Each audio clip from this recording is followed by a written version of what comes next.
passed last week, the impact assessment states, the emissions trading amendments, we estimate that the cost pass-through for most sectors could feasibly lie at between 80 and 90%. That is a euphemism for even higher bills, isn't it? Yes. I'm afraid he's wrong on the first point he makes, because he's taking 1 quarter of summer 2024 and comparing it to today. If you look across 2025, bills are lower than in 2024. And actually, I hope, Mr. Speaker, he'd be supporting our £150 off energy bills, but they oppose all the measures that make it possible. Oh, I've lost Claire Young. Thank you, Mr. Speaker. The government's consultation on alternative heating ends today doesn't cover installation costs, yet that is what is stopping many of my constituents in off-gas areas switching away from oil. With National Energy Action warning of an £18 billion funding gap to meet fuel poverty targets, what action will the government take to ensure that those least able to afford alternative forms of heating are not left dependent on fossil fuel and paying sky-high bills? Well, I think that the honourable lady is right to draw attention to our consultation, and I know from talking to my honourable friend that we will take into account the points that we made. Look, we want to make it possible for as many people as possible across the country to convert to cheap, clean power. That's the point of our Warm Homes Plan. That's the point of the consultation she mentioned. Up for a branch.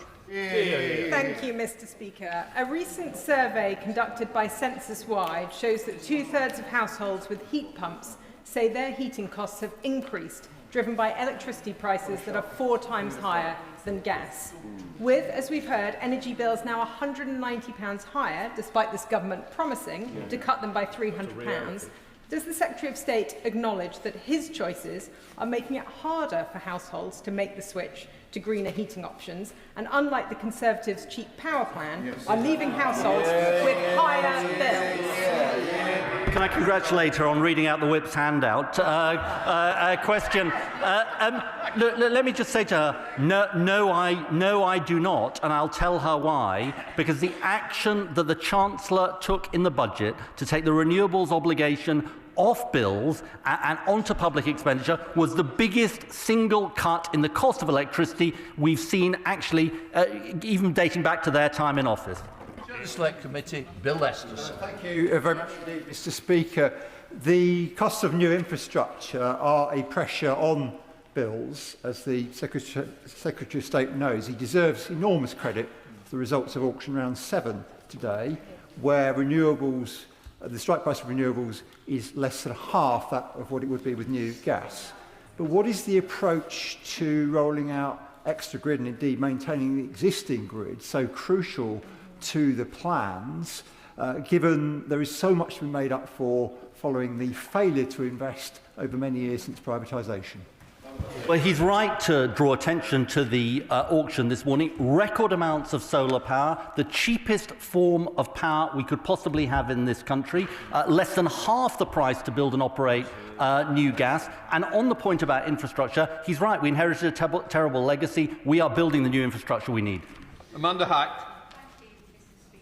My constituents of North West Leicestershire will soon be benefiting from an average of £150 per household to cut bills, as well as a number being able to access energy efficiency schemes. Could the Minister outline in more detail the changes expected to fixed elements of our bill, such as the standing charges, which impact those in fuel poverty so much more than the rest of us? My honourable friend draws attention to a really important issue, which is standing charges, and we currently have been consulting on moving the warm homes discount from fixed cost standing charges to unit rates. It's been welcomed by Martin Lewis, among others. We do want to bear down on standing charges, and obviously we'll be announcing the results of that consultation soon.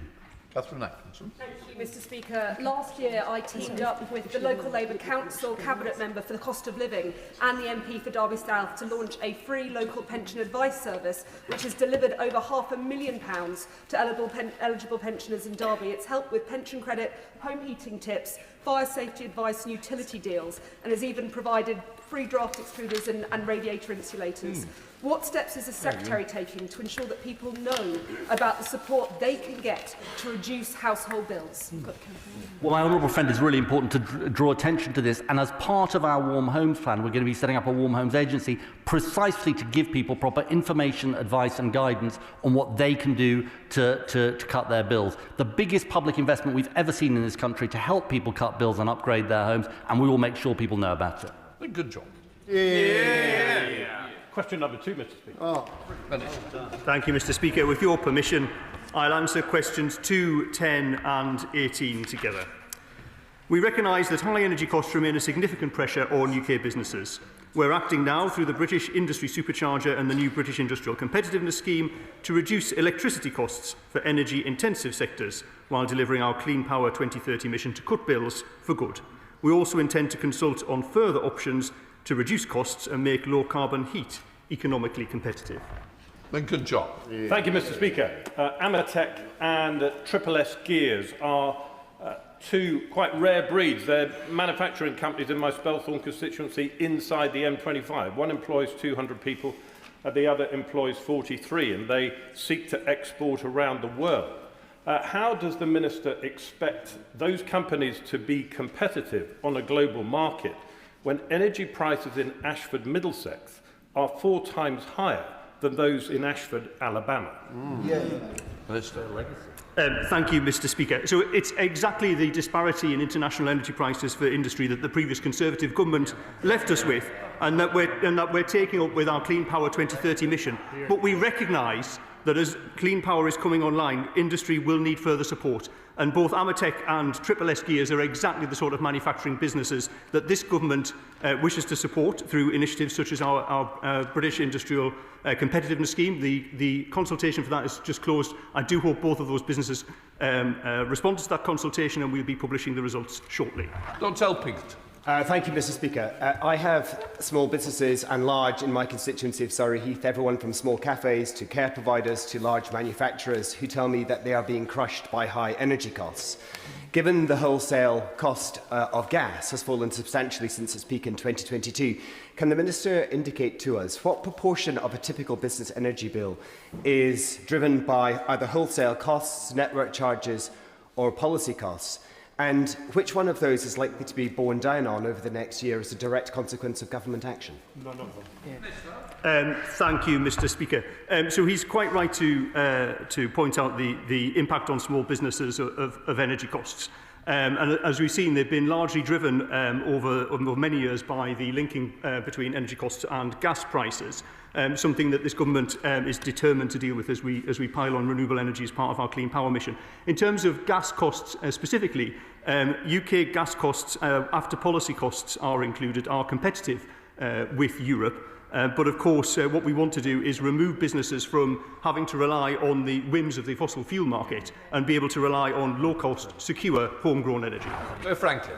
Thank you, Mr. Speaker. A third-generation advanced manufacturing in my constituency of Guildford invested in solar-covered, energy-efficient factory to cut emissions and expand. Yet overall operating costs have risen sharply, including business rates increasing from 130,000 to 570,000. This business is doing everything right, switching to renewables, working to become more efficient, on top of crippling hike in business rates. The straw that breaks the camel's back is the energy costs. So what discussions has the Secretary of State had with the Chancellor about reducing industrial energy and associated costs so that firms investing in clean growth are properly supported?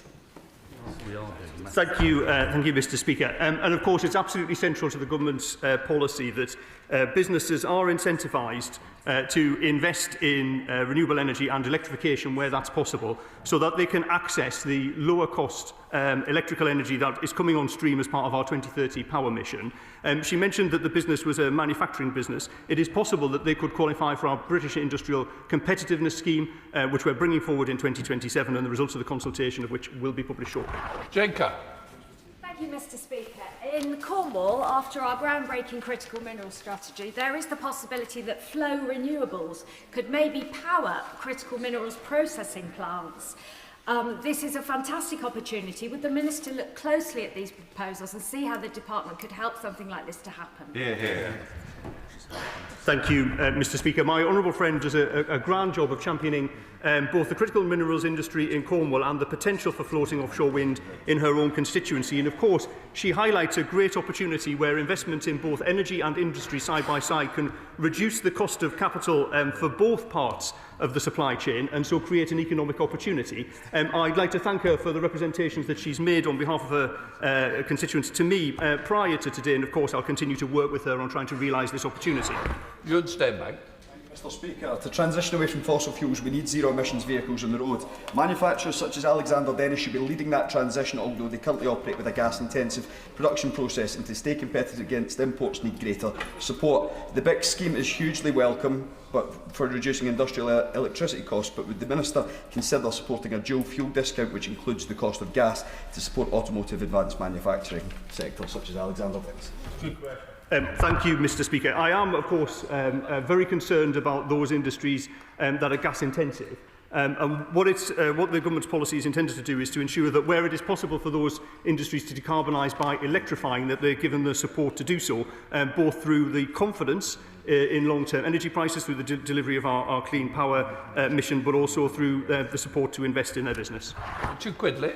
Thank you, Mr Speaker. I know the Department are working hard with the DFT to decarbonise shipping, but the current system works against businesses. One of our ferry companies is in the position where they have to pay £12 million up front for a shoreside connection and wait for up to 7 years. Will the Minister commit to reviewing this system to speed up electric shipping for places like the Isle of Wight? Thank you, Mr Speaker. I'm extremely grateful for the work of my honourable friend in engaging with me on this topic. In advance of the recent changes to the emissions trading scheme to include maritime emissions. It's incredibly important that domestic maritime emissions are included, of course, to incentivise the investment that's required to decarbonise. I am aware of the issue in the Isle of Wight that on one route there are 2 vessels that will be affected by that. I know that he's invited me to visit the Isle of Wight and to meet with the businesses concerned himself, and I'm allowed to make the commitment from the dispatch box that I will indeed do that. You are Graham Ledbetter. Thank you, Mr Speaker. Businesses and public services in the north of Scotland pay amongst the highest commercial energy prices in the whole of the UK. The government's had 18 months to try and fix this. Why do they still think it's okay to discriminate against people in the north of Scotland in that way? Thank you, Mr Speaker. In fact, the government is taking an approach across the whole of the United Kingdom to deliver the energy infrastructure and energy generation capacity to guarantee low-cost, homegrown, secure energy for the future, and ensuring that the jobs and the benefits of that are seen across the country. And I would have thought he might wish to welcome those jobs. 20,000 jobs in Scotland, by 2030 additional jobs in clean energy industries in his community and mine. Neil Griffith. Thank you very much indeed. Well, time and time again, small manufacturing firms in my constituency of Llanelli tell me that high energy costs are making it difficult for them to be competitive, and they really feel they're on the edge. So given the lack of investment by the previous Conservative government and the fact that this government is now playing catch-up, when does the Minister think that enough new sources of energy will be generated to actually bring down prices, and how soon will interim help arrive? Thank you, Mr Speaker. My honourable friend for Llanelli is quite right to champion the small manufacturers in her constituency, which I know well from the time that I've spent working in South Wales. What is important to note, Mr Speaker, is of course the announcement from my honourable friend, the Secretary of State this morning, which will shortly be the result of a ministerial statement in the House about allocation round 7, demonstrates our commitment to putting on new solar farms, new onshore wind, new offshore wind. Every single one of those installations contributes to our energy security and reducing the cost of energy for domestic consumers and industry alike. Liberal Democrat spokesperson Pippa Hareling.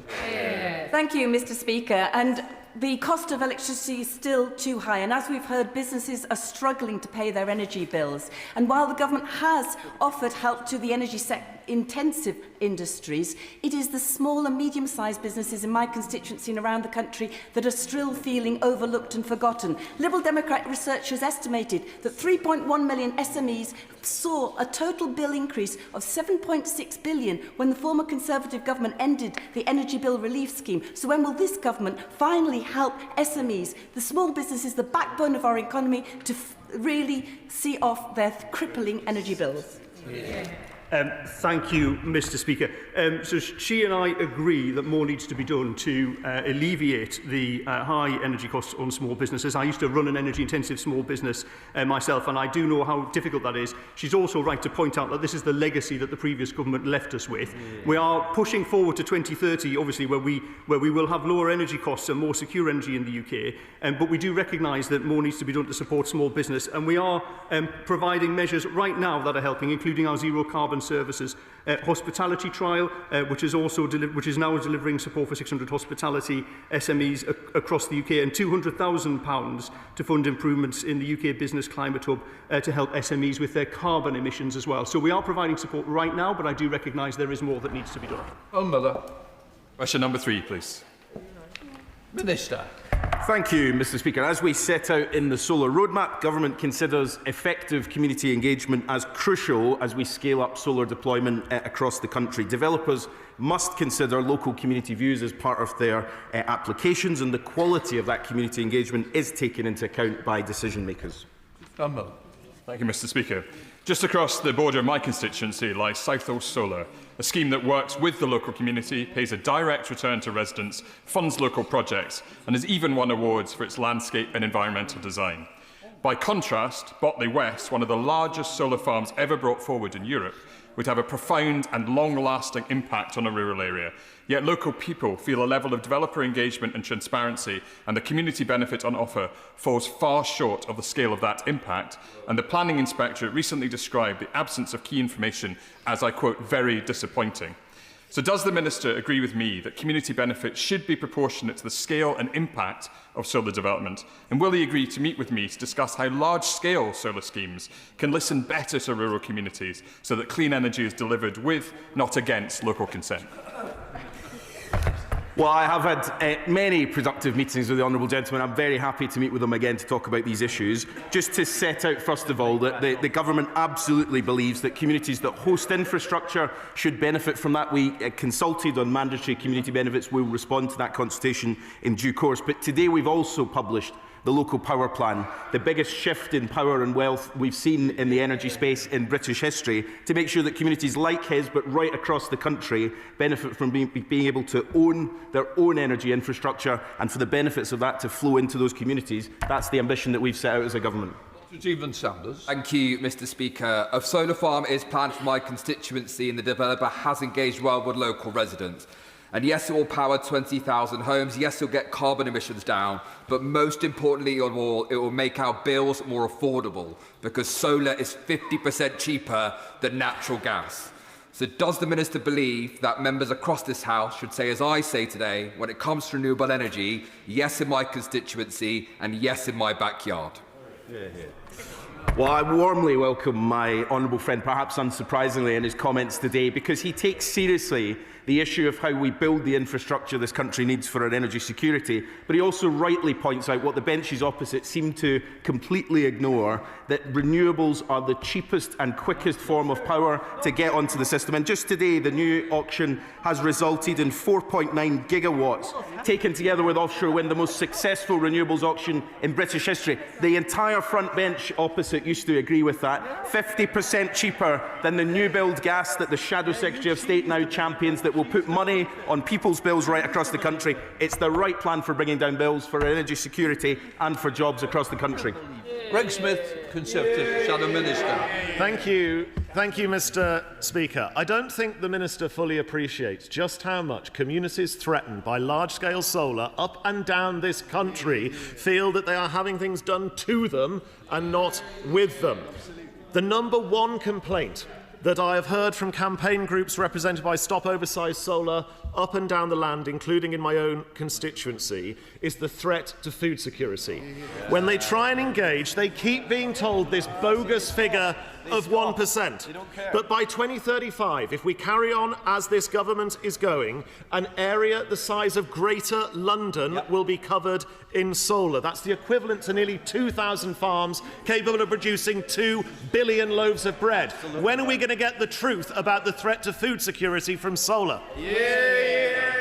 I mean, this is just the most absurd absurd nonsense from the party opposite, who I see are now crowdsourcing their energy policy on Twitter, and it's not surprising we come up with that sort of nonsense when that's the information that they use.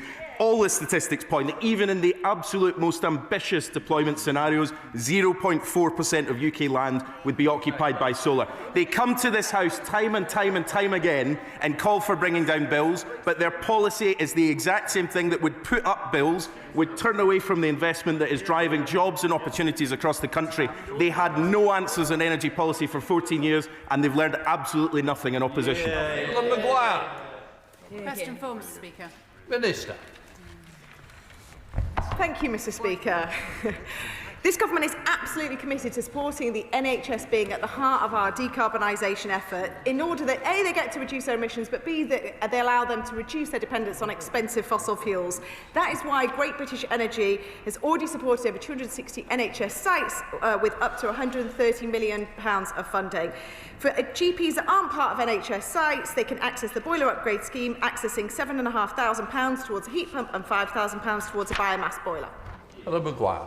Thank you, Mr. Speaker. Primary care accounts for around 25% of the NHS carbon emissions, with many GPs working in ageing, inefficient buildings with high running costs. Research from the Royal College of GPs reveals that since May 2022, only 5 GP practices in England and Wales have accessed the boiler upgrade grant scheme, and most are unable to access the public sector decarbonisation scheme.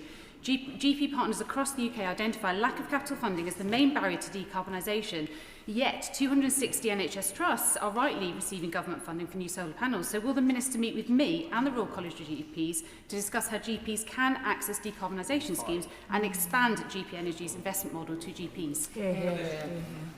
I thank the member for raising this really important issue. I think you'd agree, and thanks for raising those figures again, that we are having an ambitious plan, and what's come out today in terms of the local power plan may well meet some of the needs that she raises. I will take it away and have a look at it. We do recognise that retrofitting commercial buildings can be costly and complex, and we're looking at other levers to do that, whether it's around accessing private finance, including exploring novel options such as property-linked finance. But I think the announcement today will help, and I'm very happy to discuss it further with her. Mr. Strapper. Thank you, Mr. Speaker. It was fantastic to see GB Energy invest in new, clean, bill-saving technology for Bedford Road Health Centre in my constituency last week, coming on top of investments already seen at the Lister Hospital and Bedford Hospital serving my constituency. It's good for the NHS and it's good for the planet. So how can we get it onto more public sector rooftops right across the country? And crucially, I've got some fantastic examples in Hitchin who would love to see further action. I thank the member, and I applaud him for all of his ambition and championing of the opportunities that are presented in our low-carbon transition plan. I think the announcement today in the local power plan is a real opportunity to turn the dial on this, for local communities to become involved and to make the best of those benefits of the low-carbon transition. I look forward to working with him further on it. Sir Aldy. 5, Mr. Speaker. Minister.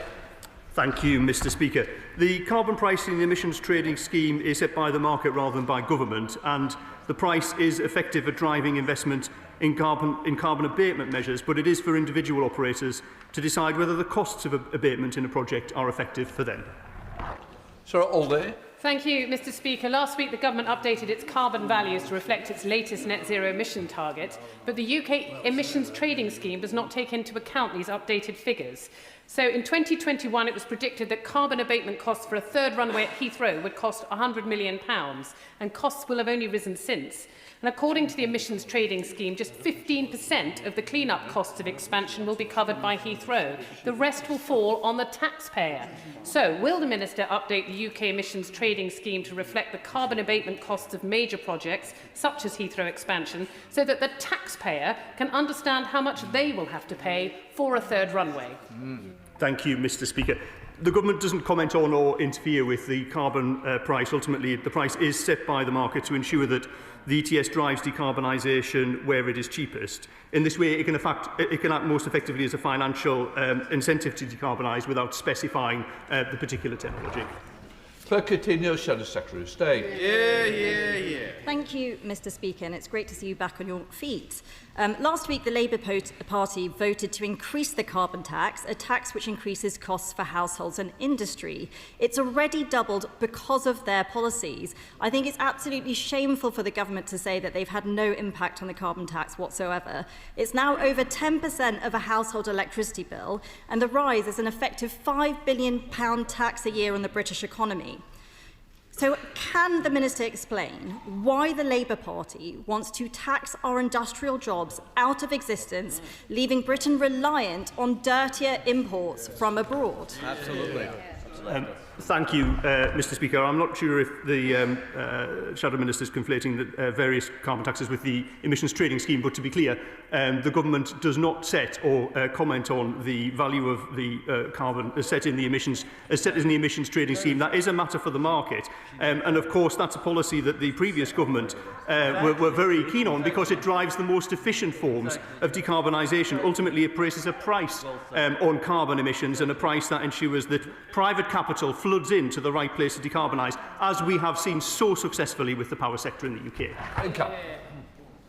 Question number 6, please. Thank you, Mr. Speaker. There is huge potential from small modular reactors, both for our energy security and for jobs. I'm proud the decisions that this government has taken have enabled us to fund the UK's first SMRs at Wilver, supporting up to 3,000 jobs on site and thousands more across the supply chain. We want every part of the country to benefit from this potential, including Scotland. Thank you, Mr. Speaker. An SMR at new nuclear at Hunterston Power Station would make a huge difference to my constituency, given that there are already nearly 650 people employed in highly skilled and well-paid jobs in the civil nuclear sector there. I was concerned to read a BBC article about a Scottish nuclear worker who relocated from Hunterston to Hinckley as there is no new nuclear in Scotland. Would the Secretary of State agree with me that we are losing talent and investment from the SNP's continuous opposition to nuclear? My honourable friend speaks incredibly well on this issue. It's just common sense to have nuclear as part of our energy mix. We know why it's not going to happen in Scotland under the current regime, because the SNP, for dogmatic reasons, have set their face against it. They're even embarrassed to have this policy. The answer to it is to vote Labour in May. Minister Jim, you weren't here. You've just appeared. I think you missed the first part of the question. That was the problem. You're still coming back. Come, just get on with it. Don't worry, Jim. It is unusual, though. Can I thank the Minister for that? Minister, you'll understand that I know the Minister is interested in small modular schemes, and we're very interested in having them in Northern Ireland. The Shadow Minister has also given a commitment to that. Can I ask the Minister, please, what discussion we had with the Northern Ireland Assembly, Gordon Lyons in particular, to ensure that we can also benefit? Thank you. Well, obviously this is devolved to the Northern Ireland Assembly and Executive, but I think the Honourable Gentleman makes a really, really important point. Throughout the United Kingdom, there is huge potential around SMRs. This is the technology of the future. It can play a really important role in our energy mix across the UK. Shadow Minister Andrew. Thank you very much, Mr. Speaker. Now, Mr. Speaker, it's unusual, indeed unheard of, in recent months anyway, for the Secretary of State and I to agree on anything on energy policy. However, it's probably not the first time this week he secretly agrees with a Scottish politician. However, I know he agrees that new nuclear, in particular SMRs, offer huge potential for the UK and for Scotland. This week, trade unionists for safe nuclear energy launched a petition addressed to the First Minister of Scotland, calling on him to lift the ban on new nuclear development in Scotland. Can they expect his department's support? Well, the Honourable Gentleman is right about this, and I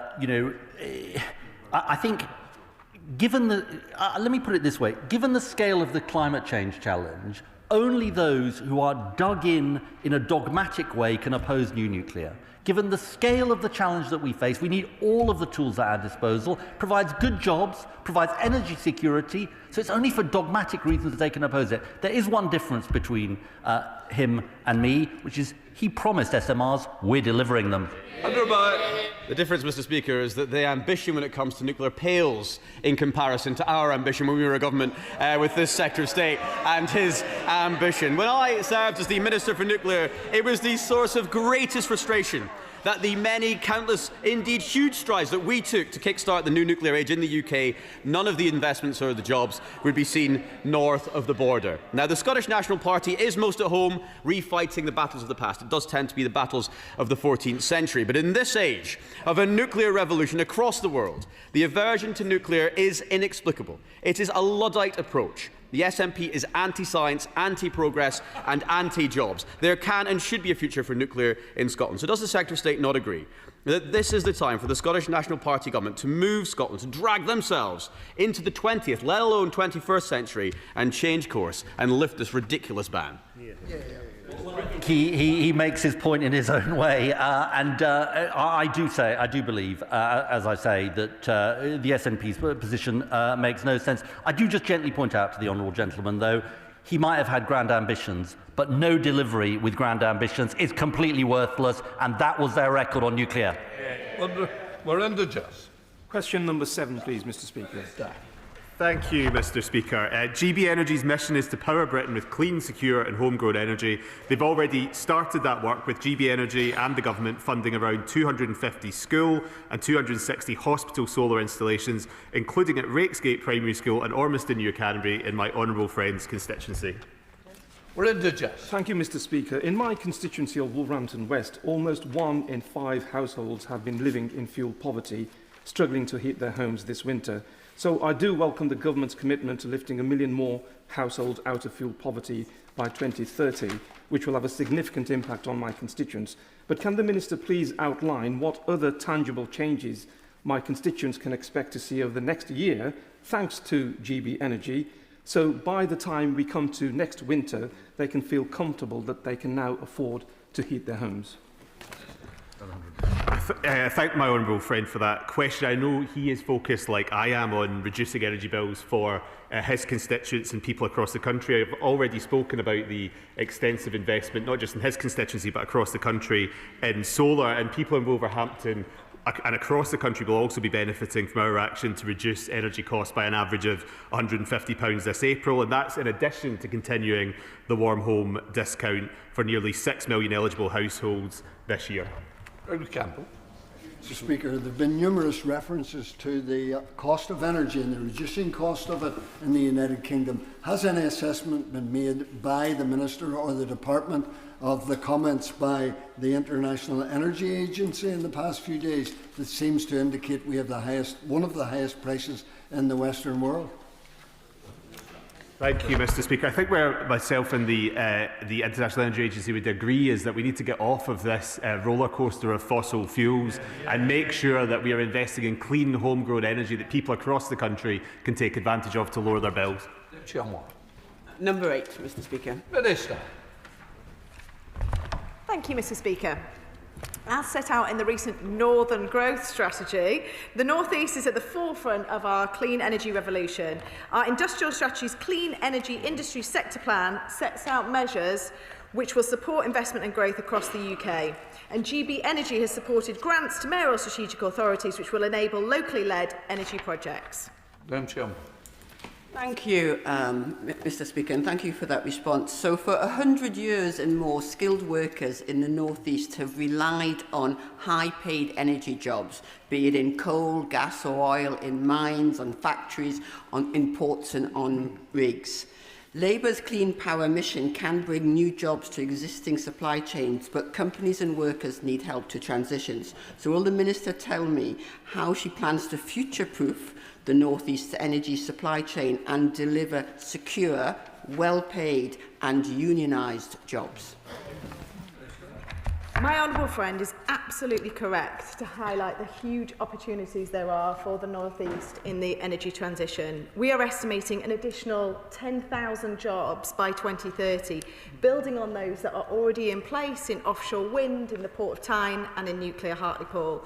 She's right to point out the importance of that transition for both existing workers and for the next generation. That's why we've introduced a Clean Energy Jobs Plan to make sure that transition is as successful as possible. I'd like to also highlight the work of Mayor Kim McGuinness, who held an excellent Green Jobs Fair in the North East, which has provided a blueprint for the rest of the country, and highlight the importance of our work hand in hand with the trade unions to make sure that we deliver the most effective transition possible. Miracle Defoe. Question number 9. Minister.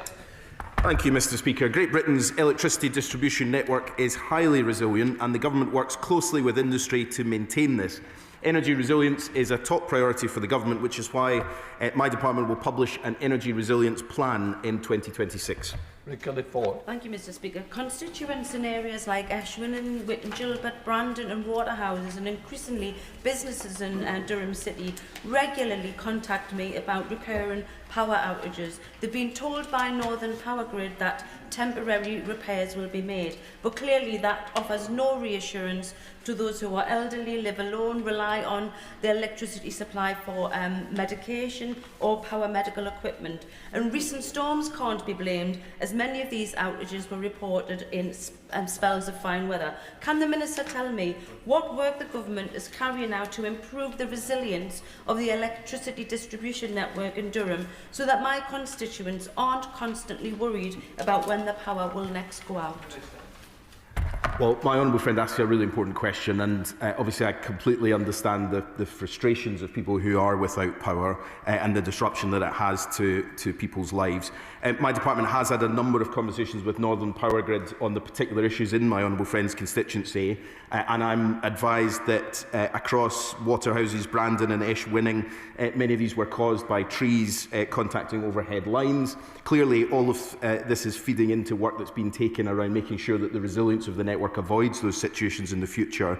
But we're also working around how we can upgrade the network where possible to make sure it is resilient. There's obviously always more we can do, but across the country, the grid does remain hugely resilient, and we work to support communities like ours where there are, unfortunately, power outages. Farrell. Thank you, Mr Speaker. Two things that the Government could do to improve energy resilience, particularly in communities like mine in Cumbria. Thing one would be to support Electricity North West, making sure that they bury their cables where they can to protect them against wild weather, which we have from time to time, as he knows. And the second thing is to accelerate local energy markets, so that places like Coniston, we discussed in our meeting yesterday, are able to provide energy for the community they're embedded within, and therefore be able to enhance the resilience of the network. Will he do those things? Well, I thank the right honourable gentleman. First of all, I think Northern Power Grid is looking at exactly that question about where some of the lines can be buried to try and avoid repetition of the issues that have been caused so far, but I'll follow up that point in particular with them. I had a fantastic meeting with him yesterday to talk about Coniston and around local energy markets, and I would encourage him and members across the House to read the local power plan published this morning, which sets out our ambition in this space to look at innovative ways communities can own their own energy, invest in their own energy, but also have the resilience of local energy networks and smart energy systems that help the grid nationally, but also help local communities. Dave Dugan. Number 12, please. Minister.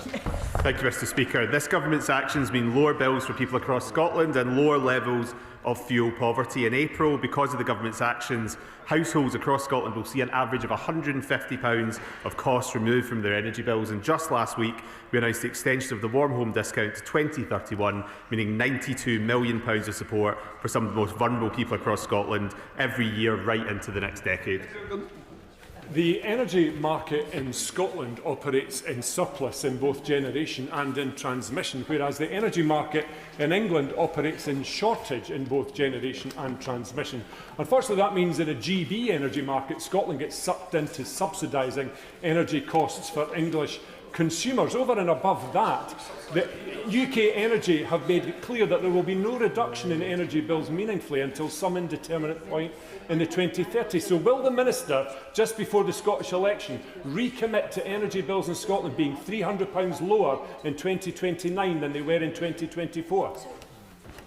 Thank you, Mr. Speaker. Bills are coming down, and yes, I will recommit to that. And if the honourable gentleman doesn't want to listen to me about the impact of our policies, he may look at the Scottish Government's own modelling of the £150 off of energy, which says that the number of people in fuel poverty in Scotland will reduce by 9%, and the numbers in extreme fuel poverty will reduce by 12.5% this April because of this government's action, not because of anything he or his colleagues are doing. Thank you, Mr. Speaker, and it's good to see you walking in today. I welcome the publication of the local power plan. It will be keenly read in Minehill and Year constituency, the heart of the Atlantic, where communities are taking their share in the wealth of wind. But to renew and expand community energy, we need to get connections to the grid. I welcome what the local power plan has to say about setting up tailored support for communities, but I would say there has to be priority support from Ofgem, from the grid operators and from this government to make sure communities benefit from the wealth of wind. Thank you, Mr. Speaker. I know my honourable friend is a real champion for local community power in the Healing and Yar, and I know my honourable friend, the Minister for Energy, will be visiting soon, and I'm sure will have lots to say on his visit to the Western Isles. Sir Mark Hendry. Number 13, Mr. Speaker. First of a kind, Mr. Speaker, the first of a kind clean industry bonus as part of AR7 is set to crowd in up to £3.4 billion of private investment in supply chains and support up to 7,000 jobs across the country. After a legacy of failure under the last government, we're determined the clean energy future is made in Britain. Mark. Mr. Speaker, what steps is the Secretary of State taking to ensure that jobs generated through the clean industry bonus are directed towards communities formerly dependent on fossil fuel industries, and that workers at risk of displacement during the transition are supported into these new opportunities? Well, my honourable friend makes a really important point, and one of the great things about the clean industry bonus is it is going to be focused on the industrial areas of our country, including those that are based in oil and gas. Too. We also have, as part of our North Sea Future plan, a whole set of plans to help workers who have been displaced from oil and gas into these areas. There's huge potential in this, and it is this innovation, Mr. Speaker, of actually rewarding companies that invest in our country. Number 14, Mr. Speaker. Thank you, Mr. Speaker. One of the best ways to ensure accurate billing is by using a smart meter. Smart meters enable accurate billing by automatically recording energy use in every half-hour period, allowing bills based on actual rather than estimated usage. This is why over 2/3 of non-domestic premises are already using a smart meter. That settles. Thank you, Mr. Speaker. Small businesses across my Stourbridge constituency have been mis-sold commercial energy contracts by brokers. A business in Lye were recently locked into a 3-year contract where they found themselves paying more than double the market rate, and an independent cafe in the Merry Hill Centre recently had to close due to the £1,500 a month in energy bills they were forced to pay. Will the government strengthen the law to protect small businesses against unscrupulous energy brokers and consider introducing a cap on business tariffs? Thank you, Mr. Speaker. I thank my honourable friend for that question. I'm sorry to hear about the experience of businesses in her constituency. The short answer to her question is yes, we will strengthen the law in this area. Rogue energy brokers have been allowed to use predatory sales tactics for too long to take advantage of customers, and that's why we're introducing new measures to stamp out this exploitation, and we'll introduce them once parliamentary time allows. Mr. Speaker. Minister. Thank you, Mr. Speaker. On the 4th of February, the Government published the Advanced Nuclear Framework, which establishes a pathway to market by introducing the UK Advanced Nuclear Pipeline and clarifying the enabling policy landscape to unlock privately financed advanced nuclear projects in the UK, which is all part of our new golden age of nuclear power. Jonathan Brash. Thank you, Mr. Speaker. Can I congratulate my honourable friend on the publication of the Advanced Nuclear Framework? It is an important step forward, providing a clear pathway for credible projects such as the one that X-Energy and Centrica are delivering in my constituency of Hartlepool. Will he ensure, though, that the right balance is struck between backing those projects that are most robust and mature, while also recognising that government support will be particularly important to unlocking private investment for the first project of its kind in the UK, which will make Hartlepool a trailblazer for our country?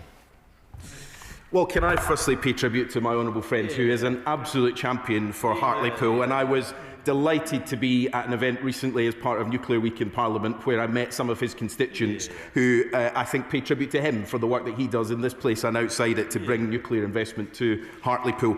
The framework that we've announced enables credible, mature, privately led projects by providing the clarity needed to attract the private capital. And of course, to join the UK Advanced Nuclear Pipeline, projects have to meet the readiness assessments, gaining in principle the endorsement of deliverability. So his point is hugely important, and we look forward to these private-led projects coming forward as part of this huge investment in new nuclear. Charters. Please, Mr. Speaker. Thank you, Mr. Speaker. I'm proud that the government's extended the warm home discount to an extra 2.7 million households, taking the total to around 6 million. Last week we announced that the scheme would continue supporting households for a further 5 years to 2031, and this will make a vital difference to so many families this winter, including an additional 190,000 households in Yorkshire and the Humber. Charters. Mr. Speaker, I'll never forget my mum renting a house in York with ancient heating, freezing rooms and an evil prepayment meter that drained her finances. And in York, over a third of fuel poor households rent privately. So what is the Secretary of State doing to ensure that the warm home discount reaches them and ends the unfair penalty simply for renting? Thank you, Mr. Speaker. Look, the experience my honourable friend outlines is still all too common in our country, and I know that he's raising this and continues to raise this on behalf of all of his constituents. The warm home discount is available to eligible private renting households on prepayment meters, and also through the Warm Homes Plan we are taking significant action to increase the minimum energy efficiency standards for the private rental sector so that every private renter in his constituency and elsewhere benefits from a warm home that is cheaper to heat. 17, sir. Thank you, Mr. Speaker. This government takes energy security extremely seriously. We run one of the world's safest, most reliable energy systems and a top destination for investment. Investment in our energy infrastructure undergoes the highest levels of national security scrutiny. Thank you, Mr. Speaker. Given reports from Norway and Denmark that Chinese-manufactured electric buses contain remote kill switch technology, and that the recent UK-China engagement appears to have delivered an embassy for the Chinese and little more than a labubu for the United Kingdom, how can the Minister be confident that Chinese-made energy infrastructure does not pose similar national security risks? And what steps is she taking to remove our reliance on Chinese-made infrastructure? Yeah, it's slightly audacious, Mr. Speaker, to come into this energy system that when we left government in 2010, I think we had three of the top solar companies in the world. When we came back into office, we had nothing. There was no supply chain. So it is slightly audacious. But for this government, national security is our #1 and overriding priority. We are engaging constructively with every opportunity and with all actors, but at the same time, we make sure that every single decision takes into account our national security, and that will come first above anything else. As Mr. Speaker, domestic production of clean energy infrastructure technologies insulates us from Chinese security issues. In Cornwall, we're on the cusp of a significant geothermal baseload energy production. Geothermal Engineering Limited in my constituency is imminently opening the UK's first ever geothermal electricity plant producing energy and lithium from beneath our feet. Can the Minister ensure that there will be ministerial representation at this key milestone in the UK's clean energy transition?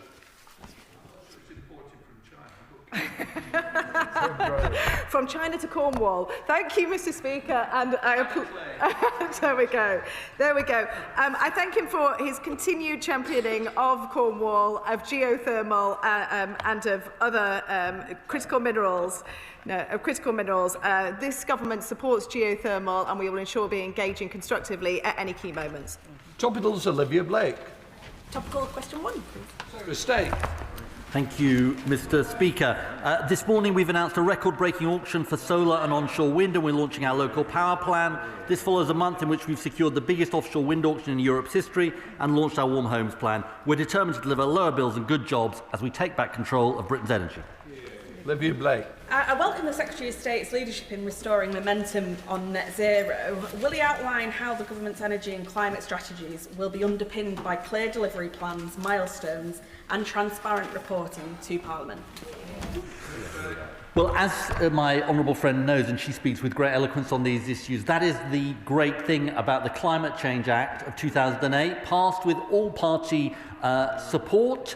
David Cameron, my nemesis, was a great supporter of that plan, and that gives us those milestones that she's talking about. On top of that, we have our Clean Power Action Plan as well.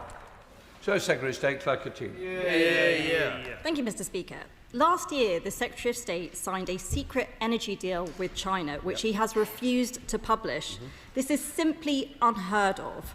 We've heard repeatedly from intelligence services that China might seek to disrupt our energy system, so it is crucially important the public get to see what he has signed us up to. So will the Secretary of State commit to publishing the full text of his secret energy deal with China? And if not, can he tell the House what it is he's trying to hide? Piece of advice: wacky conspiracy theories that she gets on the internet are no substitute for a proper policy. Claire Coutinho. Mr. Speaker, it's frankly another patronising non-answer from the Secretary of State. I'm not sure he got the memo, but his party is fed up with the sexist boys' club. And what is crucially important is that the public have lost faith in the Labour Party. This is a serious moment. So does he accept that when he stands at that dispatch box and tells the public that by his calculation their bills are falling, not rising, they simply don't believe him? And does he accept that when he does not set out what any of his plans will do to bills, like doubling the carbon tax or Clean Power 2030, he makes a mockery of his party's pretence that they care about the cost of living? And does he not reflect on all of this, the £300 nonsense pledge, the GBE fig leaf, and realise that when it comes to loss of trust, he is not their salvation, he is their problem? Mr. Speaker, we'll take no lectures from the Right Honourable Lady on the cost of living crisis, because they presided over the worst cost of living crisis in generations. And let me tell her what we're doing. £150 off bills, the Warm Homes discount extended, the Warm Homes plan. We've done more in 18 months to cut bills for people than they did in 14 years. Mr. Speaker, ExxonMobil have just closed the Musmoran ethylene plant. ExxonMobil also paid out £17 billion in shareholder dividends. Scottish workers betrayed for corporate greed. Does the Secretary of State agree that we need government ownership in vital industries, because private capital will always just look after shareholder interests and not those of workers, communities and national prosperity? Thank you, Mr. Speaker. My honourable friend does a good job standing up for workers in his constituency, and he will know very well the views of the government on this closure following the statement that I made in the House before Christmas. I was pleased to recently attend the task force locally, along with my honourable friend, the member for Cowdenbeath and Kirkcaldy, and along with the investment that the government is making in Grangemouth and the guarantee for an interview for workers from Musmoran at Grangemouth as well. Our focus is on supporting the workers and the local community. A significant investment by government in the local area that stands in stark contrast to the SNP Scottish Government that have limited their support to £3 million a year. Pippa Herling, Liberal Democrats spokesperson. Thank you, Mr. Speaker. Trump's national security report made clear that he wants to use America's gas to project geopolitical power. We must not replace Putin's gas with a reliance on Trump's gas. And that's why signing the Hamburg Declaration was a step in the right direction, strengthening energy cooperation with our European neighbours. So we need to go further, and we should host the next North Sea Summit, demonstrating UK leadership. So has the Secretary of State managed to get the Treasury to see sense and agree to host the next summit? Not yet, but the honourable lady makes a really important point, which is energy security from homegrown clean energy is important here, but also we should work with our European allies. Steve Witherden. Thank you, Mr. Speaker. My constituency is home to Bersham Colliery, the final coal mine to close in the whole of North Wales. And coal tip safety is paramount to Welsh communities, but there's a concern about companies extracting coal from our 2,590 tips for commercial gain. With the Senedd elections less than 3 months away, if the Welsh Government were to request that coal tip extraction be included in the government's coal licence ban legislation, Would the Minister consider amending the Coal Industry Act to extend the Mining Remediation Authority's remit to cover those powers, associated responsibilities in the future? So, Mr Witherden, think about other people, not just yourself, who's going to get questions in, please. Well, my honourable friend was in a Westminster Hall debate on this issue a few months ago, and what I said then remains the Government's position, which is we work closely with the Welsh Government on this issue. We are content that the Welsh Government's position, which is that this is already regulated, is sufficient, but we obviously keep these things under review. Mr Speaker. Green Gen Cymru was granted an Ofgem licence within days of this government coming to power. Is the Secretary of State confident in the process that took place? And can he confirm how far it had reached under the previous government? Again, we have had a meeting to discuss this issue in the past. I'm not going to get into decisions that Ofgem have made here, but any planning applications or further processes that they bring forward will obviously be dealt with by the Government and by Ofgem in the usual means. Justine Sullivan. Mr Speaker, as a Labour and Cooperative MP, I'm absolutely delighted with the publication of today's local power plan because I have seen it work in action with local energy projects such as the Bowness Scout Group, which is reducing its bills through 40 solar panels and delivering funding support for young people. What steps will it take to increase accessibility and community capacity to deliver local power plans? And will he join me to visit the Bowness Scouts? She makes a really important point. Let me congratulate the Scout Group. My honourable friend promises he's going to come and visit on the record in Hansard, and she makes a really important point. We're a Hobhouse. Thank you, Mr Speaker. The environmental impact assessment for the Rosebank oil field shows its emission would be enormous, equivalent to 70% of the UK's annual total emission. The developer, however, is claiming the environmental impact is not significant. The Minister may not wish to comment on Rosebank specifically, but will he set out clearly how climate and environmental impacts are weighted in decisions of this kind and not written off as insignificant? The Honourable Lady it won't be disappointed because she said in her own question that I won't comment on the application, but we have set out very clearly in response to the Finch ruling how Scope 3 emissions will be taken into account. That process is now underway and I can't comment on those applications. Dr. Peter Prinsley. Thank you, Mr Speaker. The 2025 EU-UK Summit set ambitions for the UK to join the single electricity market. Does the Minister agree with me that close, easier energy interconnection between the EU and the UK constitute a key strategic component to our continent's energy security whilst reducing costs for UK businesses and customers? I thank my honourable friend for raising this important issue. At the recent North Sea Summit, we committed to a joint ambition of 100 gigawatts of offshore renewable projects with our European neighbours, including through coordinated energy infrastructure planning. We're determined to work closer than ever with our European neighbours to maximise our joint clean energy independence. Strategically planned interconnection and efficient electricity trading are key elements of that plan. Jim Farrell. Thank you, Mr Speaker. Last week I spent a half-hour talking to a constituent in Windermere who owns a small hotel. Over the last 4 years he's seen his energy bills double. He can only afford to keep going. He doesn't draw any salary whatsoever in the business anymore. Only can afford to keep going because he's drawn down his pension. He carries on because he loves what he does. But this is not sustainable and he's not alone. What will the Secretary of State do to help people like my constituent? The reason this has happened is because of the fossil fuel crisis that the last government presided over. All I can say to the honourable gentleman is, look, we are doing absolutely everything we can to help his constituents and others. We recognise the scale of the problem and we recognise there's more to be done. Tony Vaughan. Speaker, the local workforce desperately needs new nuclear at Dundreness in my constituency of Folkestone High. So does the Secretary of State agree that the way we protect nature and habitats needs to be reformed in the way the Nuclear Regulatory Task Force has recommended, so we protect nature better while also providing the skilled jobs and energy security my constituents deserve?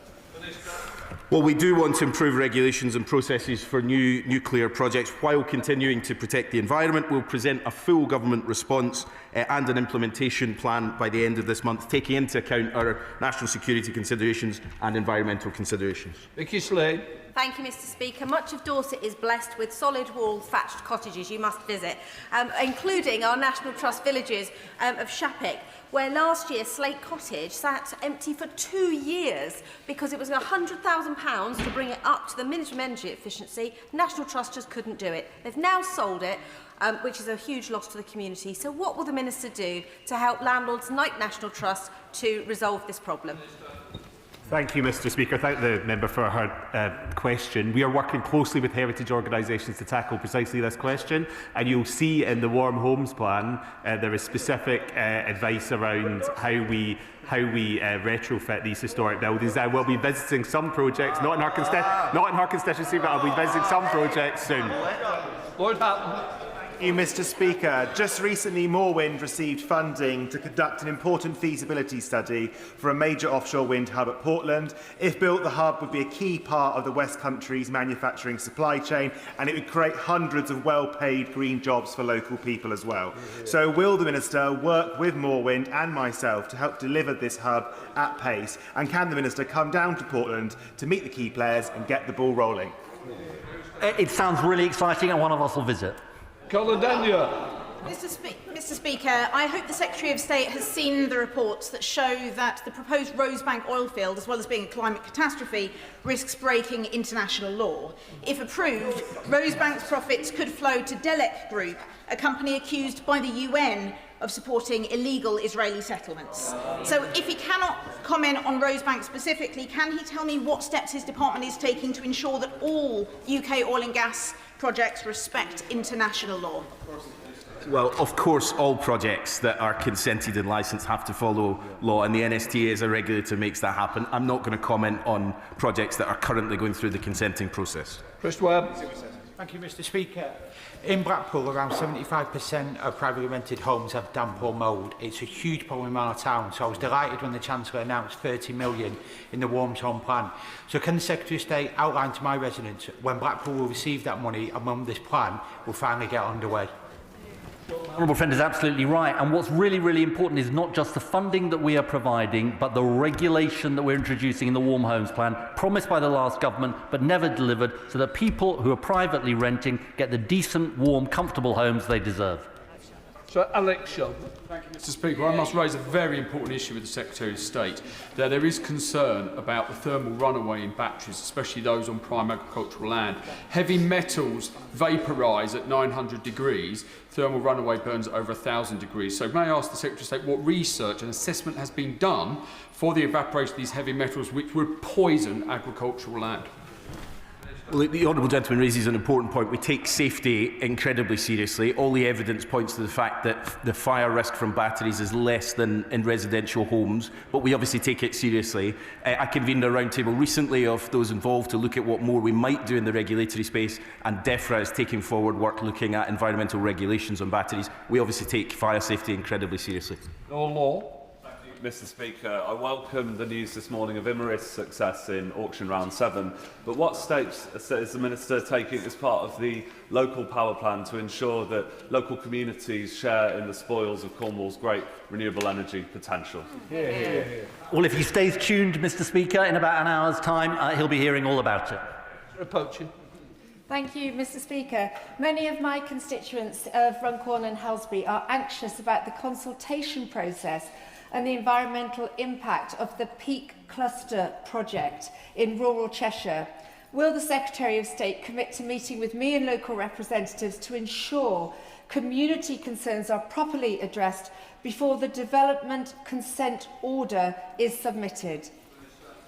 Any projects that are going through the planning system, as I've said repeatedly, have to demonstrate community engagement, and they have to demonstrate that they've engaged genuinely with that feedback. That's part of the process, and any projects of any kind are assessed against that. I'm not going to comment on individual applications for obvious reasons. Mr Speaker, can I ask what progress is being made on CCUS and hydrogen projects in the Humber? In a topical question, Mr Speaker, I might struggle to say all of the progress that's been made, but we have committed, both as a government in our energy strategy and in decisions made by the Chancellor, to fund hydrogen and carbon capture to make sure that these are important parts of our energy mix going forward. In the Humber, I'll be visiting soon the projects there to see exactly what's happening on the ground, but we are committed to carbon capture, utilisation and storage and the jobs that go with it. Wilkinson. Speaker, Rendesco is a brilliant renewable energy business in my constituency. Just before Christmas, they were awarded a £2 million grant from UKRI. But since then, the phone hasn't been working at UKRI's end. Can ministers have a word to see if this money can be unlocked to ensure that the product that they wish to bring to market can be brought to market and that jobs are not going to be lost? Yes, if he gives us the details. Mayor. Working with our local councillor David Branson, I've been pushing to get more support for our local schools to cut their bills, and I'm really pleased that last year GB Energy funded new solar panels for Sunnyside Academy in Colby Newham. Will ministers meet with me to see if we can get more support for more of our local schools to cut their bills?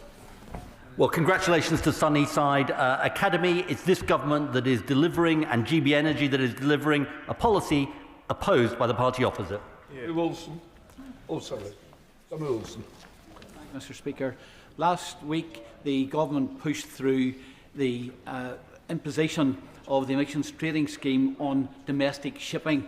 This will have a huge impact in Northern Ireland because we bring so many goods in through ferries from GB and back to GB again from Northern Ireland. What impact has the Minister made of the effect of this on consumer prices in Northern Ireland, manufacturing costs, and does he recognise that Northern Ireland will face heavy costs because of this net zero policy? Minister.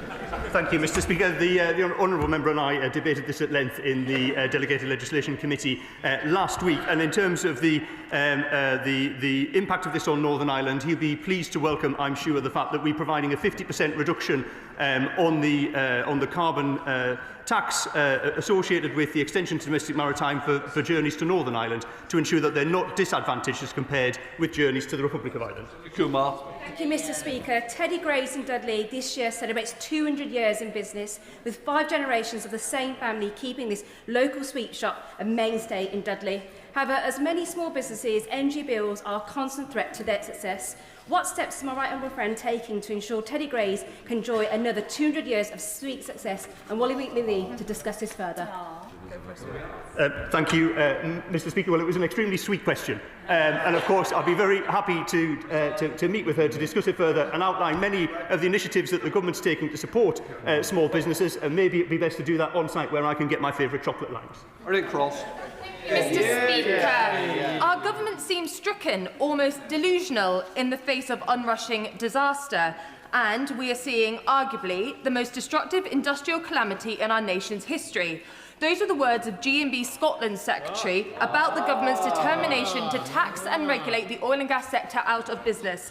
Does the Secretary of State agree with his union friend's words? I had a very useful meeting in Aberdeen recently at which the GMB participated about building up what the future of the North Sea is, and what I never hear from the party opposite is any support for the industries that will invest in the North Sea in the future and the tens of thousands of jobs that will go with it. Maybe at some point they should support the future in the North Sea. James Dashman.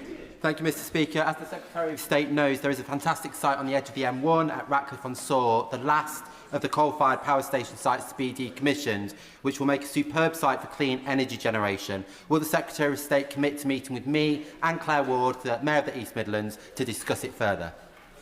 Well, I visited Ratcliffe-on-Soar for the closure ceremony, and it was a good example, actually, of a just transition done well, but also, of course, a historic moment of actually the consensus delivering the phase-out of coal across our country. I'm very happy to meet with him, and I've met with the Mayor recently to talk about what the future of that site is. It's got huge potential. Jim Allister, final question. Returning to the imminent imposition of the emission trading scheme on domestic shipping, why is it that consumers in Northern Ireland are going to face a carbon tax imposition, whereas consumers in Scotland who equally depend on ferries for their supplies are obtaining an exemption? Where's the parity? Thank you, Mr. Speaker. The government was very pleased to provide an exemption for the islands around Scotland for a number of reasons, and quite particularly because of the very small populations on those islands and the non-competitive nature of the ferry services. Right, that completes questions. Let the front bench change over.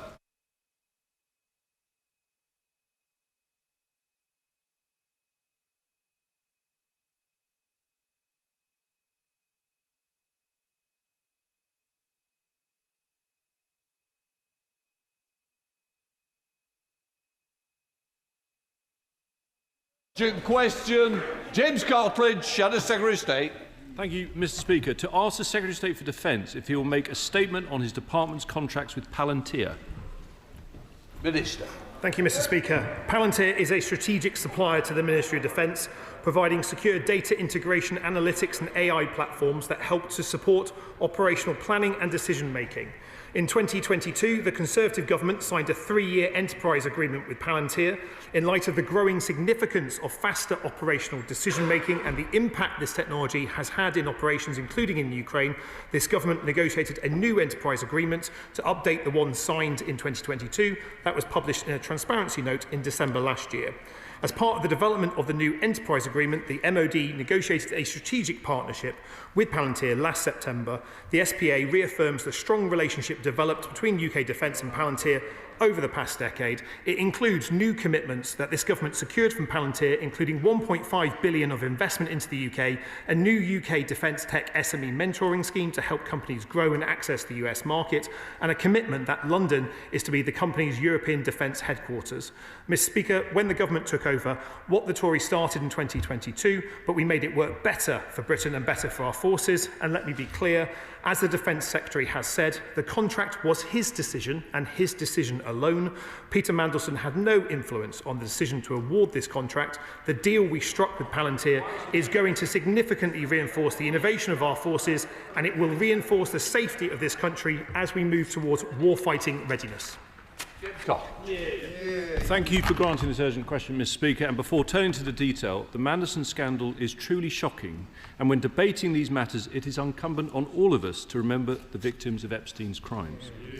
And Mr. Speaker, following Peter Mandelson's sacking as US Ambassador, serious questions surrounding his influence on MOD contracts have emerged and upon which we have had no meaningful answers. Specifically, the MOD signed a contract with US firm Palantir in December 2025 worth £240 million. Critically, at a time when UK defence companies are struggling for orders from their own government, this contract did not involve a competition with British firms, but was granted to a US company by direct award. Why was that? For the record, this is not about Palantir or any other US company, and from my time as Defence Procurement Minister, I recognise the huge mutual gain to us and our closest ally that results from our strong defence relationship. It is also true that many contracts in the MOD are rightly let on a single-source basis. Rather, this is about transparency. Above all, the question is to what extent Peter Mandelson and his firm Global Counsel, in which, at the time, he was a controlling shareholder, benefited from privileged access not available to potential UK competitors, which was used to deliver a £250 million defence contract to a client of Global Counsel without competition. So, can the Minister tell us, regarding the meeting between the Prime Minister, Peter Mandelson and Palantir in February 2025 in Washington, D.C., is it true that no minutes were taken, and if not, why not? Crucially, at the time of the meeting, was the Prime Minister aware that Palantir was a client of Mandelson's firm? He must answer that. Also, in the build-up to the US state visit, we understand that Peter Mandelson lobbied the UK government for deliverables. Will the Minister commit to publishing what those deliverables were and if they involved any clients of Global Counsel? Finally, Mr. Speaker, on actions to take. Given the public interest in this matter, will Defence Ministers follow the lead of the Health Secretary and publish all their correspondence with Peter Mandelson? In addition, in the spirit of the humble address, will the Government publish all relevant material in relation to this contract award as part of the Mandelson files? Thank you, Mr. Speaker. As I said in my first answer, Peter Mandelson had no influence on the decision to award this contract. It was a decision made by the Secretary of State and his decision alone.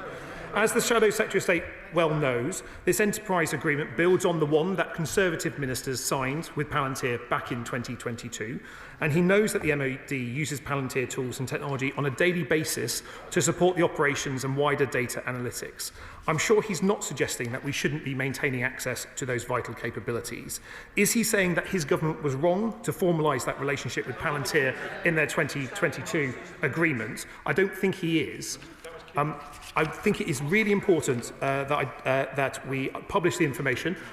Last time I was in Washington, unfortunately, the then ambassador was not available to meet or to be there for when I was there. But the Prime Minister has been clear at the dispatch box that the public and the House deserve transparency, and we intend to publish as much material as we can as soon as reasonably possible. The Cabinet Office is working with the Met Police and the Parliament's Intelligence and Security Committee to ensure that the release of any documents documents do not prejudice the Met investigation or the UK's national security and international relations. The process for doing that is underway, in addition to the other actions the Prime Minister has already taken. Chair of the Select Committee, Tamnanji Singh Desi. Thank you very much, Mr. Speaker. In this evolving security environment, it's clear that developments in AI, in tech, are changing the world at a rate of knots, and that those things are integral to defence. But obviously, this must not come at the cost of transparency, trust, and benefiting British businesses. For those honourable members who have been serving in this House for quite some time, dealings with Palantir have been the subject of intense scrutiny and speculation for several years. But, Minister, the key question here is, why was this particular contract not subject to the usual procurement processes, competitive processes? Minister. Thank my honourable friend for his question. The Palantir Enterprise Agreement was a direct award justified under the Procurement Act. The Enterprise Agreement covers existing services, and where there is a robust technical justification for using Palantir products and services for defence outcomes, all procurement procedures were followed with the publication of a transparency notice. Alan Miller, Liberal Democrat spokesperson. Thank you, Mr. Speaker. In 2020, Palantir accepted £1 in fees to trial its data collection services during COVID. Since then, the company has amassed more than £500 million worth of contracts with the NHS and MOD. Given the growing scale of Palantir's involvement in the UK, transparency around its operations is vital. Yet the government has consistently chosen to obfuscate rather than clarify. And this is especially important with technologies that may lock the UK into dependency on one supplier.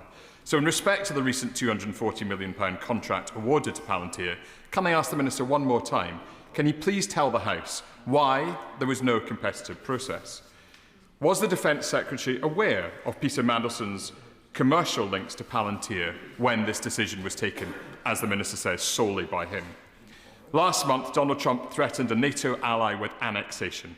Despite that, the government has chosen to greenlight a multi-million-pound defence contract with a company co-founded by Trump's billionaire backer Peter Thiel. We must be alert to the genuine risk that data collected by Palantir in the UK could be fed back to the White House. So can the Minister provide firm guarantees that all data collected by Palantir will not be shared beyond our Ministry of Defence?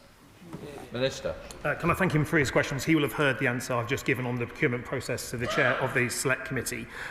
The decision, as I set out in my answers earlier, was the Secretary of State and the Secretary of State alone. He's been clear about that. He will know that the UK has a strong security and defence partnership with the United States. We are clear that we will continue to invest in that strong security and defence partnership, just as we deepen those partnerships with our European friends and allies further afield. And in relation to data, UK defence data used and developed in Palantir's software remains sovereign to the UK and under the control of the MOD and resides in the United Kingdom.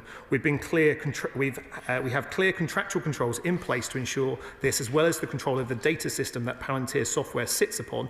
Any change from this cannot be conducted without consent of the MOD. Don Butler. Thank you, Mr. Speaker. I thank the Minister for his response. When I stood on that side of the House, I raised concerns about Palantir and the £1 deal that was made. It was always a trap to ensure that Palantir got its footing where no one else could. The co-founder of Palantir is mentioned in the Epstein files. Mr. Speaker, I think anyone who's mentioned in the Epstein files should be fully investigated by this House, by the police. I think it's absolutely disgrace. The Minister must ensure that there is transparency and robust safeguards. Palantir and AI organisations have the ability to bamboozle ministers and things unless we have concrete ways of ensuring that they cannot abuse the power that they have. Thank you. Well, can I thank my honourable friend for her question? She's right that investigations are underway, and as we made clear as a government to the House last week, we will fully cooperate with those investigations and make sure that the information that the House requires to be published is done so in a way that can create the transparency that we are all seeking. There are already safeguards in place around the use of artificial intelligence in Ministry of Defence decision-making, and we are looking at new ways of enabling new opportunities, especially for UK firms to be able to access a growing requirement within the Ministry of Defence for faster decision-making, speedier decisions, and also better data management. I understand the concerns that she's raising around AI and safeguards, and will continue to update the House as the AI strategy that DCIT has published will roll out. Of the House, Edward Lee. Most British scandals are fairly pathetic by international standards because they're on the, like serving a piece of cake to the Prime Minister. But this scandal is monumental because it involves somebody in government service using his position for commercial gain. Exactly. So in my experience, long experience of these scandals, what brings down presidents and prime ministers is not the original scandal, it's the cover-up. It's the cover-up. So my advice to the Minister is now to answer these perfectly sensible questions that have been put to him, particularly from the Chairman of the Defence Select Committee about the lack of competitive process, particularly from the opposition spokesman about the meeting that happened in Washington. Will he now answer the questions put to him? Minister.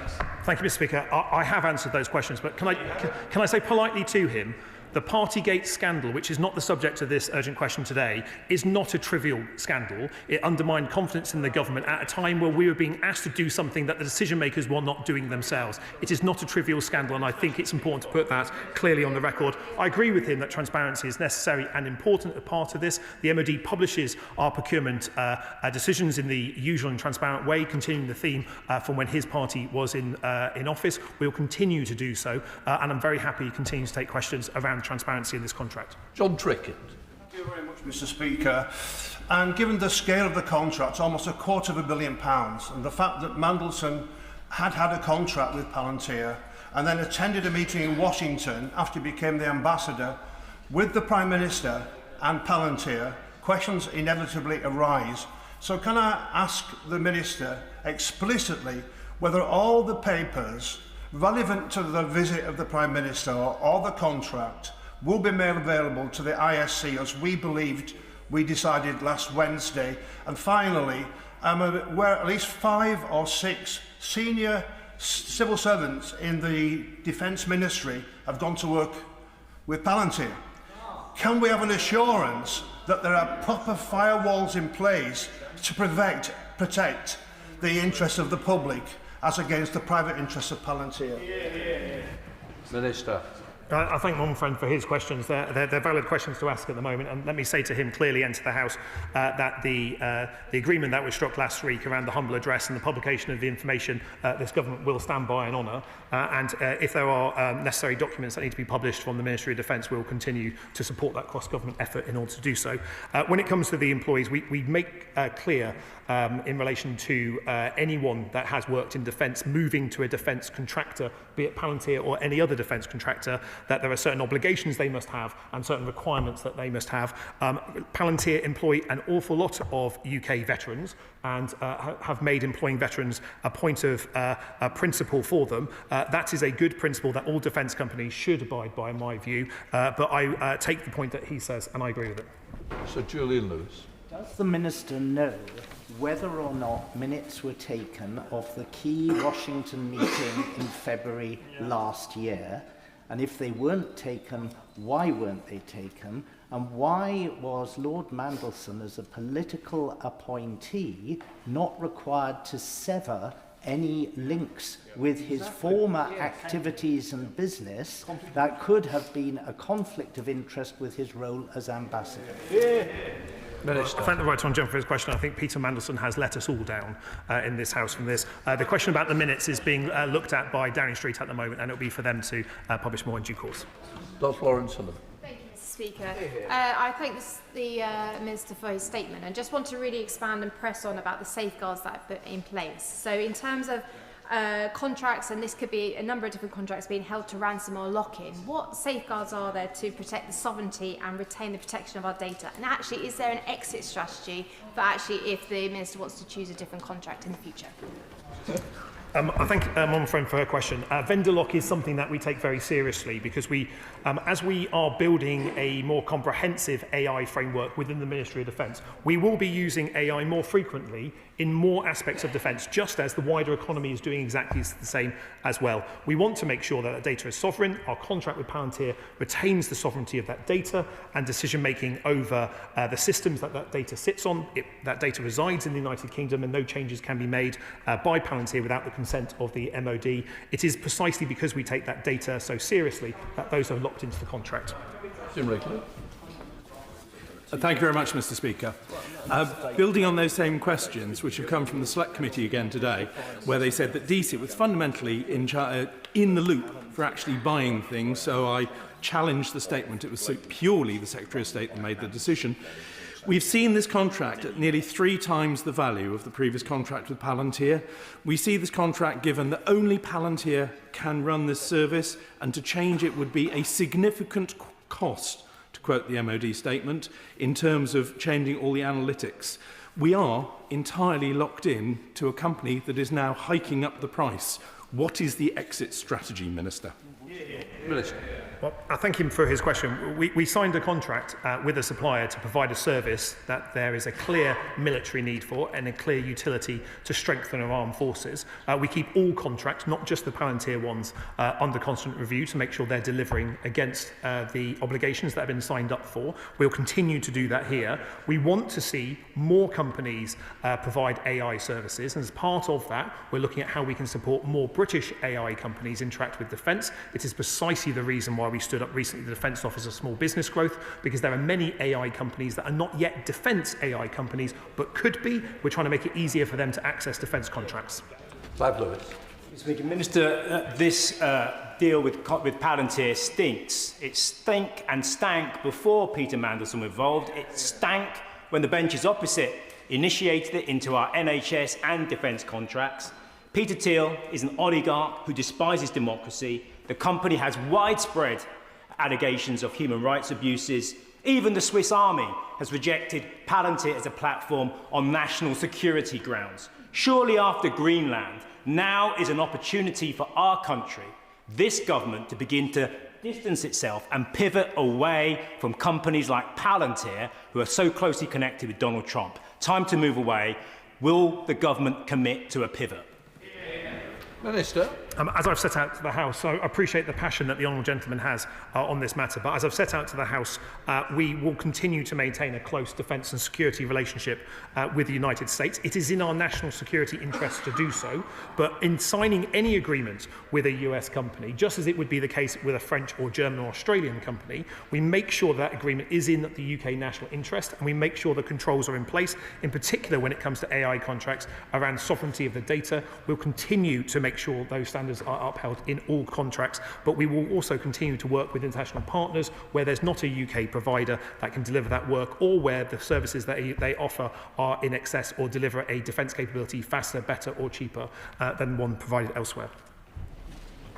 Thank you, Mr. Speaker. I just want to come back to a question that my right honourable friend asked at the dispatch box in his initial question. When the Prime Minister met with Palantir and Peter Mandelson in February 2025 in Washington, DC, was the Prime Minister aware that Palantir were a client of Peter Mandelson's firm, Global Counsel? Yes or no? Minister. As I replied to the right honourable gentleman behind him, that's a matter for Downing Street to publish in due course. I've spent the last 3 days in Saudi Arabia, I'm afraid, so just catching up with the events of the last few days. I've been clear about where that information will come from, and I can direct him in that direction. Rachel Musk. Mr. Speaker, there is a pattern. Palantir in the NHS, a £1 COVID contract expanded to a £330 million contract under the last government. In the Ministry of Defence, tripling the size of the contract to £240 million without due process, without competition. And as we have seen, the links with Global Counsel are there now for the record. So will the Minister ensure that all contacts with Global Counsel from his department and across government, because there are 34 contracts with public sector bodies in all with Palantir, are published so we can understand the revolving doors around Peter Mandelson, Global Counsel and this government? Minister. I appreciate the the direction of travel and the passion that my honourable friend has in that. We did follow due process in accordance with the Procurement Act in awarding this contract, and as I've set out clearly, we will comply with the agreement made last week around the publication of data and documents. Dave Dougal. Mr Speaker, this is yet more extraordinarily poor judgment on the part of the Prime Minister to meet personally with Palantir, a highly questionable organisation complicit in the ruination of Palestine and the devastation being wreaked in the US by ICE. Palantir are into the United Kingdom taxpayer for £500 million, half of which is uncompeted. We should be concerned about Palantir full stop. We should be concerned, in addition, about a direct award. We should further be concerned by that company being a client of Peter Mandelson and then a meeting with the Prime Minister for which apparently there are no minutes. When will Downing Street come up with a confirmed position on whether there were or were not minutes taken in that meeting with Mandelson? As I've been clear to the House in a number of answers, we will continue to have a security and defence relationship with the United States. It is in our national interest to do so. As a party that takes defence and security very seriously, something that I hope his party would do more of in the thing, although I have much respect for him, I will continue to make sure that we get the best services for our armed forces as we move to war fighting readiness. I've answered the response about minutes. That will be for Downing Street to publish in due course. Thank you, Mr Speaker. I welcome this government's record funding and our defence, and I also recognise the US are one of our closest allies. But we often in this House talk about energy security. I think sometimes we don't talk about security. And I wonder what more this government can do to invest in UK tech firms so we're less reliant on foreign firms. Can I thank my friend for his question? He's absolutely right that we look at security, data security, and the opportunities here. So in the Strategic Defence Review, we set out our direction of travel in defence, and investing in new technologies, including artificial intelligence, is absolutely key to securing our national security. I want to see the best-in-class products used by our armed forces. I also want to see more British SMEs, in particular, being able to access this area. We've stood up the Defence Office of Small Business Growth. We're looking about how we can, in particular, support small defence AI companies to onboard their software and a whole range of defence utilities. We'll continue to do so as we look to spend more of a rising defence budget with UK SMEs. Sir Julian. Mr Speaker, the Secretary of State have said that Peter Mandelson was not involved in the decision about Palantir. But the issue is not the decision, it is the run-up to that decision. We know that Peter Mandelson was flying in, or that executives from Global Council were flown in to embassy parties. And we need to understand more about whether Peter Mandelson, in pushing for deliverables for the state visit, was pushing for deliverables with Global Council clients for the state visit. Would he confirm that not just on Palantir, but on the contract given to Anduril Technologies, that Peter Mandelson was not involved in any way at any stage of the development that led to the decisions on those contracts? Minister. Can I thank him for his question? Looking for deliverables ahead of a state visit is, I'm afraid, pretty standard practice, something that his government did just as much as it is something that we look at. We will continue to have conversations with our ambassadors in all circumstances, as he would expect in relation to here. But he raises questions that should be answered by the publication of the information. We've committed as a government in order to publish the relevant information that the House has asked for, and that is a commitment made last week that we stand by. Neil Duncan-Jordan. Thank you, Mr Speaker. The government's ongoing relationship with Palantir is deeply concerning, given the company's involvement in Israel's crimes against the Palestinians. Palantir's AI technology has been used to destroy entire neighbourhoods, schools and hospitals. So if we claim to want an ethical foreign policy and pride ourselves on being a rules-based nation, why are we still signing contracts with such a company? Well, I entirely appreciate the position that the honourable gentleman comes from. Palantir provide services to the United Kingdom that keep our troops safe and enhance our national security. We have a range of contracts with US firms, both in procuring services but also procuring platforms. All those contracts go through the necessary rigour and an assessment before they are signed. Some of those are subject to competitive tender. For other reasons, they're subject to direct award. We'll continue to work with our US partners. Dr. Ellie Jones. Thank you. Mr Speaker, the co-founder of Palantir, Peter Thiel, maintained a close financial and personal relationship with the paedophile Jeffrey Epstein. And there are really profound ethical concerns about the web of connections between Thiel, Epstein and Mandelson. The honourable member is absolutely right. The MOD contract with US-based spy tech giant Palantir absolutely stinks. So will the MOD now cancel that contract? Will we get a fast and independent inquiry into the government's contracts with Palantir? They're on several £billion worth of further framework contracts with the UK government currently. Will we find out whether Mandelson shared privileged information with Palantir? And if it is true, as the Times has alleged, that Palantir is hosting a party in Mayfair tomorrow for MOD officials, will he get that stopped? Minister. Well, I appreciate the questions that she asks. It would be a stronger position if the Greens weren't so soft on defence. We will continue to invest in our national security. We will invest in the contracts that keep our troops and our country safe. That will involve investing in UK firms. Indeed, it will involve investing in international partners at the same time. I've been clear at the dispatch box that we will comply fully with the humble address agreement made last week and publish information in the right way in due course. That will, I hope, be able to provide more of the answers that she is looking for.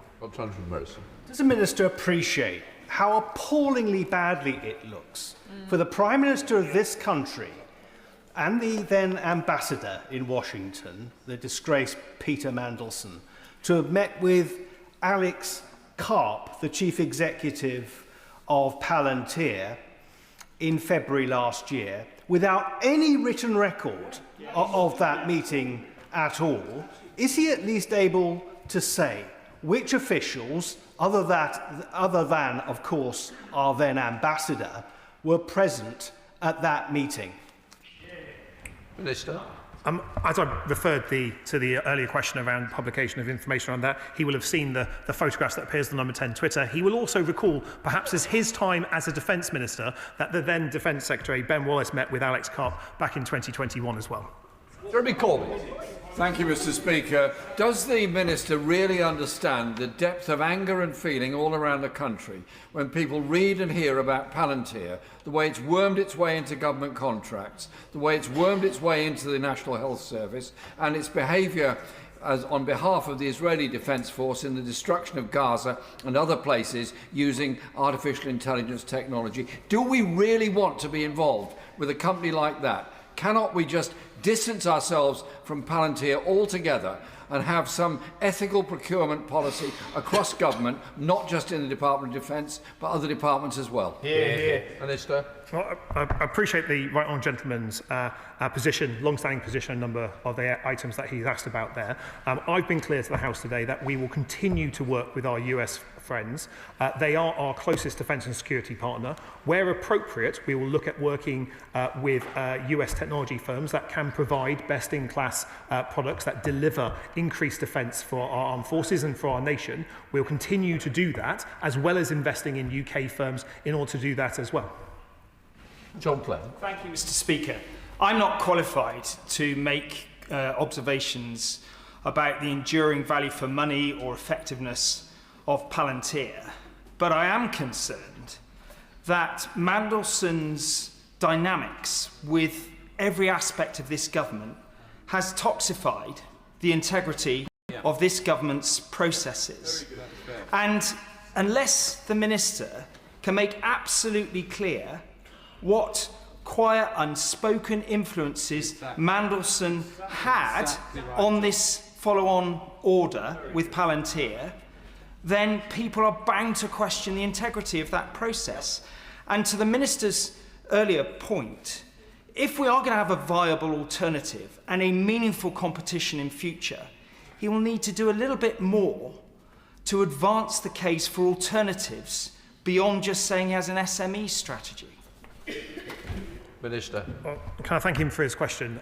He's right that it is important that people can have confidence in the system and confidence in the procurement system. As I've set out to the House here, the decision to extend the contract with Palantir that was originally signed in 2022 by the government that I think he was a part of at the time was made by the Secretary of State and the Secretary of State alone in relation to that. I do want to see more British AI companies working in defence. It is something that we've been very clear about. Indeed, I think even the last government set out an ambition to do more. We've stepped up on that to make sure that we can grow our own indigenous AI industry and have their software and their services be able to be onboarded into a more AI-friendly defence environment, because we know that AI provides a decision advantage for our forces, which is necessary to keep our country safe. I take the points he's made very seriously, though, and I'm certainly going to make sure that when we can publish the information that we have committed to do, that hopefully that will answer some of his questions. Alison Bennett. Thank you, Mr. Speaker. Palantir has links to Peter Mandelson, to Teal, to Jeffrey Epstein, the paedophile, and it is extending its web of influence across multiple parts of our public sector. It is extraordinary that the government is so reluctant to have this deal properly scrutinised.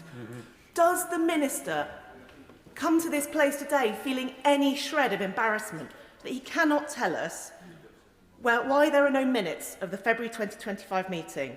We don't know whether a future contract was discussed, and we don't know whether the Prime Minister was aware of Mandelson's links to Palantir.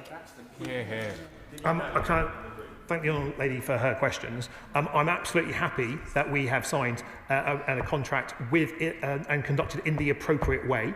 Scrutiny of that process is not something that I'm afraid of. I think actually scrutiny of that process will show that the decision made by the Secretary of State was made by him and him alone in order to do that, that the extension of the contract signed originally by the Conservative government in 2022 delivers a benefit to the United Kingdom and secured £1.5 billion of investment in the United Kingdom and supplies onboarding routes for more SMEs and makes the United Kingdom Palantir's European headquarters, which helps support our economy and our armed forces in the future. But the minutes, as I've mentioned a few times, will be a matter for Downing Street to publish, but it's pretty standard for ministers to meet with defence suppliers.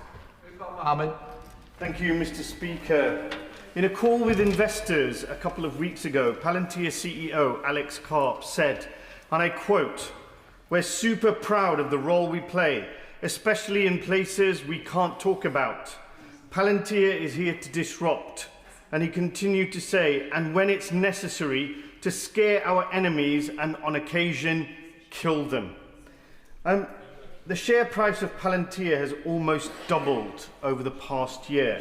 So can the Minister confirm if Peter Mandelson, the Prime Minister, any Cabinet Minister, any member of his government or the MOD or any public official currently have shares in Palantir and will financially benefit from the government contracts it has been awarded? Minister. Can I thank him for his question? I'm afraid the role of defence is to disrupt our adversaries. The role of defence is to secure our national security. To do that, we possess capabilities that can disrupt, deter, and if necessary, defeat our adversaries. That includes killing our adversaries at times. Well, first of all, don't walk across the member who's getting the question. Sit down, just sit down. Please, you ask the question, wait for the answer. Don't keep interrupting. We've got to treat people with respect and tolerance in this House, Minister. Cool. Thank you, Mr. Speaker. It is the role of defence to keep our country safe. As part of that, we do procure lethal capabilities. Not all the capabilities we procure are physical capabilities to secure our national security. AI will continue to be a larger area. His question around transparency of our shareholdings is, as a Defence Minister, we have to publish all our shareholdings with the relevant Standards Commissioner. In terms of that, I don't hold shares in Palantir, and as a Minister, no ministers in Defence are allowed to hold any shares with a company company that interacts with defence businesses. Adam. Mr. Speaker, in 2024, Leicestershire Police signed a contract with Palantir worth close to £1 million for an intelligence and investigation platform. Now, from what I can deduce with my work that I have done, there was absolutely no formal tender process, and I raised this concern in the Chamber in the summer of June 2025, along with my concerns of Palantir's racial profiling and civil liberty abuses, the sum of which we are seeing in ICE raids now. So, the written response that I received at the back of this did not address any of my concerns. So will the government now ensure that all the information about this contract is immediately released? And can the Minister confirm that Peter Mandelson played absolutely no role in unleashing this dystopian contract on the residents of Leicestershire Police? Leicestershire. Thank you. I appreciate the focus that he has on that particular contract. As a Defence Minister, I don't know about Home Office policing contracts that were secured by individual forces. I can direct him to my colleagues in the Home Office who might be able to help more. John MacDonald. I've been trying to follow the Secretary of State's responses with regard to the issue of relationships with political parties and others. Could I ask him to take back the issue with regard to some companies, for example, the Quadrature Hedge Fund, which has massive investments in Palantir, but donates to political parties in this country, including the Labour Party, a £4 million donation in 2024, and what influence that had on the decision-making processes around the award of contracts. Minister. Can I thank the right honourable gentleman for his question and for the inadvertent promotion that he gave me as part of it. I think he's right to talk about the necessity to ensure that political donations and transparency are in order. It's something that the government has already set out some changes on, and I want to see our politics learn the lessons of the experiences of the past to make sure that donations are clear and transparent, something that has not always been the case under the last government. But I take seriously the issue he raises, and if you'd like to write to me about the detail of that particular one, I'm happy looking into it. Jim Shannon. Thank you, Mr. Speaker. Can I thank the Minister for his answers? And the Minister is well known for his decency and as a good Minister and always tries to answer well. The Minister will know that I've been a firm supporter of the need to enhance defence both physically and in the cyber world, and welcome the defence contract. However, public confidence is at an all-time low due to the Mandelson debacle. His connection to this firm naturally bring about questions, which is why this UQ has been asked today. So how can government assure us that this firm was awarded not due to any connection, but because they can provide the best programme and the best defence for our nation? Thank you. Minister. Can I thank him for his question? I'm a big fan of his as well. I think I've been clear in the answers today that the decision to award the extension of the 2022 contract signed under the last government was made by the Secretary of State and by the Secretary of State alone. It was his decision to do so. We're procuring new AI capabilities to speed up our delivery of defence outcomes within defence. We know that our adversaries are using AI in terms of how they are positioning themselves. It's necessary that we do so as well. But he's right that as we deploy more artificial intelligence, not just in defence, but across our wider economy as well, that there's a level of confidence that can be secured in the contracts and the technology themselves. That's a bigger debate than just this one here, but I understand precisely where the honourable gentleman is coming from. Can I thank the Minister for his responses this afternoon? I will allow a couple of moments for the front bench to swap over.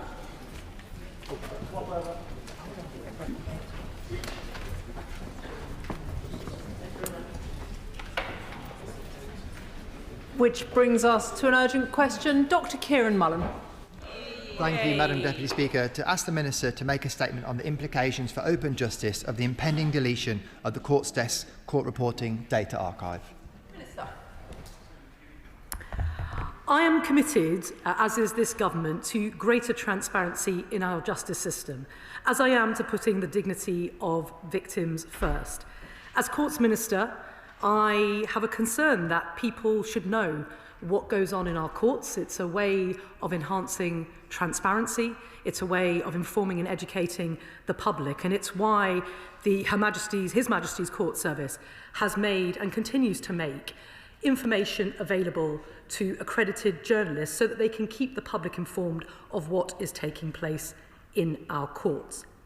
Since 2020, a company called Courts Desk entered into an arrangement with His Majesty's Court Service conducting a pilot and providing a new service which was agreed under the previous government.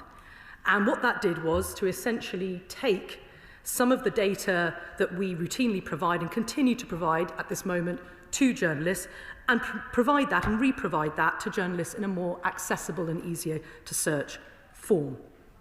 HMCTS was indeed working to expand and improve the service by creating a new data licence agreement with Court Desk and others to expand access to justice. And it was in the context and in the course of the arrangement with Court Desk that data protection issues came to light. What has arisen is that this private company, Court Desk, has been sharing private, personal, legally sensitive information with a third-party AI company. That includes potentially the addresses, the dates of birth of defendants and victims.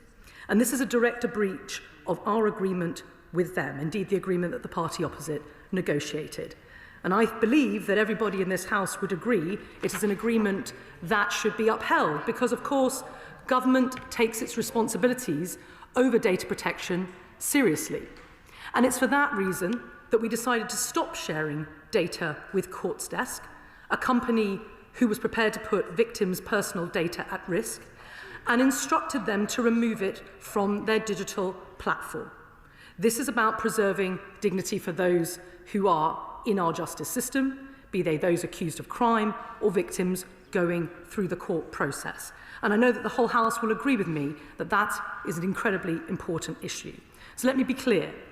The cessation of our agreement with Court Desk does not change the information available to the public about what carries on in our courts, and nor does it change the information available to journalists. Now, I recognise that the sort of service that Court Desk provided was useful for journalists because it collated the information and presented it neatly. And it's for that reason, Madam Deputy Speaker, that officials in my department are continuing to work, as we had always planned to do, on an alternative platform, one that allows us to make the information available, but to maintain the guardrails in relation to data protection. And it's that I hope to update the House in coming weeks. And as I conclude, this decision... Order. The Honourable Lady will know that she had 3 minutes, which she has used. Dr. Kieran Mullen. Thank you, Madam Deputy Speaker. Here we are again, not even 1 week after this government had to be forced into releasing the Mandelson files, looking out for themselves and not victims. We're back. Back with a government that preaches transparency and practices the opposite. The pattern is clear. They won't release migrant crime data, and they fought our efforts to shoot a grooming gangs inquiry every step of the way. A campaign that was fuelled by journalists uncovering what was happening in our courts. And what is the government now intent on doing? Delete, delete, delete. They want to make it harder for journalists to report the truth. What is it they're worried about? Could it be that they want to hide the fact that thousands of criminals will escape justice under their sentencing bill? Could it be that when they erode our rights to jury trials, they don't want the public to hear about what results? Can anyone really draw any other conclusion than they have determined to escape accountability for their damaging policies? Madam Deputy Speaker, the Court Desk project has been a huge success. Introduced by the Shadow Home Secretary, it has revolutionised the transparency of our courtrooms. Court Desk reports that more than 1,500 journalists have used the platform. It is why so many journalists are rallying in support.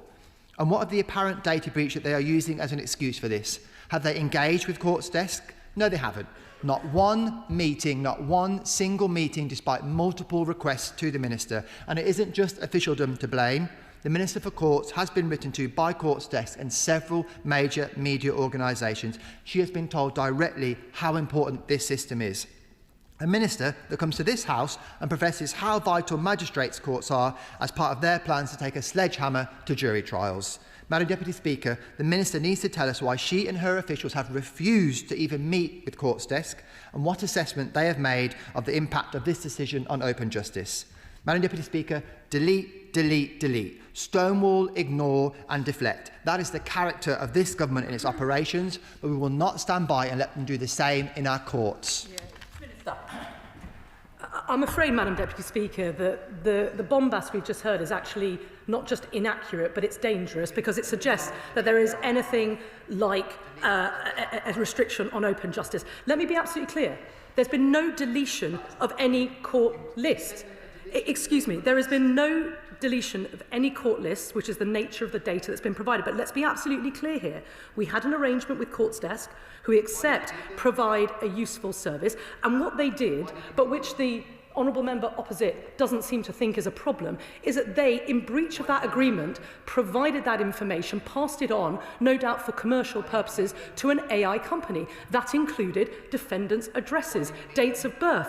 These are things that I don't think anyone in this House thinks should be provided to anybody other than accredited journalists, and yet it was provided to an AI company. What we then asked Court's Desk to do was to delete the information that they held. As of yesterday, I understand that they still have not done so. They accept they've acted in breach of their agreement and indeed threatened the MOJ with legal action, which they've not chosen to take forward. Now, what we are saying is that when you act in breach of an agreement, putting vulnerable people and parties at risk, that is very serious, and I take data protection seriously. But there has been no obstruction to journalists being able to access through the usual channels the lists that we are talking about here. That remains open today. It remains open to journalists to contact HMCTS. And indeed, what we want to do is put this on a secure footing with the necessary guardrails. And I will repeat, because he's muttering through my entire response, no one's deleted any court records. So everything that he refers to in relation to serious sexual historic crimes, all of that remains accessible. Case law remains accessible, and the court lists remain accessible. Open justice is vitally important, but what I will not have is a Wild West of private companies who act in breach of agreements with government and pass sensitive data onto third-party AI companies. That will not do, and he knows that if he was in my position, it wouldn't have been acceptable to him either. Chair of the Justice Select Committee, Andy Slaughter. Thank you, Madam Deputy Speaker. It's a pity the opposition spokesperson is reducing this to one of his conspiracy theories, because I know the Minister is an advocate of open justice, and the government is doing a lot on open justice in terms of televising the family courts, publishing transcripts and other matters. However, Court Desk News, which gave evidence to the Select Committee in its 2022 inquiry into open justice, is I think the only centralised source of information for journalists, and it is an important tool because court reporting and indeed local journalism have suffered greatly over the past years in that way.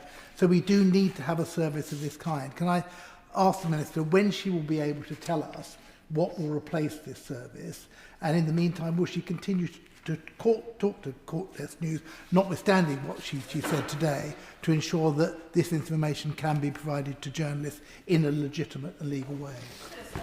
He asked a very good question. It's vitally important people know what goes on in our courts, and indeed this is something that matters to wider society and indeed to our democracy. Local reporting of what happens in our courts is really important, and we recognise that Courts Desk provided a useful service for journalists in collating information and presenting it in an accessible way. That's what we want to be able to maintain, but at the same time safeguarding people's data, putting it on a proper licensing footing. And to give him a timeline, we are looking to initiate that licensing procurement arrangement, making it available to a wider number of companies, so there's even more accessibility next month in March. So we're very close there, but what I will not abide is a flagrant breach of the agreement that we had with Courts Desk and the sharing of sensitive data in a way that is irresponsible. I want the data to be available to responsible journalists to use responsibly, and that is exactly what we're getting on with. Liberal Democrat spokesperson Jess Brown-Fuller. Thank you, Madam Deputy Speaker, and I thank the Minister for setting out the data protection issues that they have identified with Courts Desk. But could she explain why her department ignored the 16 letters written by Courts Desk asking for dialogue before deciding to do away with the system? Because it is, as the Chair of the Justice Select Committee says, the only centralised tool for justice reporting. And reporters have described MOJ's own data as fragmented, incomplete and impractical to navigate. And according to HMCTS, their own records on court listings were accurate just 4% of the time. So it is those gaps that Courts Desk was designed to fill, providing clear and accurate information for reporters. Doing away with the platform is naturally going to add to the feeling that the MOJ is avoiding difficult questions and dodging accountability by undermining journalism. So will she suspend the deletion of the archive until the Information Commissioner's Office has looked into these issues and drawn its own conclusions? And if the Minister insists on going ahead with the deletion in coming days, will she please set out an indication of a timeline for when we can expect a platform that will serve the same purpose? Well, I want to be absolutely clear that accredited journalists continue to have, as they have throughout this, to have access to court information that they need directly from individual magistrates' courts and tribunal services, either via the Court and Tribunal Hearings Service, which is a new digital system, or on the gov.uk website. I do recognise the utility of what Courts Desk provided, but clearly that company was not acting in a responsible way. And when we approached them about the breach of the agreement that they had with HMCTS, they accepted that they had that and then threatened the Ministry of Justice with litigation, which is not an appropriate way to behave if you're trying to cooperate and get things on a sound and steady footing. And to give her the timeline, let me be absolutely clear, all magistrates and court lists and the accompanying case summarisation data that goes with that will be available on the Court and Tribunal Hearings Service from the end of March 2026. I want to put this on a stable footing so that journalists have ready access, because I accept it's got to be easy and available to them in a responsible but properly licensed fashion. And as I've said, that work will be made public and the licenses made available from March. We've got to do this in a responsible way. We've got to balance the very real needs of open justice, which I readily accept and which this government is committed to, with data protection, particularly when it comes to vulnerable victims who are at the heart of this. Dr Neil Shastri-Hurst. Thank you very much, Madam Deputy Speaker. There is an obligation upon anybody who is aware of a data breach to report that to the ICO no later than 72 hours after becoming aware of it. Can the Minister say when they were first aware of the issues around Court Desk and when it was reported to the ICO by her department? Minister. So the answer to his question is that the report to the ICO has not yet been made. I raised it with our data officer, and the conclusion, the advice that I was given was that it did not meet the threshold for an ICO referral. I've asked for that to be looked at again. But what is clear, and Courts Desk accepted this fact, is that they breached the agreement by passing this to an AI company. That is not a responsible thing to do with people's private addresses, with sensitive data relating to individuals by which those individuals can be identified, and which are not subject to the same reporting restrictions which of course journalists abide by. So let me be absolutely clear with the House. The sort of service that Courts Desk provide is one that we want to replicate, but we want to have it on a stable footing with the necessary data protection guardrails, and that is what we are putting in place. And if Courts Desk had engaged with the MOJ and HMCTS in a responsible fashion, we would not be in the position that we are in today. But the fact is that all along, journalists have retained the ability. That's the really critical thing. These are about court lists, not court records. Court lists for all courts. Journalists throughout have been able to engage with the information in the same way that they were able to do pre-2020, pre-Courts Desk. So they can get that information and they can continue reporting what's happening in our courts. Sir Julian Lewis. It's certainly a cause of great concern if an AI machine has now got access to people's private home addresses. What investigations have the government done to see how much personal information which should not have been released is now out there for anybody, no matter how ill-intentioned, to dial up at will? Minister. Well, I'm glad that the honourable gentleman agrees with me that this is a matter of concern. It's clearly not a concern that's shared by his front bench. Our understanding is that some 700 individual cases, at least, were shared with the AI company. We've sought to understand what more may have been shared and who else may potentially have been put at risk. But the mere fact that the agreement was breached in that way is incredibly serious, and it's why all of this needs to be put on a much more secure, licensed, and regulatorily secure footing. Thank you, Madam Deputy Speaker. My observation would be that surely it's for the Information Commissioner's Office to decide whether the data breach is serious or not. And if they don't have that information, they can't make that judgment. But my specific question is, was there, in the specification when this contract was procured, was there a clause which prevented the release of personal and sensitive data, and therefore is this company in breach of its contract, and therefore the aggression perhaps should come from the government as opposed to waiting for them to threaten the government with legal action? Well, she's right that the original agreement that was reached between Court's Desk under the previous government made clear that there should not be further sharing of the data with additional parties. One thing is to share the data with accredited journalists who are subject to their own codes and who are expected to adhere to reporting restrictions.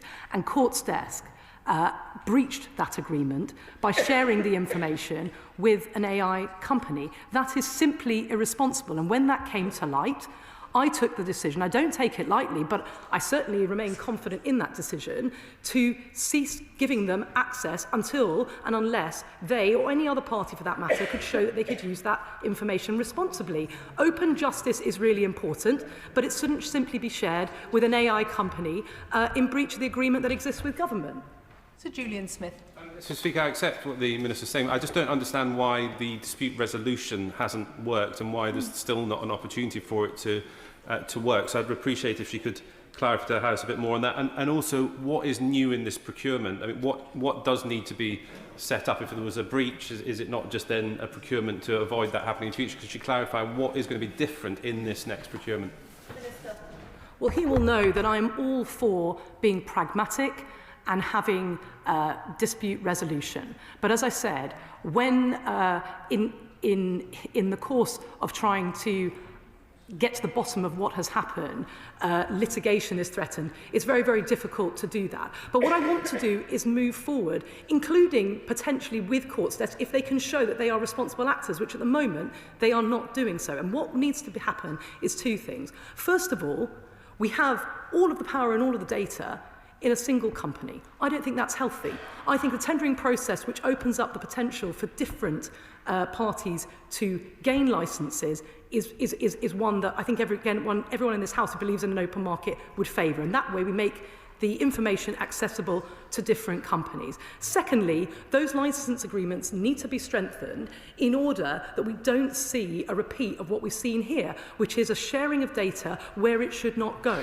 And we need to have those guardrails in place. The nature of the agreement that was agreed under the previous government was too informal for my liking, too baggy and too loose. And in fact, I think it's partly what's allowed this to happen. And it's why I want to put things on a better footing, not take ages about it. I've said we'd do this by March, and we're getting on with that. But in the meantime, it's a Wild West, and we cannot simply have companies acting in breach of the agreement, sticking personal sensitive information belonging to victims and defendants alike into an AI bot and passing it on to an AI company who will do who knows what with it. Rupert Lowe. Thank you, Madam Deputy Speaker. The Minister will be aware that we have privately crowdfunded a rape gang inquiry which is ongoing. During the course of that inquiry, which continues today, we've uncovered vast evil which is happening across the country, as well as systemic state failures. When we release the report, we're intending to pursue private prosecutions against those who failed. So Order. The question did ought to relate to the urgent question. Will the Minister give me a copper-bottom guarantee that the transcripts of previous court cases will not be destroyed? Minister. Well, let me start by saying that this government is committed to tackling grooming gangs, punishing offenders and protecting children. The grooming gang scandal is one of the most heinous crimes of our time. But allow me to repeat this. It's fundamentally incorrect to say that court records are being deleted. Court records are remaining completely intact and would only be deleted in line with GDPR and record retention policies. The data that we're talking about here is data which a private company, Court's Desk, has been asked to delete because it has not demonstrated, it has failed to demonstrate that it is using that data responsibly. This data is Magistrate Court's list and outcomes only, so not the sort of transcripts of which he speaks, data that they are not entitled to hold. So the sorts of data that he is concerned with remain, and for those who need to access it for investigative purpose or otherwise, they can do so through the usual channels. Let us not conflate that with the data in question here. Katie Lamb. Thank you, Madam Deputy Speaker. For decades, victims, survivors, campaigners, whistleblowers and journalists have fought to force the British state to reveal the whole truth about the rape and grooming scandal. The data held by Court's desk could be invaluable in uncovering the truth. The Minister tells us we can rely on the government's own data instead, but just 4.2% of magistrates' court cases are listed accurately by the courts themselves. So if every 25 listed, 24 are wrong, how can the Minister ask victims, survivors and any of us who care about the truth to rely on that, especially in the context of the most disgusting cover-up in our nation's history? Minister. Well, I share her concern regarding the victims who so often we fail to centre in our discussions in this House. Let me be absolutely clear. As a government, we have demonstrated time and again our commitment to open justice. So whether that's increasing the provision of free transcripts of sentencing remarks to all victims on request, the introduction, which we are about to make, of audio recording in magistrates' courts, or whether ensuring that the judiciary allow more judgments and decisions to be published. But to be absolutely clear, the nature of the data that was shared with Court's desk was listing data. And in some cases, the outcomes of those cases.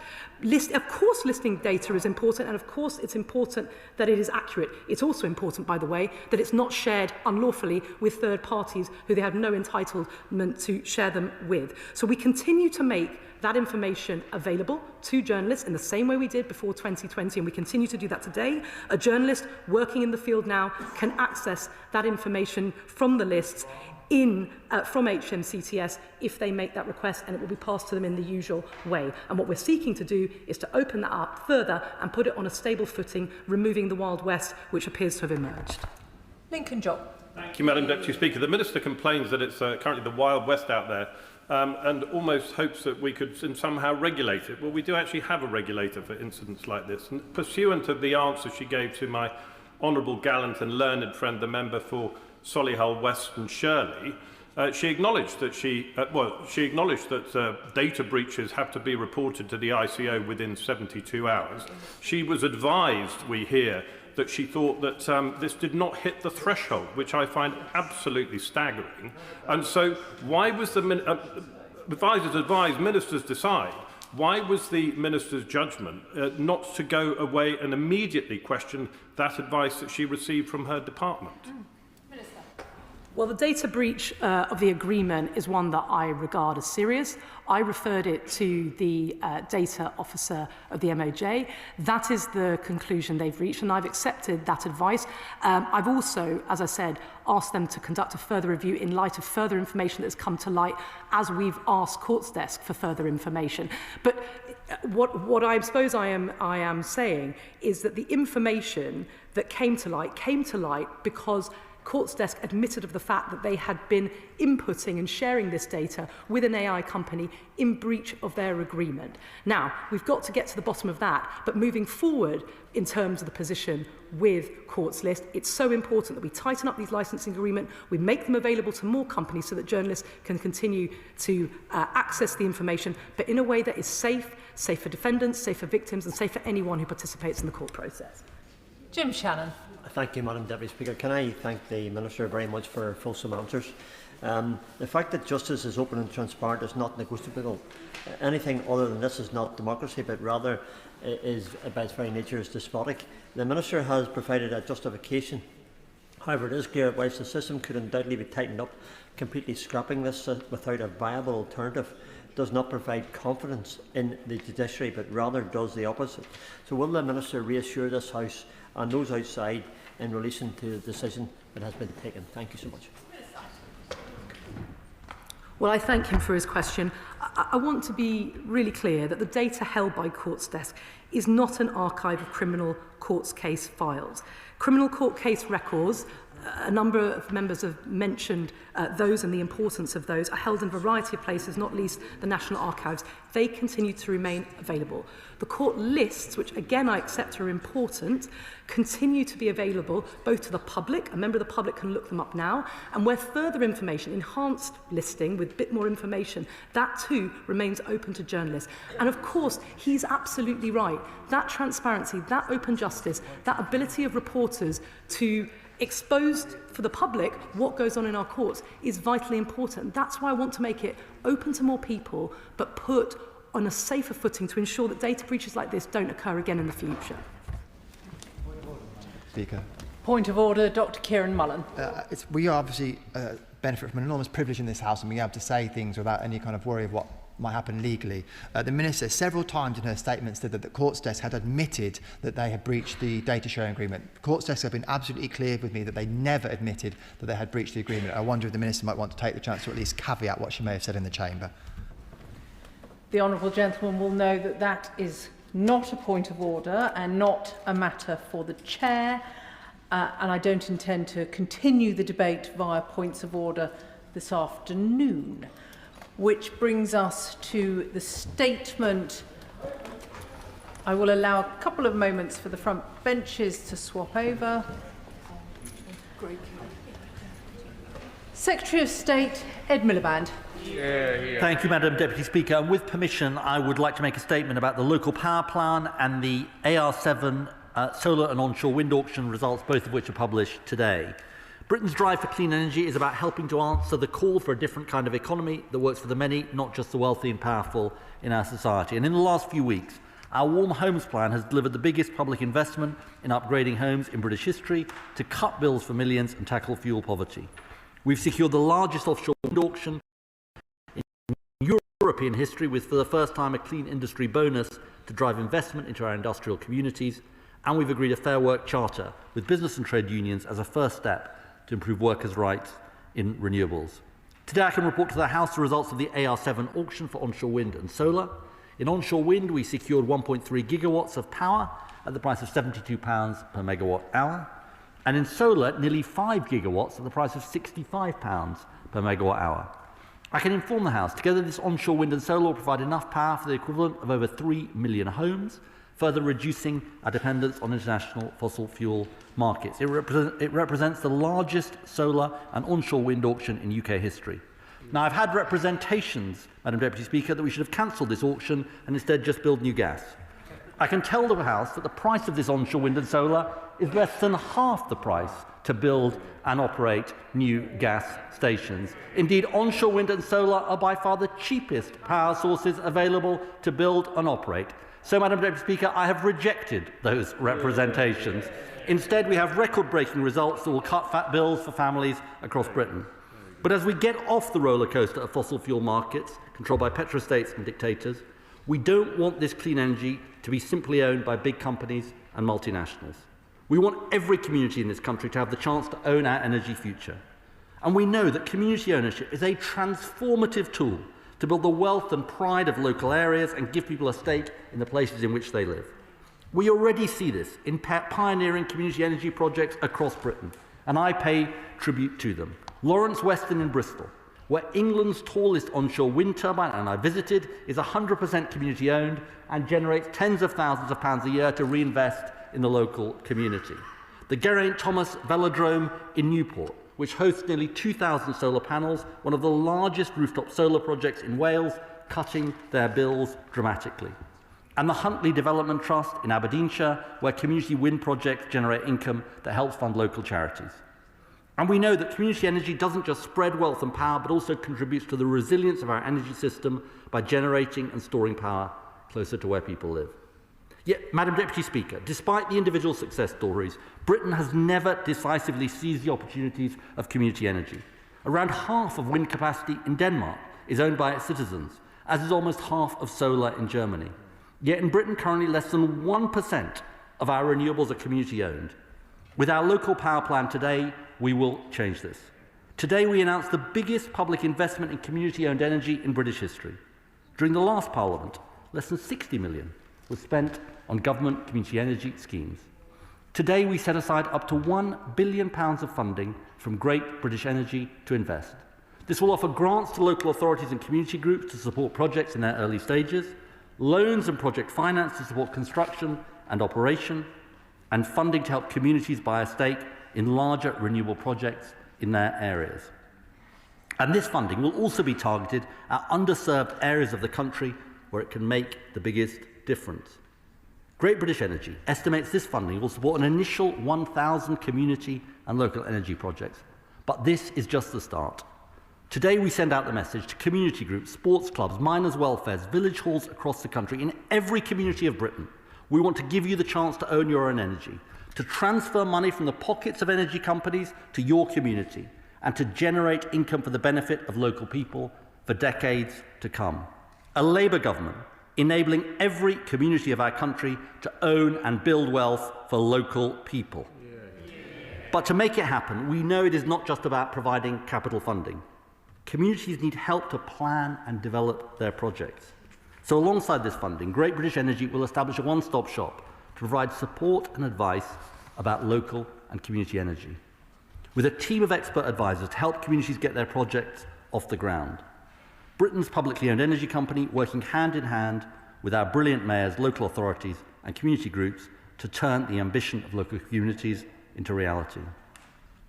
Now, alongside the funding and support, we also know that we must confront the reality that for years the rules of our energy system have held back the growth of community energy. Local and community schemes face hurdles that may be straightforward for large developers to overcome, but are too high for voluntary groups with limited time and resources. We are determined to break down these barriers. So we will also work with Ofgem to reform market codes and supply licenses to help communities sell the power they generate. And we will ensure community energy projects benefit from our reforms to planning and grid. We also, Madam Deputy Speaker, want to make it easier for communities to take a stake in larger projects through shared ownership. Building on examples like the Isle of Skye Cooperative in the Hebrides, which owns a share of a local onshore wind farm and has generated over £1.5 million for the local community. We think there is huge potential for many more projects like this. So we will consult on how we could use existing powers in the 2015 Infrastructure Act to mandate an offer of shared ownership. Powers passed more than a decade ago, but never implemented. It would mean that when big projects are built by companies, local people and communities will be offered a stake in them. As my honourable friend, the member for the Western Isles, has said, we need to move from a situation where communities can only aspire to be passive beneficiaries of projects owned by large companies to being owners themselves with benefits in perpetuity. From community benefit to community share and community stake.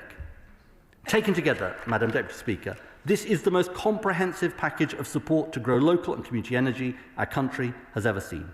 It builds on the Pride in Place programme, the community right to buy, and our world-leading commitment to double the size of the cooperative sector. And we know the local power plan will not be delivered from Whitehall, but place by place, community by community. So today I issue an invitation to local and community groups. Come forward with proposals and we will support you to make them happen. A stake for the British people in our energy system, generating returns for local communities and local people. Power, wealth and opportunity in the hands of the many, not the few, and I commend this statement to the House. Shadow Minister Greg Smith. Thank you, Madam Deputy Speaker, and I thank the Secretary of State for prior sight of his statement. Madam Deputy Speaker, it is becoming increasingly difficult to tell whether the Secretary of State is at the dispatch box as the Energy Secretary or rehearsing for a future move to perhaps number 11. Once again, the Secretary of State is distracted by personal ambition than the bleak reality families are facing across the country with crippling energy bills. Today's announcement is being sold as a bold shift of power to local communities. But cutting through the fluff, this plan does not make electricity cheaper, and it does not offer value for the taxpayer. This plan does nothing to reduce wholesale prices, nothing to fix the grid connection backlog, nothing to tackle the structural costs. Instead, the government are asking taxpayers to fund small-scale projects that will optimistically provide minor reductions in costs for a few local buildings, whilst leaving families and businesses across this country still paying higher prices. There are no guarantees that the £1 billion committed through the Great British Energy Scheme will deliver lower bills. No clear test of value for money, and no convincing explanation of why subsidising small piecemeal projects offers a better return for than backing affordable, large-scale nuclear generation that would genuinely move the dial. Spread thinly across the country over several years and funnelled through yet another Whitehall-controlled body, this is not a serious intervention. It is a press release masquerading as an energy strategy. Madam Deputy Speaker, alongside the local power plan, the results of allocation round 7 this morning raise serious questions that the Secretary of State has yet to answer. In the government's own press release, they rely on internal analysis to claim that additional solar and onshore wind procured through AR7 could lower bills in the early 2030s. But that analysis has not been published. It looks only at a narrow scenario, excludes wider system costs, and does not give a full picture of future bill levels. So if ministers are so confident in their figures, why won't they release the full impact assessment? What exactly is the Secretary of State hiding? AR7 also underlines the direction of travel under this government. Longer contracts, higher strike prices, and greater risk locked in for bill payers. The extension of contracts for difference from 15 to 20 years means households will be tied into paying these costs for even longer, regardless of whether circumstances change. At the same time, the government has relaxed planning requirements so some offshore wind projects can bid before planning consent has even been secured. All of this points to the root problem. Electricity prices are already too high, and the policies being pursued by this government are only pushing them higher. Doubling down on carbon taxes and loading more expensive wind and solar onto a system that is not ready risks driving up costs for both households and industry, making British business less competitive and leaving families to pick up the bill. Families are being asked to pay more, not less. Labour promised to cut energy bills by £300. Instead, bills have risen by £190 since they came into power. That is the reality behind their rhetoric, and that is the reality that every family up and down the land understands as they open their energy bills. And at the centre of all of this sits Great British Energy, an £8 billion taxpayer-funded quango that was meant to lower bills for everyone. So far, all we have is the promise of a highly paid chief executive, a new board, and more bureaucracy. Why do we need another expensive state body to do what the market and existing institutions should already be delivering? And that is the fundamental difference in approach. Our cheap power plan focuses on bringing down the underlying cost of electricity, saving the public sector and everyone else vastly more in the process, and doing so without costing taxpayers a penny. This government is more focused on its own internal politics than on delivering the one thing people need: energy that is reliable, abundant, and above all, affordable for all of our constituents. Secretary of State. Well, there weren't any questions, but I will. I'll reply nonetheless. Let me start on the issue of the AR7 auction, because I think this is very interesting, Madam Deputy Speaker, and it will give the House a picture of what's actually changed. And what's changed is the Conservative Party, not the reality. Because we had the AR5 auction a couple of years ago when the Conservatives were in power. And in the AR5 auction, the price of solar was higher than it was in this auction. And the then Secretary of State, the Right Honourable Lady who's now the Shadow Secretary of State, said this: "Our reliance on gas for electricity production today risks making power prices higher than they would be in a system with a greater share of generation from wind and solar. Moving to home-based clean power mitigates risks to bill payers now and in the future." Now, what has changed? Well, what's changed is that the Conservative Party have gone full MAGA. Let us just be honest about this. They've decided to chase reform into a ludicrous position, doubling down on fossil fuels, rejecting even solar and onshore wind, the cheapest, cleanest form of power you can possibly have.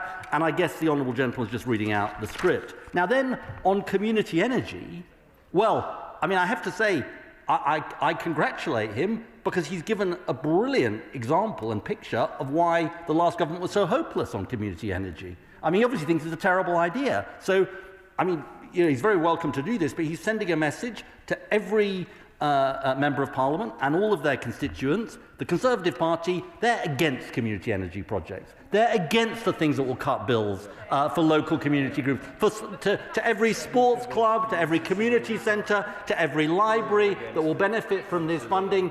There's a very clear answer. The Conservative Party says no, you don't deserve it. We don't want you to have those lower bills. We don't want you to have that cheap, clean power. We don't want you to have that income and resources to reinvest in our local community. If they want that as the dividing line, Madam Deputy Speaker, bring it on, I say. This government is on the side of local communities, on the side of cutting bills, on the side of reinvesting money into those communities. The Conservative Party, in their new incarnation, is against it. Chair of the Select Committee, Bill Esterson. Thank you, Madam Deputy Speaker. Well, Select Committees look at the evidence, and the evidence we've heard is that community energy is a great way of bringing down bills and giving people the confidence to take part in the energy transition. In fact, talking of solar, which the Secretary of State mentioned in his statement, we heard that golf courses use 10 times as much land as solar farms do now. And even if the Committee on Climate Change recommendations are adopted, it will still be twice as much land use for golf courses. The Country Land and Business Association told us concerns about land use are a myth, that the planning system protects the best and most versatile land for crop production, and that the rollout of solar should be encouraged as a way of diversifying for farmers, delivering cheap electricity for both neighbouring businesses and domestic users as well. So, will the Secretary of State say how he intends to ensure as many people as possible in rural areas understand the benefits of community energy and solar more widely, and will he ensure that those myths are finally busted? Secretary of State. Well, I think my honourable friend did a very good job of busting those myths in his question, and I think he's absolutely right about this. Look, the truth is that you can't at one and the same time complain about bills being too high and then reject the cheapest, cleanest form of power. But I'm afraid that is the position of the party opposite. There's no hiding the fact. I mean, nobody can disagree. You can disagree about other things, but nobody can disagree that solar is the cheapest form of power, but they're against it. On his point about community energy, I think he makes a really important point. And let's be honest, Madam Deputy Speaker, on this. We are in the foothills of what we need to achieve as a country on this. Because when you look at Germany, when you look at Denmark, they are miles ahead of us. And this is about a different conception of energy and who owns it. Not just big multinational companies, not just the big companies that they seem to want to just leave it all to. We want local people to be able to have a stake in the system, and that's what this plan is about. Liberal Democrat spokesperson Pippa Halings. Thank you, Madam Deputy Speaker. And the Liberal Democrats welcome the government recognising what communities across the country have been saying for years, that community energy is one of the most powerful ways to cut bills, rebuild trust in the energy system, rebuild local resilience, take people with us on the journey to net zero. We campaigned hard to see community energy written into the Great British Energy Act alongside many people, although not everybody it seems to be today, in this House and the other House, alongside community groups like the South Cambridgeshire Climate and Nature Group and other community organisations across the country. We believe in localism, in empowerment and in giving communities a real stake and ownership in our clean energy future. And I thank the Minister for working with us to make sure that we did get this into the Great British Energy Act. Because as we rightly move away from volatile fossil fuel costs controlled by foreign powers, we must ensure that our new clean energy system puts community first.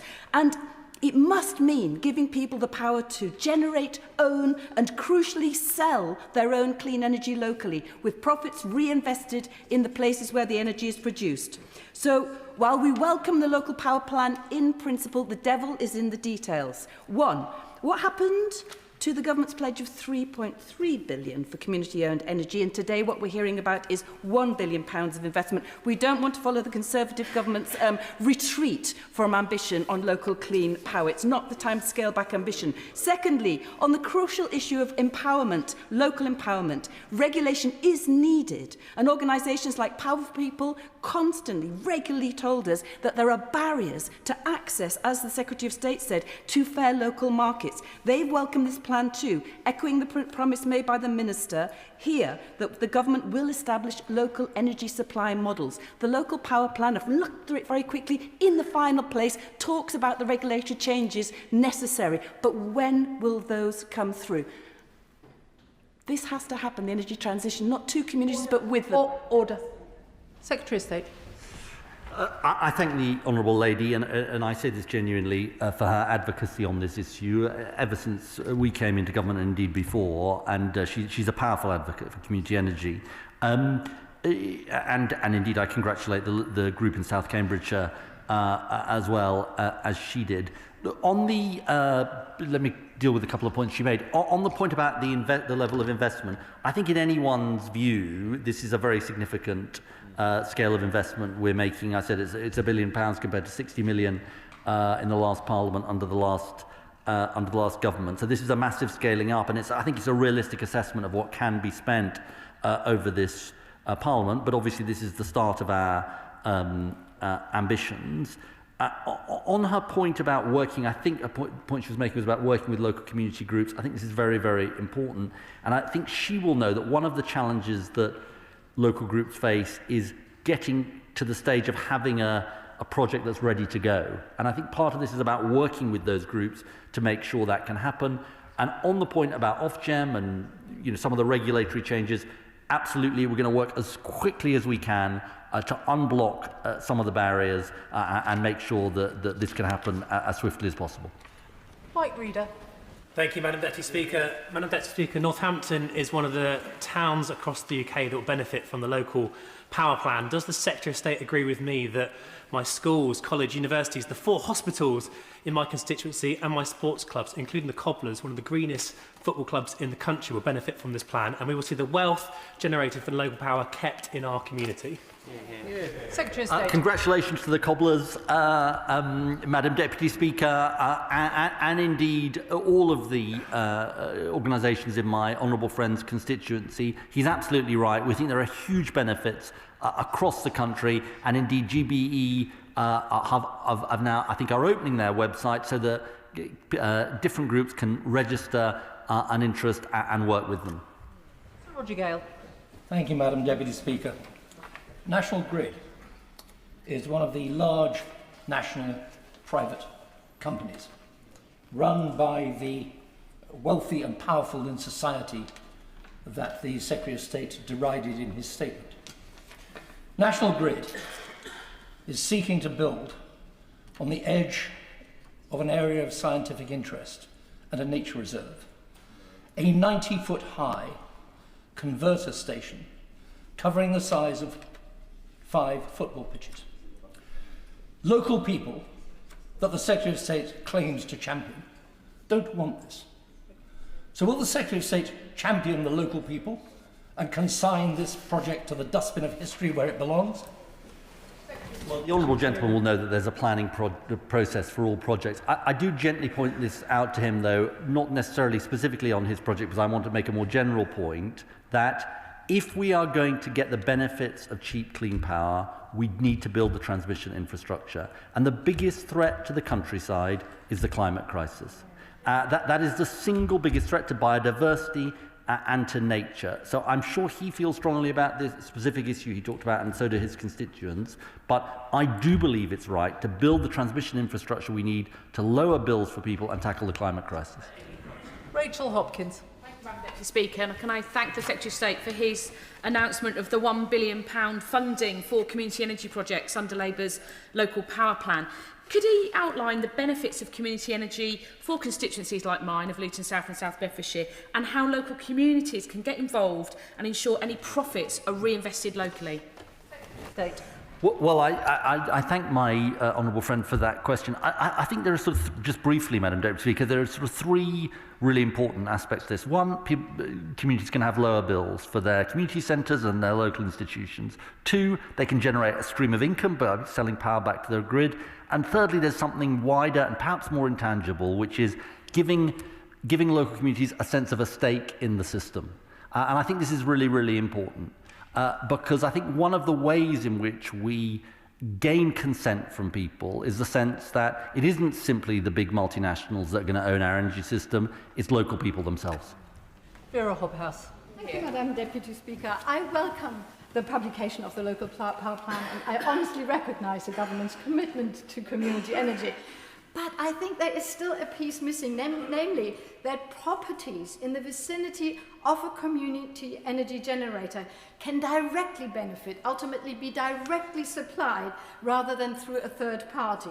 Will the Secretary of State look again at how community energy is defined and include as households benefiting from the energy generated within that community? That we have been sort of struggling with that definition of community energy in the Select Committee. And I think this is important, that households can benefit from energy generated within the community. Thank you. State.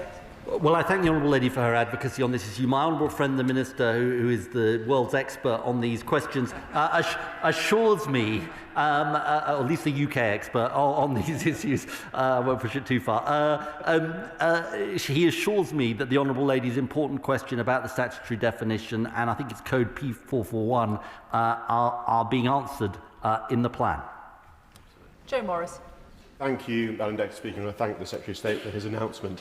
Community energy is incredibly powerful in rural Britain as well, particularly in the village of Humsoft, where Humsoft Net Zero set up the community-owned solar farm. So can I just restate my invitation to the Secretary of State to join me on a visit to Humsoft Community Solar Farm, and thank him once again for the statement. Secretary of State. Well, I will take him up on this kind offer, Madam Deputy Speaker, and I think he will see powerfully one of the examples of community energy in practice. And I think what's so exciting about today's announcement is we can now reproduce this right across the country. Sir Julian Lewis. Does the Secretary of State agree that the Mandelson scandal illustrates the reputational risk and damage that can be done by ignoring aspects of criminal exploitation? Does he know whether there is a difference in the cost of solar panels that are imported from China compared with other possible sources?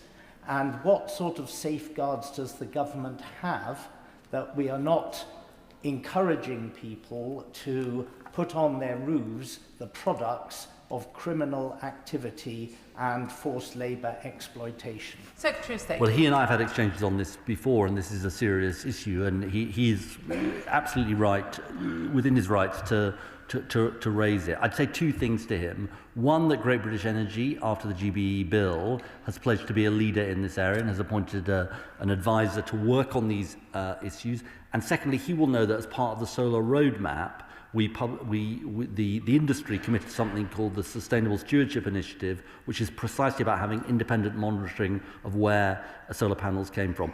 I do take this issue really seriously. I take his advocacy on this issue very seriously. And look, it's work in progress, but it is really, really important that we get it right. Olivia Blake.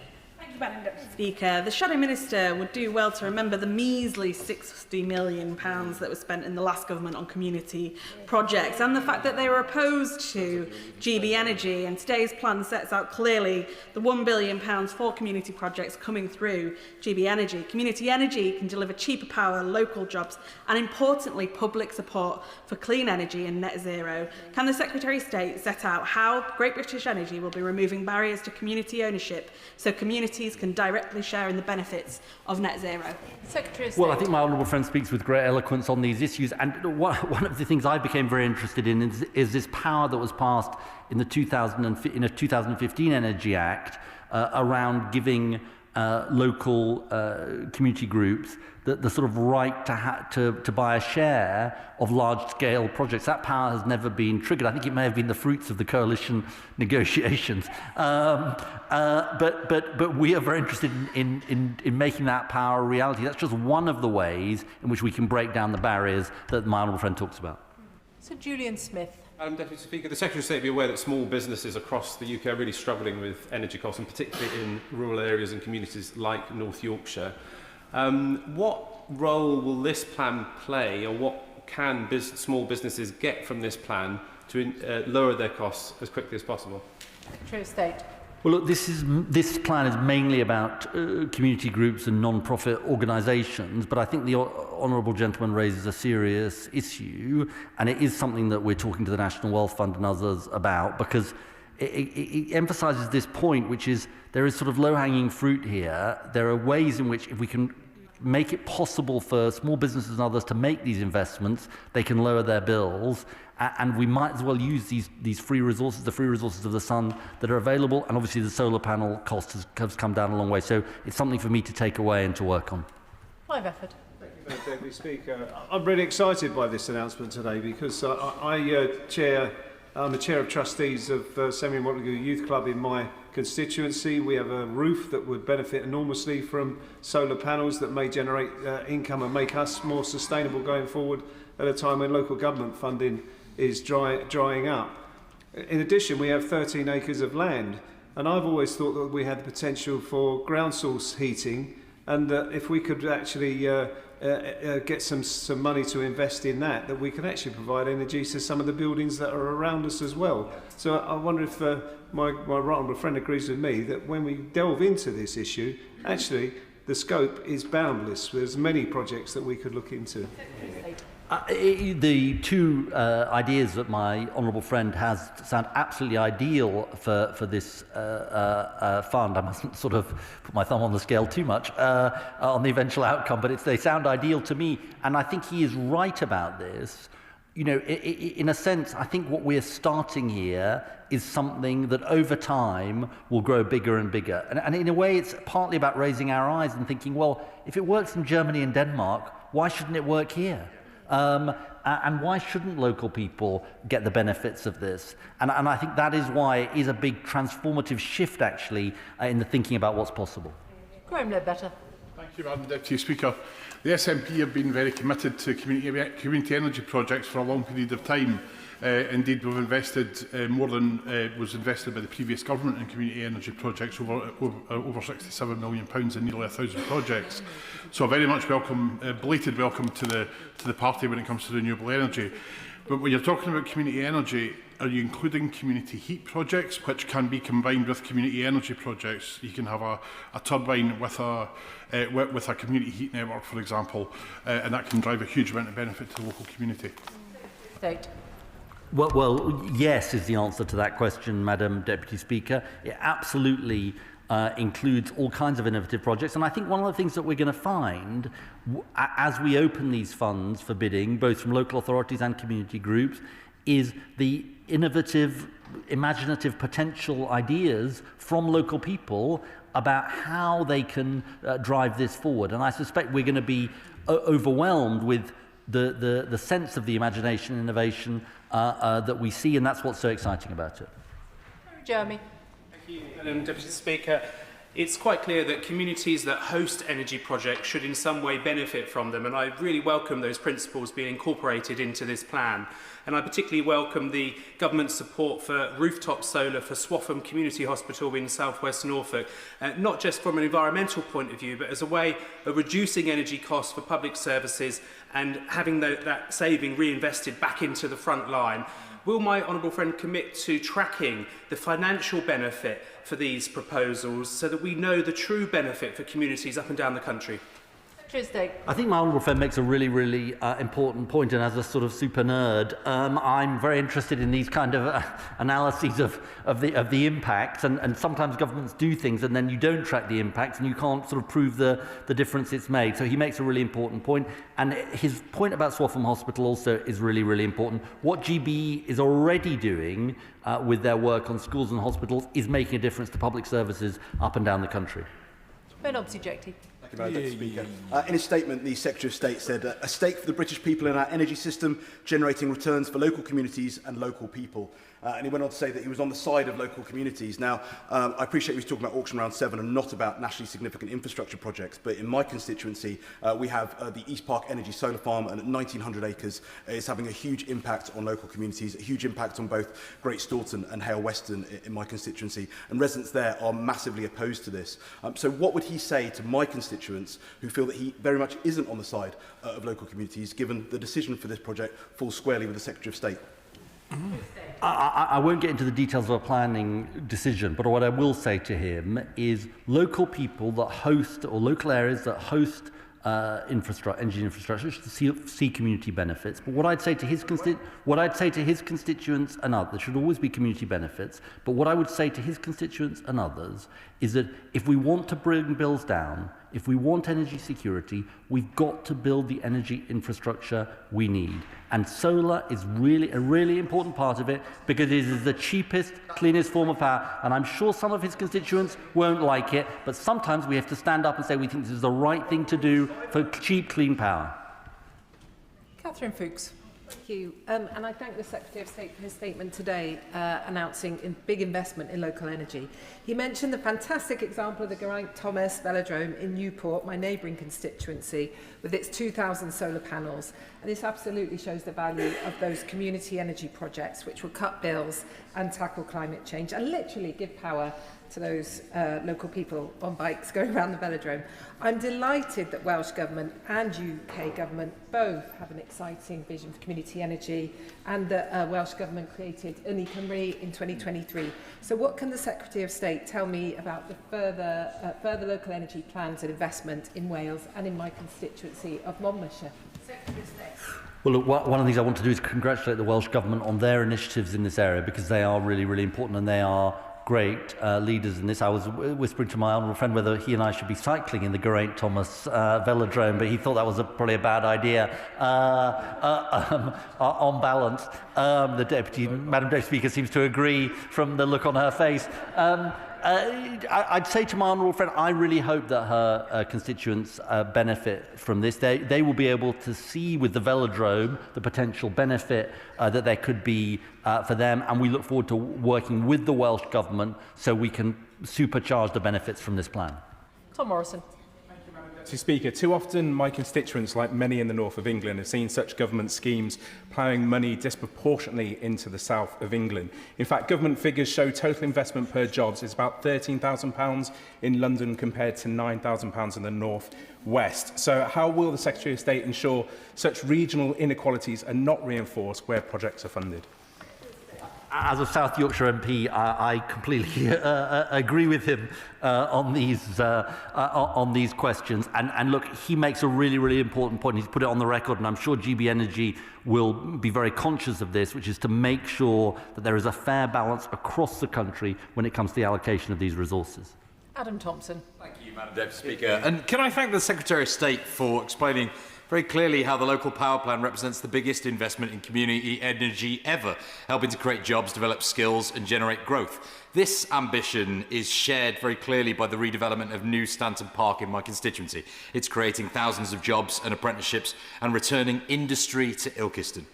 Will the Secretary of State then outline how the local power plan, alongside Mayor Claire Ward's mayoral renewable fund, will support developments like New Stanton Park by lowering energy costs, attracting investment and expanding gold standard apprenticeships? Well said. Another really exciting part of this plan, Madam Deputy Speaker, which is working with local mayors like the excellent Claire Ward, because there's just a real chance here for kind of mayoral vision to combine with national government vision to combine with local people's vision about how they can transform their community and generate resources. So I'm very happy to endorse the sentiments of my honourable friend, and I really look forward to him, working with him and Claire on this plan. Anne Davies. Community energy has an important part to role in Wales, where it currently powers around 17,500 homes, and many of those are in my constituency in Caerfyrddin, where only Sir Gar are leading the way. So I welcome the local power plan and its funding envelope of £1 billion, so that we can rapidly expand this number. So can the Secretary of State tell me more on how this funding will be fairly distributed across the UK, and will he introduce a ring fence to ensure that Wales and other devolved nations such as Scotland and Northern Ireland receive at minimum their population share? Well, the Honourable Lady asked a really important question, and one of the things that we'll be doing is working with the Welsh publicly owned energy company to make sure that we together make sure that Wales benefits from this plan. I made the point to the Honourable Gentleman who asked me the question about a fair balance of funding across the country. I think this is very, very important. I also say this, Madam Deputy Speaker. Look, I think we will find that this programme is going to be highly oversubscribed, will be my prediction, because there is such appetite, and I hear it in the House, for this plan and for the potential of this plan. But one of the things we'll be definitely doing is working with the Welsh Government. Alice MacDonald. Thank you very much, Madam Deputy Speaker. I welcome the local power plan, which builds on much clean energy investment in Norfolk, including backing for the Vanguard wind project and 17 million for warm homes in Norwich. I'd urge the government to keep backing the East of England as a hub for clean energy. Could you maybe outline a bit more detail about how constituents will become aware of this project, particularly maybe people who won't hear their statements today or perhaps hear this on the radio, to make sure that those communities that would actually benefit the most are able to maximise this funding? Well, I think my honourable friend makes a really, really important point, and I think this is where local members of parliament have a massive role to play in, you know, approaching their local community groups and others who they think can have potential to benefit from this. Because, you know, one of the most important things about members of parliament is they have, and I say this across all sides of the House, is that so many of them have a sense of the groups in their constituency, the areas in their constituency that can really benefit from this. So I would encourage all members, and we will make sure, my honourable friend the Minister and I, we will make sure that we provide the resources for MPs across the House to be able to kind of not only know about the plan, but draw it to the attention of people and community groups in their constituency so they can benefit from it. James. Thank you very much, Madam Deputy Speaker, and I thank the Secretary of State for his statement. My Lib Dem colleagues and I have long campaigned for community energy, but it's not enough to have a plan to deliver local power projects in the future when there are already projects around the country ready to go now, but sadly have not been supported by the National Grid. In Wokingham, the Barkham solar farm is ready to go, but the National Grid is not ready yet to hook it up to the grid. They have delayed it for far too long, and recently they've come up with another long delay.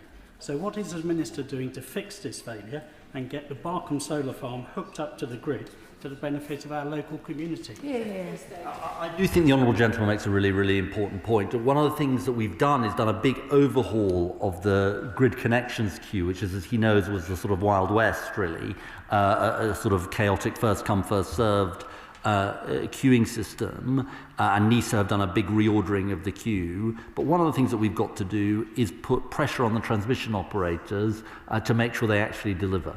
So I would encourage him to write to my honourable friend the Minister about the specific project, and we will take it up with the National Grid.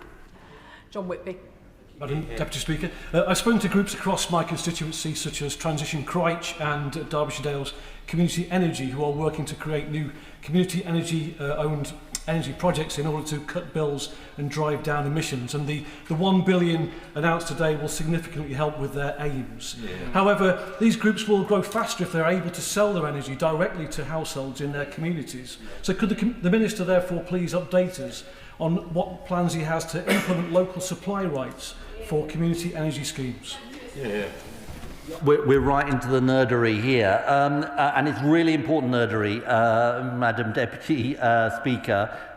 My honourable friend makes such an essential point about the ability for this power to be sold back into the grid. I would assure him this is something that we are working on with Ofgem to improve the offer to local community groups, because this is an essential part of ensuring that economic value goes to the groups, including in his constituency.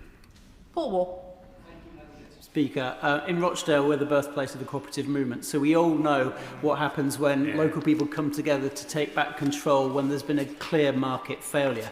And that's one of the many reasons I'm proud to be the Labour and Cooperative Party MP for Rochdale. The Secretary of State talked rightly about this shift from community benefit, which is crumbs from the table for the big energy companies, to community ownership, and how that can sustainably lower bills for community groups and community buildings.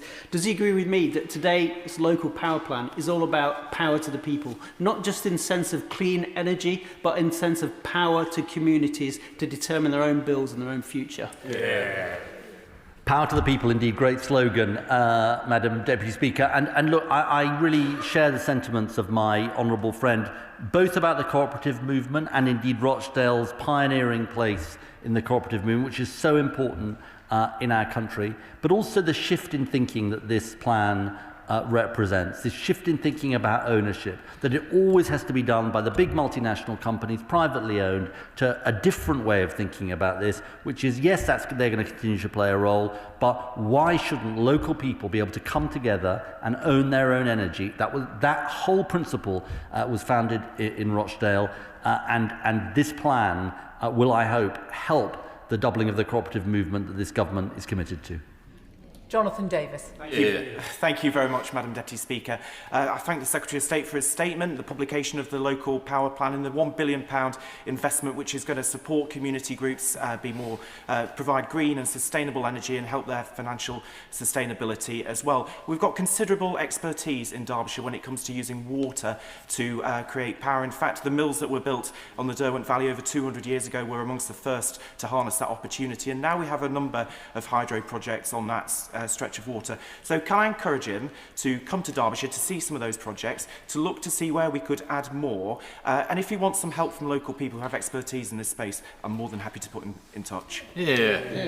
Well, I look forward to doing that, and I thank my honourable friend for his invitation. And I think he actually makes a really important point that we can actually look back at our history, as my honourable friend from Rochdale also made this point, and actually draw inspiration from some of the pioneers who had a vision which is not the same vision as today, but had some of the similar principles. So I congratulate the people in his constituency who are working on these issues, and I look forward to meeting them.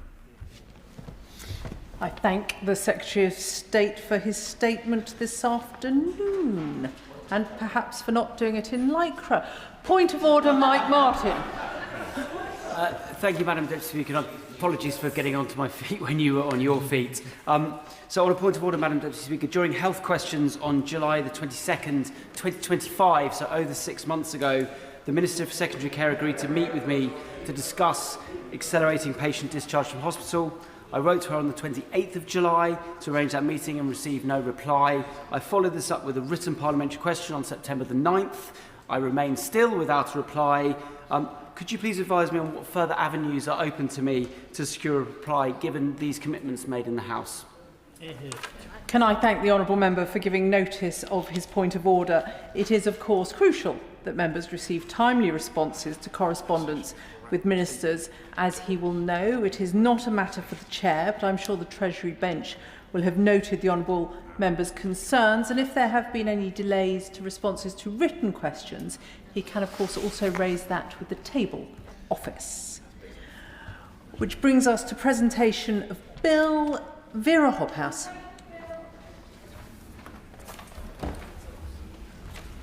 Images, Non-Consensual Recording and Distribution Bill.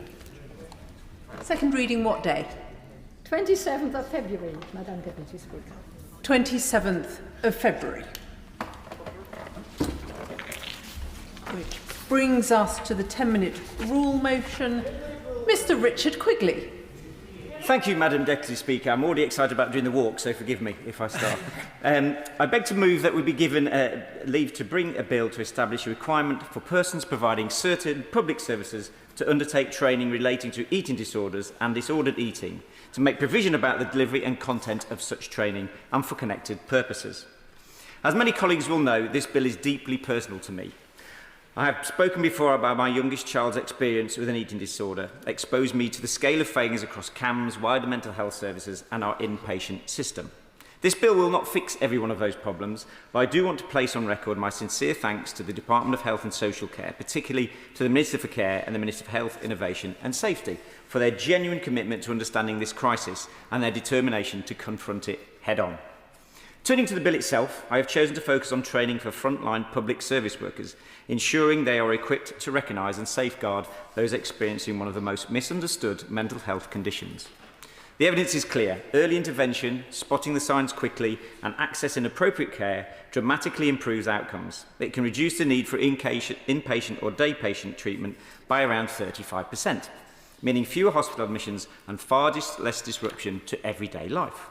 Yet eating disorders remain profoundly misunderstood.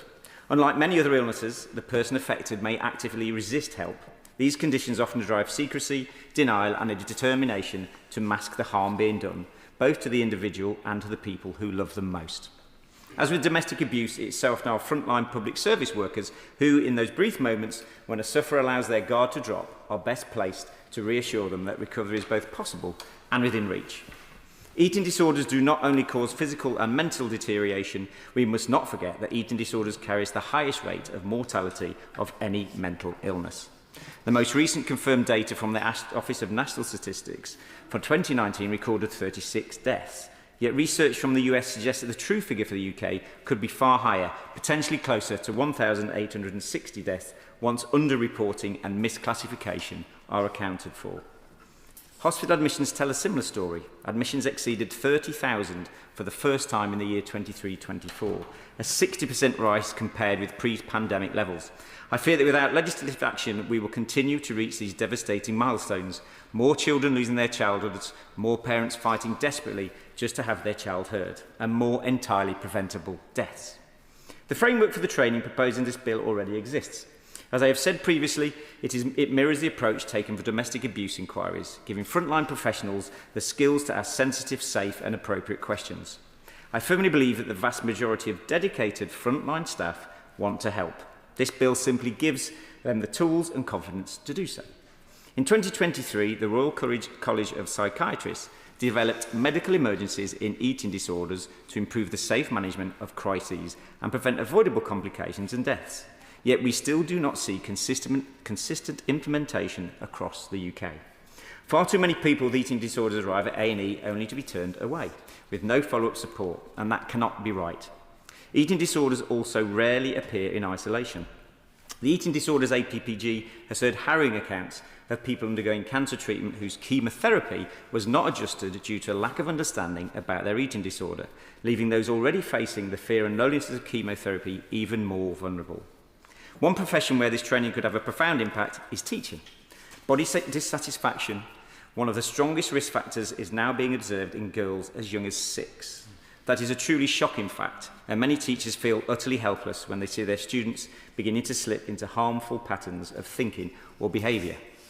NHS figures show that around 6,000 children under 10 were hospitalised for eating disorders over a 5-year period, including more than 1,000 children under 5.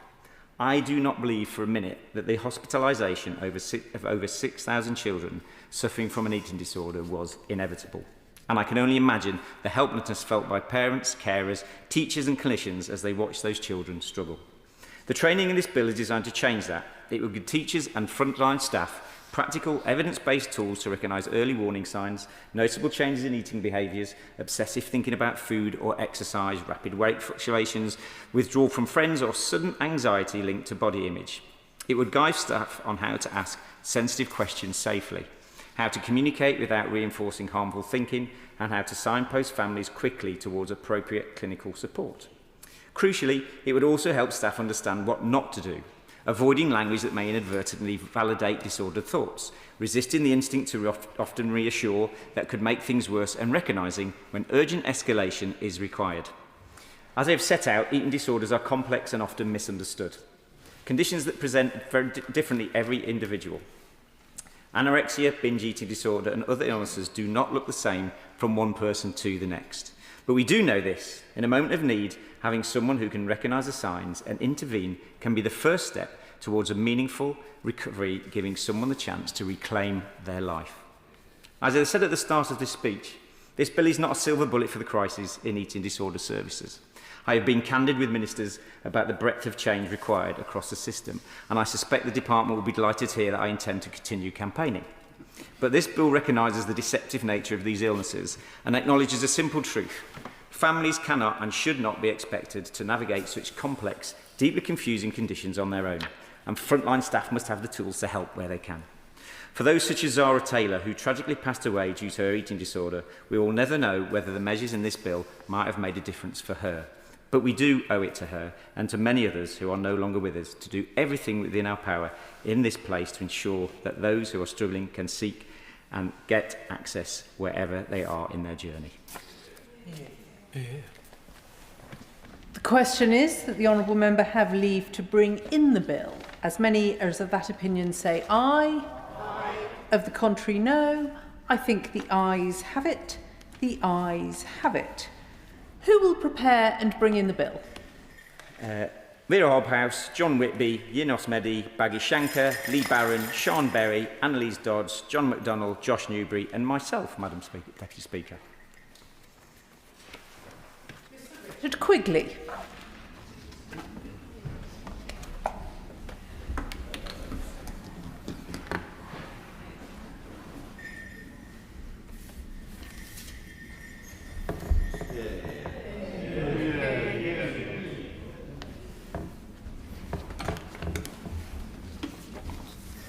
Eating Disorders Training Bill. Second reading what day? Friday the 27th of February, Madam Deputy Speaker. Friday the 27th of February.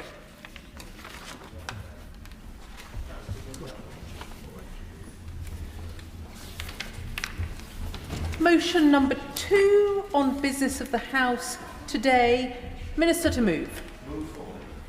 The question is, as on the order paper, as many as are of that opinion say aye. Aye. Of the contrary, no. I think the ayes have it. The ayes have it. We now come to the motion on the draft guaranteed minimum pensions increase order, which will be debated together with the motion on the draft social security benefits uprating order. I call the Minister to move the first motion. Sir Stephen Timms.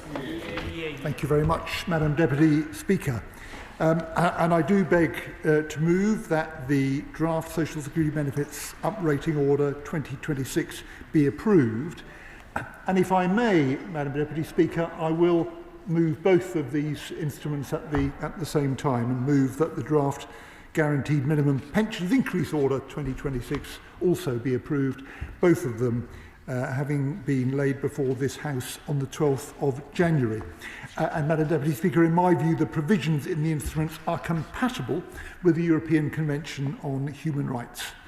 So, firstly, the draft Social Security Benefits Uprating Order. This will increase relevant state pension rates by 4.8%, in line with the growth in average earnings in the year to May to July 2025. It will increase most other benefit rates by 3.8%, in line with the rise in the Consumer Prices Index in the year to September 2025. And so the regular formula has been used. The order commits the government to increased expenditure of £9 billion in 2026-27, of which £6 billion will be from state pensions and pensioner benefits, £2 billion from disability and carers benefits, and £1 billion from other working age benefits. A further £2 billion of expenditure on working age benefits will be incurred in 2026 as a result of uprating decisions made under separate legal powers in the Universal Credit Act 2025, which will set new rates for universal credit and income-related employment and support allowance. Let me say a little more about each of the benefits being uprated in turn. So first of all, on pensions. The government's commitment to the triple lock means that the basic and full rate of the new state pension will be uprated by the highest of the growth in earnings or prices, or 2.5%.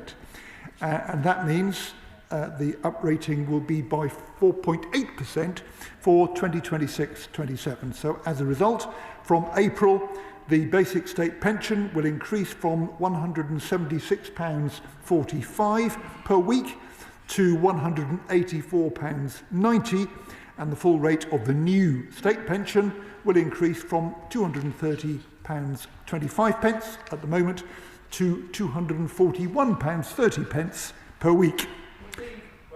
I'll gladly give way to Doug. I suppose I ought to declare an interest.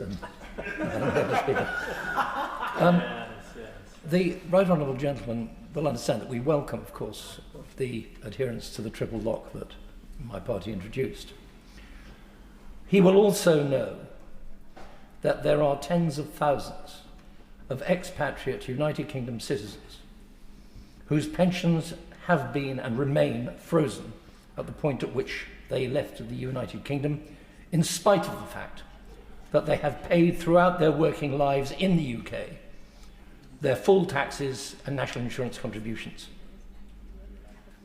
The last government, to our shame, failed to address this issue. Does this government have any plans to do so? I'm grateful to the honourable gentleman for raising this point. It may be some comfort to him to know that it wasn't only the last government that failed to do anything about this, but previous governments also failed. And indeed, in my previous tenures of the Office of Pensions Minister, this issue was raised with me. But of course, it was the case that when those people left the UK, the rules were then as they are today. It was quite clear when people left, and of course it does depend which country they went to, but in the countries where uprating hasn't been applied, it's always been the case that uprating hasn't been applied there, and so it shouldn't have come as a surprise to those who left when their pensions weren't uprated. So there are not proposals at the moment that we're looking at to change that situation, but I know it's a matter that he's campaigned on consistently over a long period, and I pay tribute to him for that. Yes, I will. Madam Deputy Speaker, one of the things that's come to my attention is while we very much welcome the triple lock, we welcome the extra monies coming to our pensioners. I had an 84-year-old pensioner in my office just last week. She says, I've got a demand from the HMRC for hundreds of pounds. I've never been in debt in all my life. Can I ask the Secretary of State, please, please do this for me if he could, please. When it comes to those pensioners who find themselves now being taxed when they were never taxed before, is it not possible to have a different system where the money could be taxed at source at the very beginning, rather than asking pensioners who are financially under pressure, who are mentally under pressure, emotionally under pressure, to fill in an online form that they just can't do? There must be a simpler way of doing it. Well, I'm grateful to the honourable gentleman. I mean, this is, of course, is a matter for Her Majesty's Treasury rather than me, the question of how the tax system operates. It may be some comfort to him to, and he may already have heard, the reassurance provided by the Chancellor that those whose only income is the basic or new state pension without any increments will not have to pay any income tax in the course of this Parliament. But of course those who have additional income beyond the state pension very often do have a tax liability, but the mechanism for how that is applied is a matter for my honourable friends in Her Majesty's Treasury rather than me, but I can certainly make sure that his point is passed on to them. But Madam Deputy Speaker, other components of state pension awards, such as those previously built up under earnings-related state pension schemes, including the additional state pension, will increase by 3.8% in line with prices. The Government is committed to supporting pensioners on the lowest incomes, and so the safety net provided by the Pension Credit Standard Minimum Guarantee will increase by 4.8%. That means for single pensioners, it will increase from £227.10 to £238 per week, for couples from £346.60 to £363.25 per week. The pension credit savings credit maximum amount will increase by 3.8% in line with prices. Yes, sir, gladly. I thank the Minister for giving way. One of the first acts of this government was to remove the winter fuel payment, which they've subsequently partially U-turned on. And the Prime Minister himself promised assistance for Wassway women, something that is manifestly not happening. These both impact pensioners in a significant way. When it comes to the uprating of new and old pensions, pensioners on the old pension are seeing that gap widening all the time, because although they're going up by the same percentage, they're starting from different baselines. What is the government doing to try and equalise those pension levels to try and prevent that from that situation from becoming worse? Well, we're not proposing any change in those arrangements at the moment. As he'll know, these arrangements were introduced by the previous government, in fact I think by the coalition government that put in place the current arrangements for the new state pension, and they were introduced with commitments about future uprating, and we are committed to delivering the triple lock for those, but we're not planning to sort of change the relativities between those two arrangements. But if I can now, Madam Deputy Speaker, move on to working age benefits. Most working age benefits and other benefits for people below state pension age will also increase by 3.8%. That includes statutory payments such as statutory sick pay, statutory maternity pay, the personal allowances of income support, housing benefit, job seekers allowance and contributory employment and support allowance. The order will also increase the child amounts, the carer amounts, transitional severe disability premiums in universal credit, and pensioner and carer premiums in income-related employment and support allowance, all by 3.8%. The Universal Credit Act 2025, as I mentioned earlier, included very important changes to rebalance universal credit. For 2026 to 7, the standard allowance in universal credit will be uprated by September CPI plus an additional 2.3%. Now, this represents the first permanent above inflation rise to the universal credit standard allowance that there has ever been. And I believe it's the first permanent real terms increase in the headline benefit rate since the 1970s. However, it isn't in the order we are debating today. But all these increases will apply across Great Britain. Yes, I will. Minister, for giving way. And I very much appreciate the action the government has taken on uprating UC for the first time, as he says, in its history. However, would he accept that that it still doesn't cover the cost of the basic essentials like food, heating and rent for many of our most put upon constituents?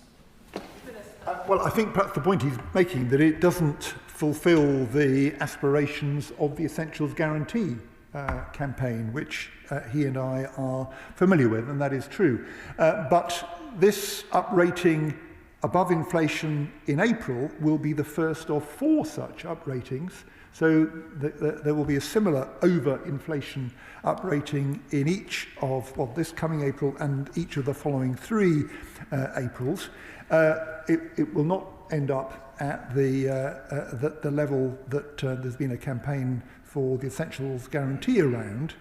But let's see what happens beyond the period that we have made these announcements for. And as he said, it is a historic change of direction for public policy. Benefits for people in England and Wales who have additional costs as a result of disability or ill health will also increase by 3.8%. These include disability living allowance, attendance allowance and personal independence payment. The increase will also apply to carers allowance. And let me turn also, Madam Deputy Speaker, to the Guaranteed Minimum Pensions Increase Order 2026, or the GMP Increase Order. This sets out the yearly amount by which the guaranteed minimum pension part of an individual's contracted out occupational pension earned between 1988 and April 1997 must be increased when it is being paid. The increase is paid by occupational pension schemes and helps to provide a measure of inflation protection to people in receipt of contracted out occupational pensions which were earned between those 2 years, 1988 and 1997.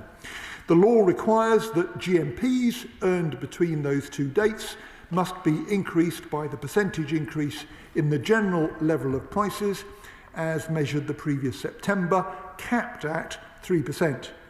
So the September 2025 inflation figure, or CPI figure, was 3.8%. The increase for the financial year 2026-27 will be 3%.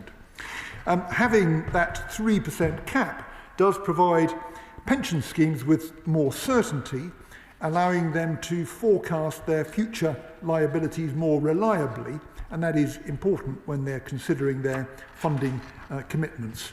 And this does strike a balance, I think, between protecting members against the effects of inflation on the one hand, but not increasing scheme costs beyond what schemes and sponsoring employers can reasonably afford on the other. So, Madam Deputy Speaker, the draft Social Security Benefits Uprating Order, if Parliament approves it, commits the government to increased expenditure of £9 billion in the next financial year. Changes will mainly come into effect from the 6th of April this year and apply for the tax year 2026-27. The order maintains the triple lock, which benefits pensioners in receipt of both the basic and new state pensions, raises the level of the safety net in pension credit beyond the increase in prices, and increases the rates of benefit for those in the labour market, and increases the rates of carers' benefits and benefits to help with additional costs arising from disability or health impairment. The draft Guaranteed Minimum Pensions Increase Order requires formally contracted out occupational pension schemes to pay an increase of 3% on GMPs in payment earned between April 1988 and April 1997, giving a measure of protection against inflation paid for by their scheme. And I commend the draft Social Security Benefits Uprating Order 2026 and the draft Guaranteed Minimum Pensions Increase Order 2026 to the House. The question is the motion on the draft Guaranteed Minimum Pensions Increase Order as on the order paper. Shadow Minister Rebecca Smith. Thank you, Madam Deputy Speaker. I want to just start by reassuring the Right Honourable Member for East Ham about something that I said last week in the two-child benefit cap debate. I shared something of my story and said that we had lost child benefit as a result of the new Labour government coming in 1997. I was convinced I had said family credit, which was what I was supposed to say. And when I saw it back and it was read back over Hansard, we realised in my haste to get my point across, I had in fact said the wrong thing, which makes sense of his perplexed face, which I caught across the front benches. So I just wanted to put that on record, although I have also done that in Hansard. So firstly, this afternoon, I can of course affirm that the opposition supports the increase of the guaranteed minimum pension and the uprating of social security benefits as is usual. However, given that this debate is largely a formality and there will be no vote on these motions, it is a good opportunity to take a step back and reflect on the pensions and benefits system more broadly, albeit of course within the frame of these motions before us this afternoon. Now, first off, Madam Deputy Speaker, I want to highlight what I call the benefits barbell. At one end, the working age welfare bill keeps getting heavier. On the other, the cost of public sector defined benefits pensions is eye-watering.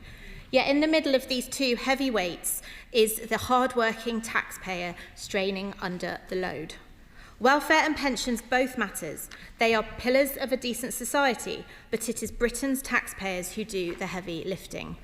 They are the ones who get up before dawn, commute in all weathers and keep the economy moving. Without their effort or even more government borrowing, there would be no welfare state at all. And we cannot pile more weight onto their shoulders indefinitely. The Shadow Secretary of State for Work and Pensions has already admitted that the long-awaited Timms review will not involve making welfare savings and is now not likely to be published before 2027.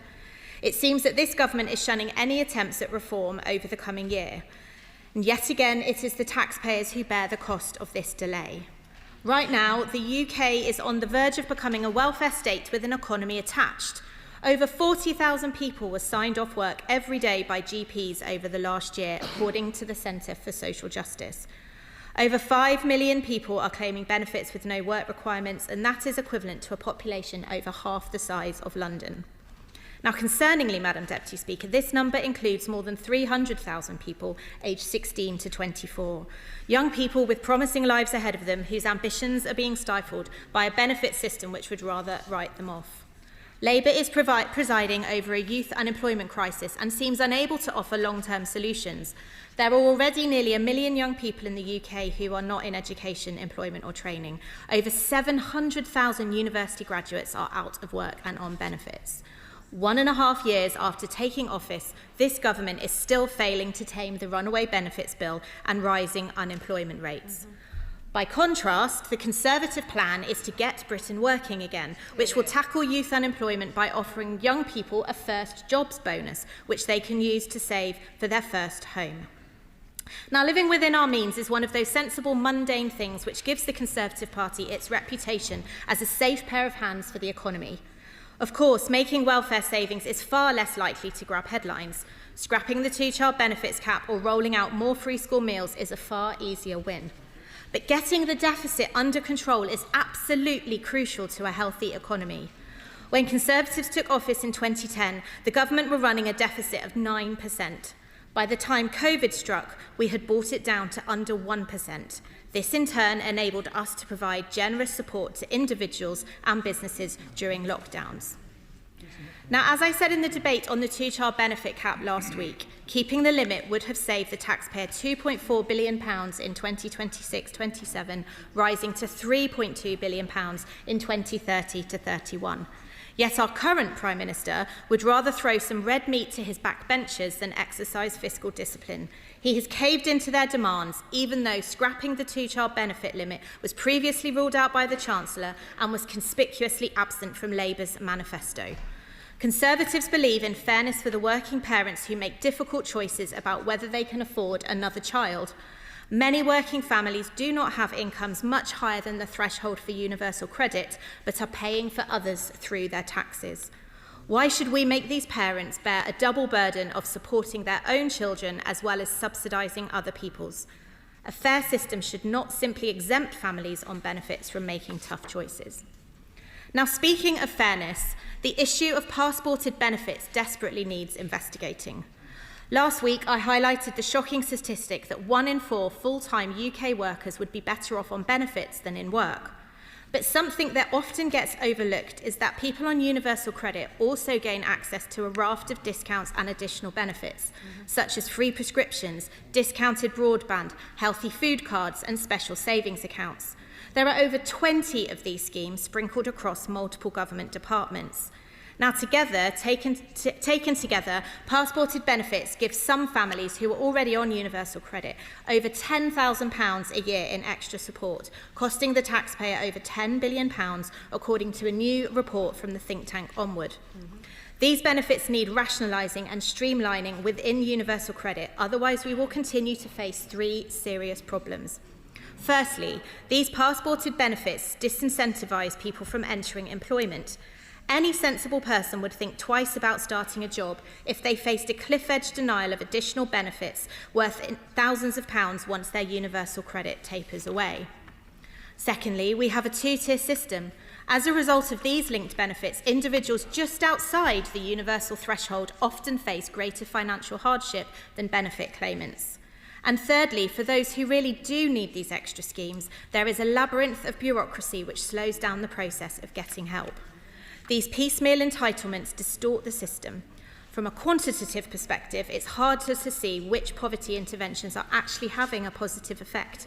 It is also incredibly difficult for everyone to see if this government is succeeding at reducing poverty. Now, I welcome the government's new emphasis on deep material poverty as a headline poverty metric.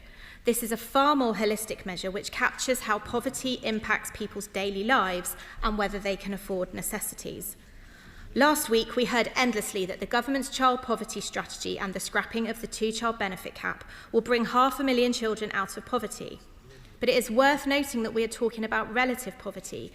This can never be eradicated because it refers to a household income below 60% of the median household income. The only way to reduce relative poverty is to raise the incomes of the poorest faster than the middle or compress the income distribution. An overemphasis on relative poverty has underpinned a misleading left-wing argument that exaggerates the need for income redistribution. I worry that we will end up paying people to be so-called middle class if we continue as we are. Now, at the heart of Conservative philosophy is a belief in personal responsibility, taking control of your future through hard work and aspiration. If we're serious about tackling child poverty long-term, it is vital to deal with the effects of intergenerational worklessness and not to just rely on social security.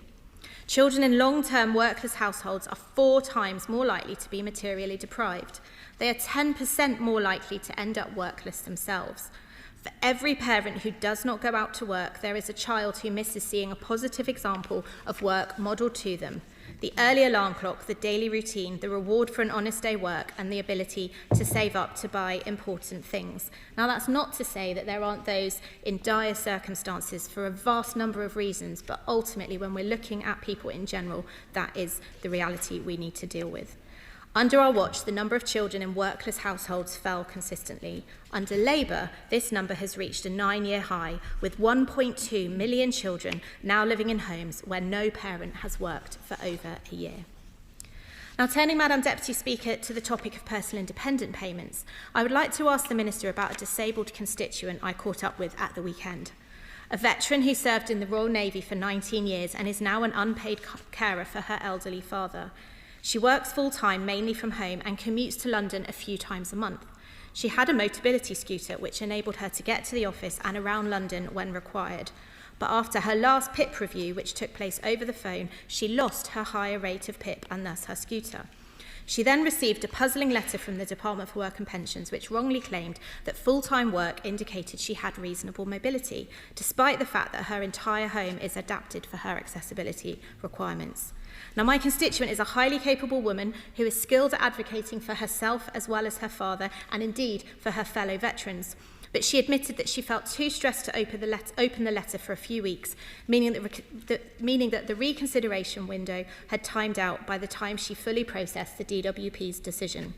For context, she has also been diagnosed with complex PTSD following a traumatic experience in the military and is currently on a long waiting list for treatment. Statistically, she is unusual. Fewer than 1 in 6 PIP claimants are in employment.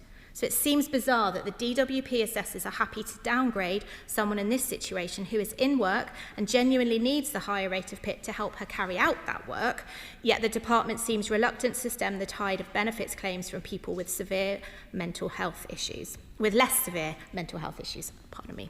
That is why a Conservative government will end sickness benefits for low-level mental health problems to ensure support is targeted to people who need it most. I welcome the government's commitment to increase the number of face-to-face PIP assessments to 30%, up from the very low rate of 5% in 2024, but I would urge them to be even more ambitious with their target to ensure that constituents like mine are accurately assessed and receive the help that they need. So in conclusion, as I return to the image I began with, the barbell is getting heavier by the year, with welfare on one side and pensions on the other. And still, the hard-working taxpayer stands in the middle, doing all the heavy lifting. And it's my belief that government is doing far too little to ease that pressure. Working families are paying the price for a system that grows ever more expensive, while true reform moves at a crawl. Madam Deputy Speaker, it's time for a welfare system that is fair to those who need to support and fair to those who pay for it.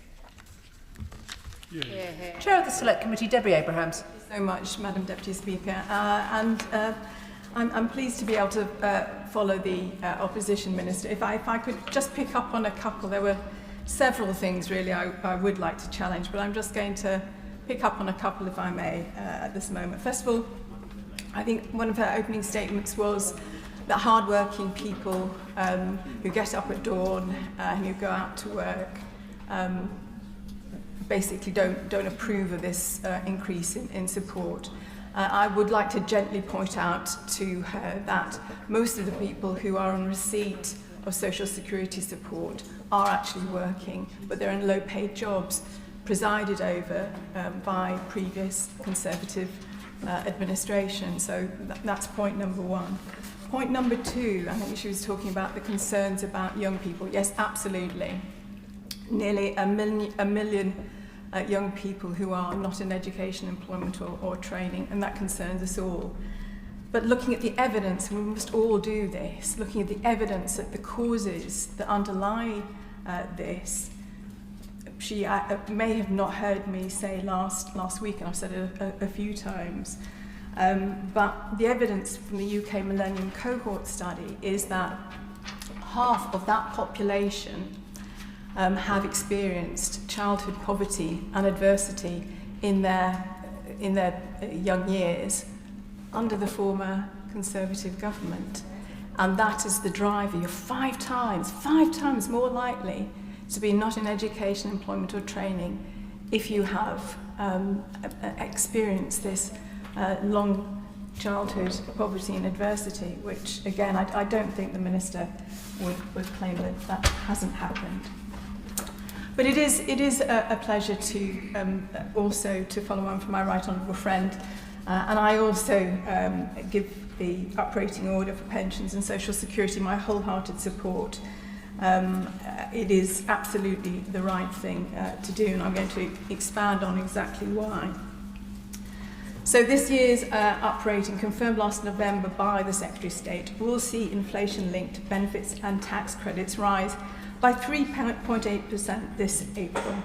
The level of inflation as measured by the Consumer Price Index in September 2025.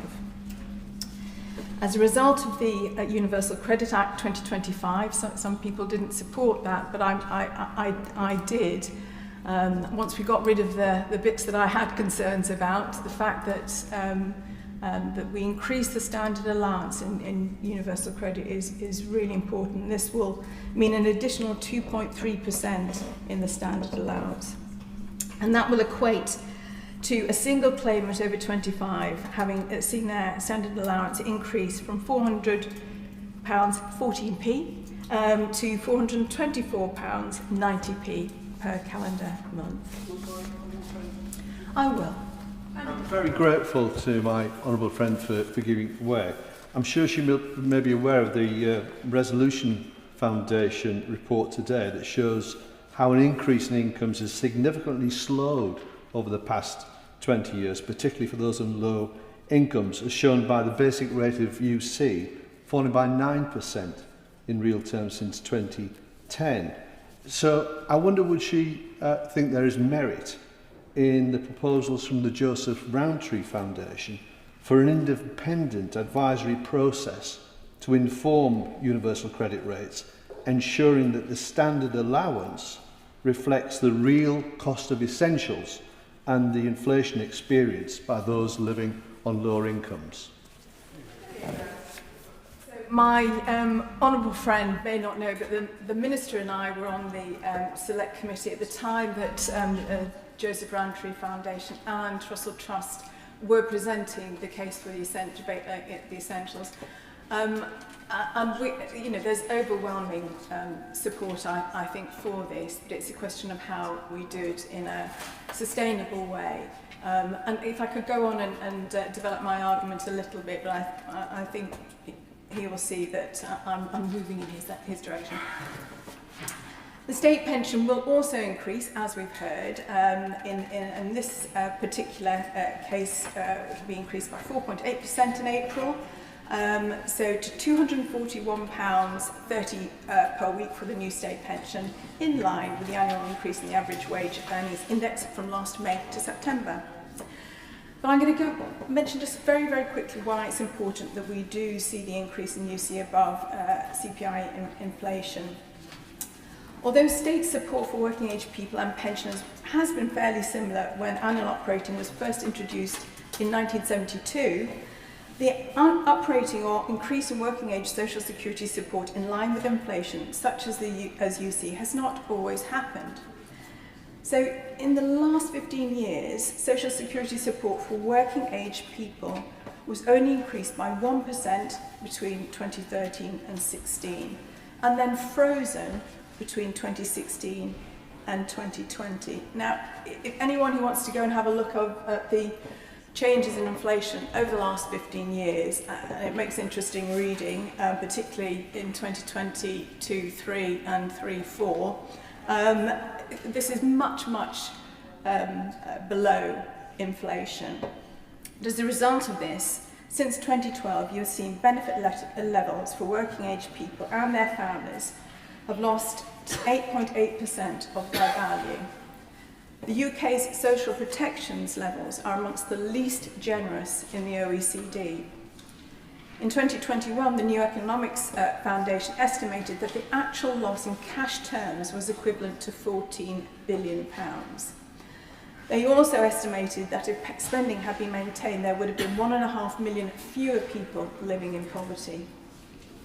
People are often surprised to hear that over the last 20 years or so, the amount of DWP spending as a percentage of GDP, which is acknowledged as the only way you can fairly compare spending, has changed very little.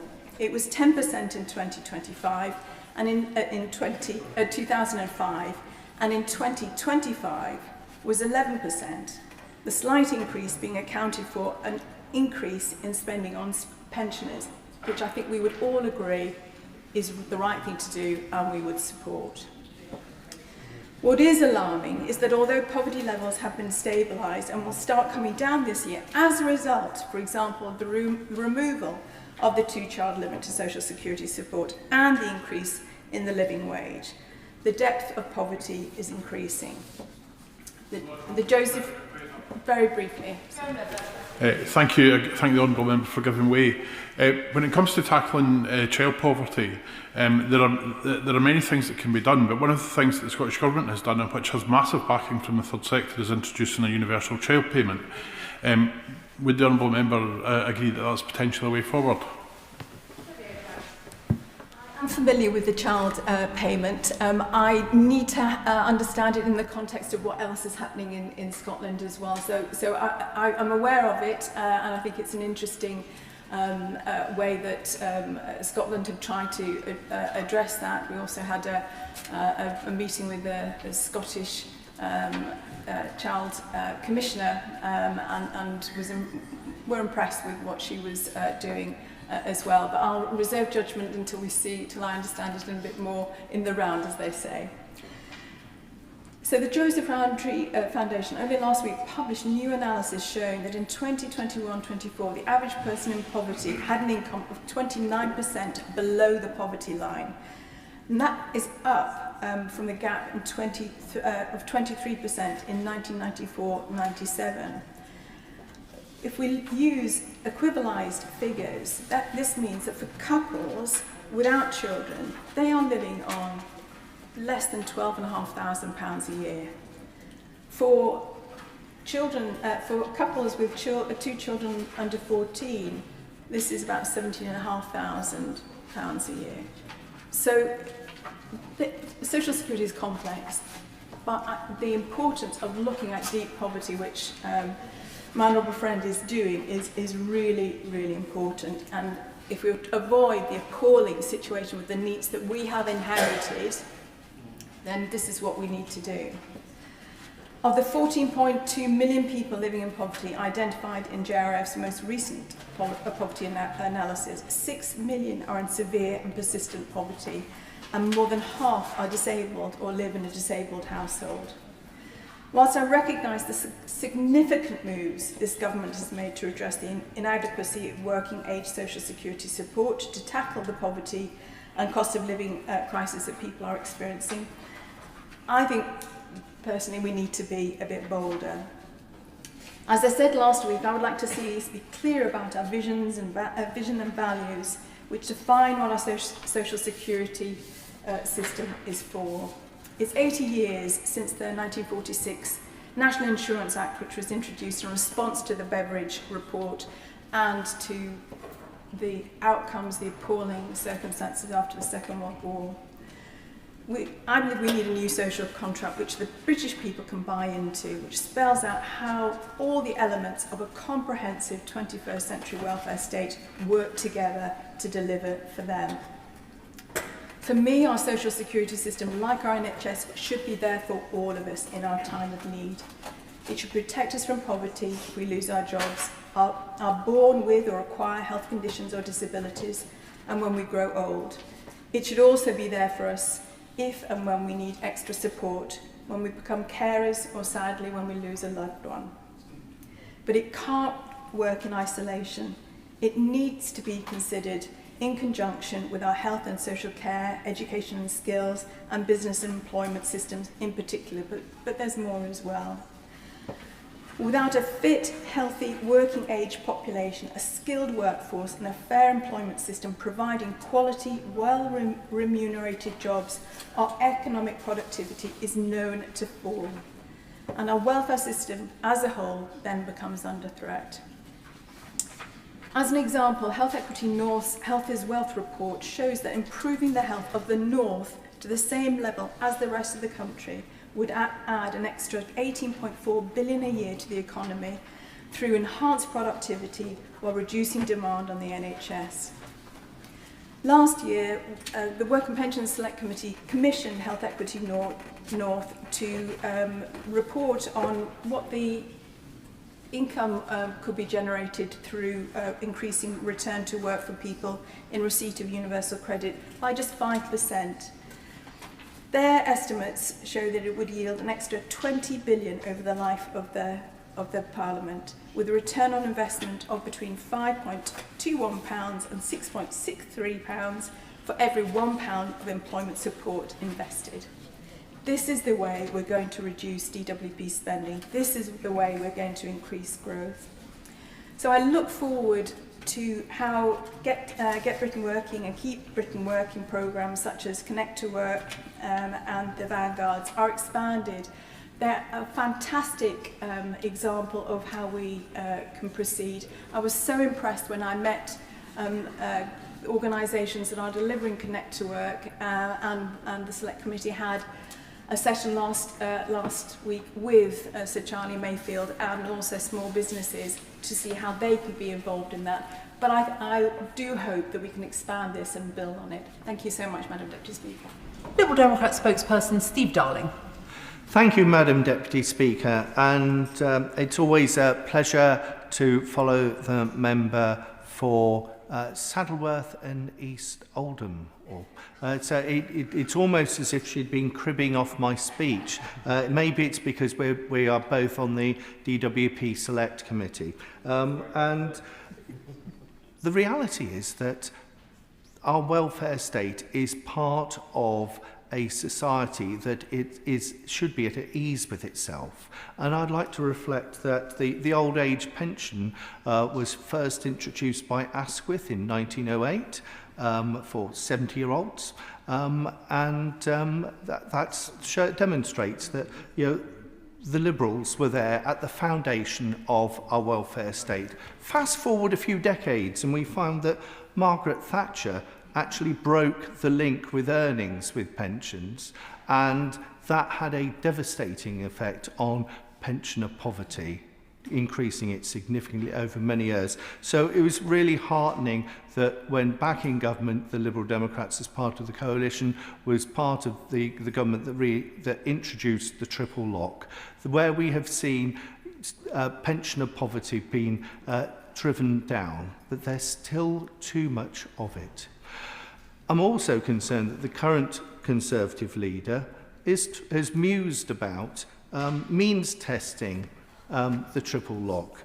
And this is disturbing. Will she put it back to the 5 shillings a week that we had under Asquith and being of good character, I wonder? But we will look for the white smoke to appear from the Conservative Party on that world.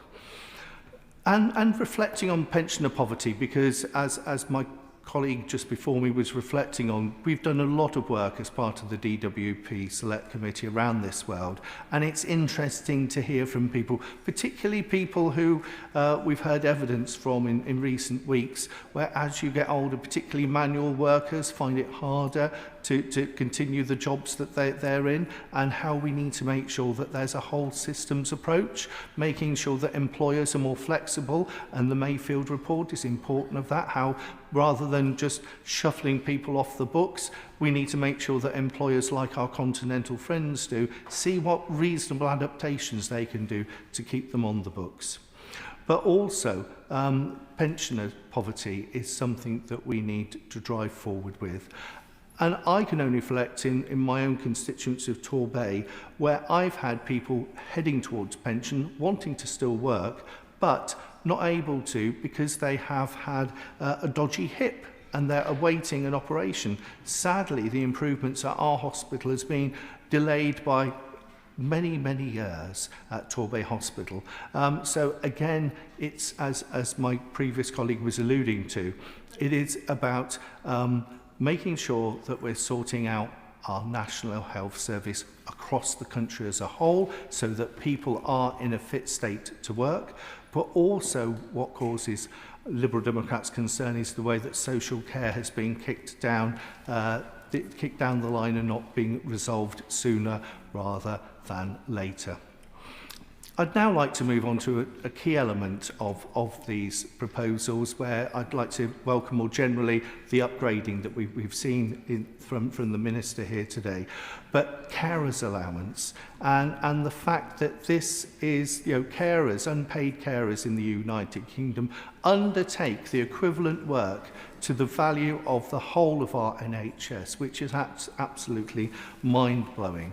But the SACE review investigated the overpayments to carers, and you only needed to earn £1 or so over a week for you to lose thousands of pounds for your carers allowance and end up having a liability there. And last February, the SACE review found that there were 86,000 people who had that liability from overpayment of carers allowance. The government have committed to clearing off it was £87,000. The government have committed to clearing off, writing off £26,000. That means that £61,000 debts remain outstanding, and that causes grave concerns for lots of people who have that standing over them like a sword of Damocles. So I'd really be grateful if the Minister, in his windings up, is able to reflect on that area. Finally, the last benefit I'd like to reflect on is in respect of what was originally DLA, but now PIP. And that this benefit, unlike I know at the time of when this was a hot potato, some ministers described it as pocket money for people with disabilities. This is a benefit that is there to support people with basic living needs, whether it's being able to get out and about and live a normal life that many people would take for granted, or preparing food, or just the simple dignity of being clean and being able to wash and having help with that. This is a benefit that supports these people. So it's disturbing how last July, the Minister was there having to almost rip up the speech in front of him and going into bat with a rubber chicken effectively in his hand on this. But we welcome the upgrade of these benefits. But does it truly reflect the increase that we've seen in earnings and the ability for people who are on PIP to be able to take people on to support them?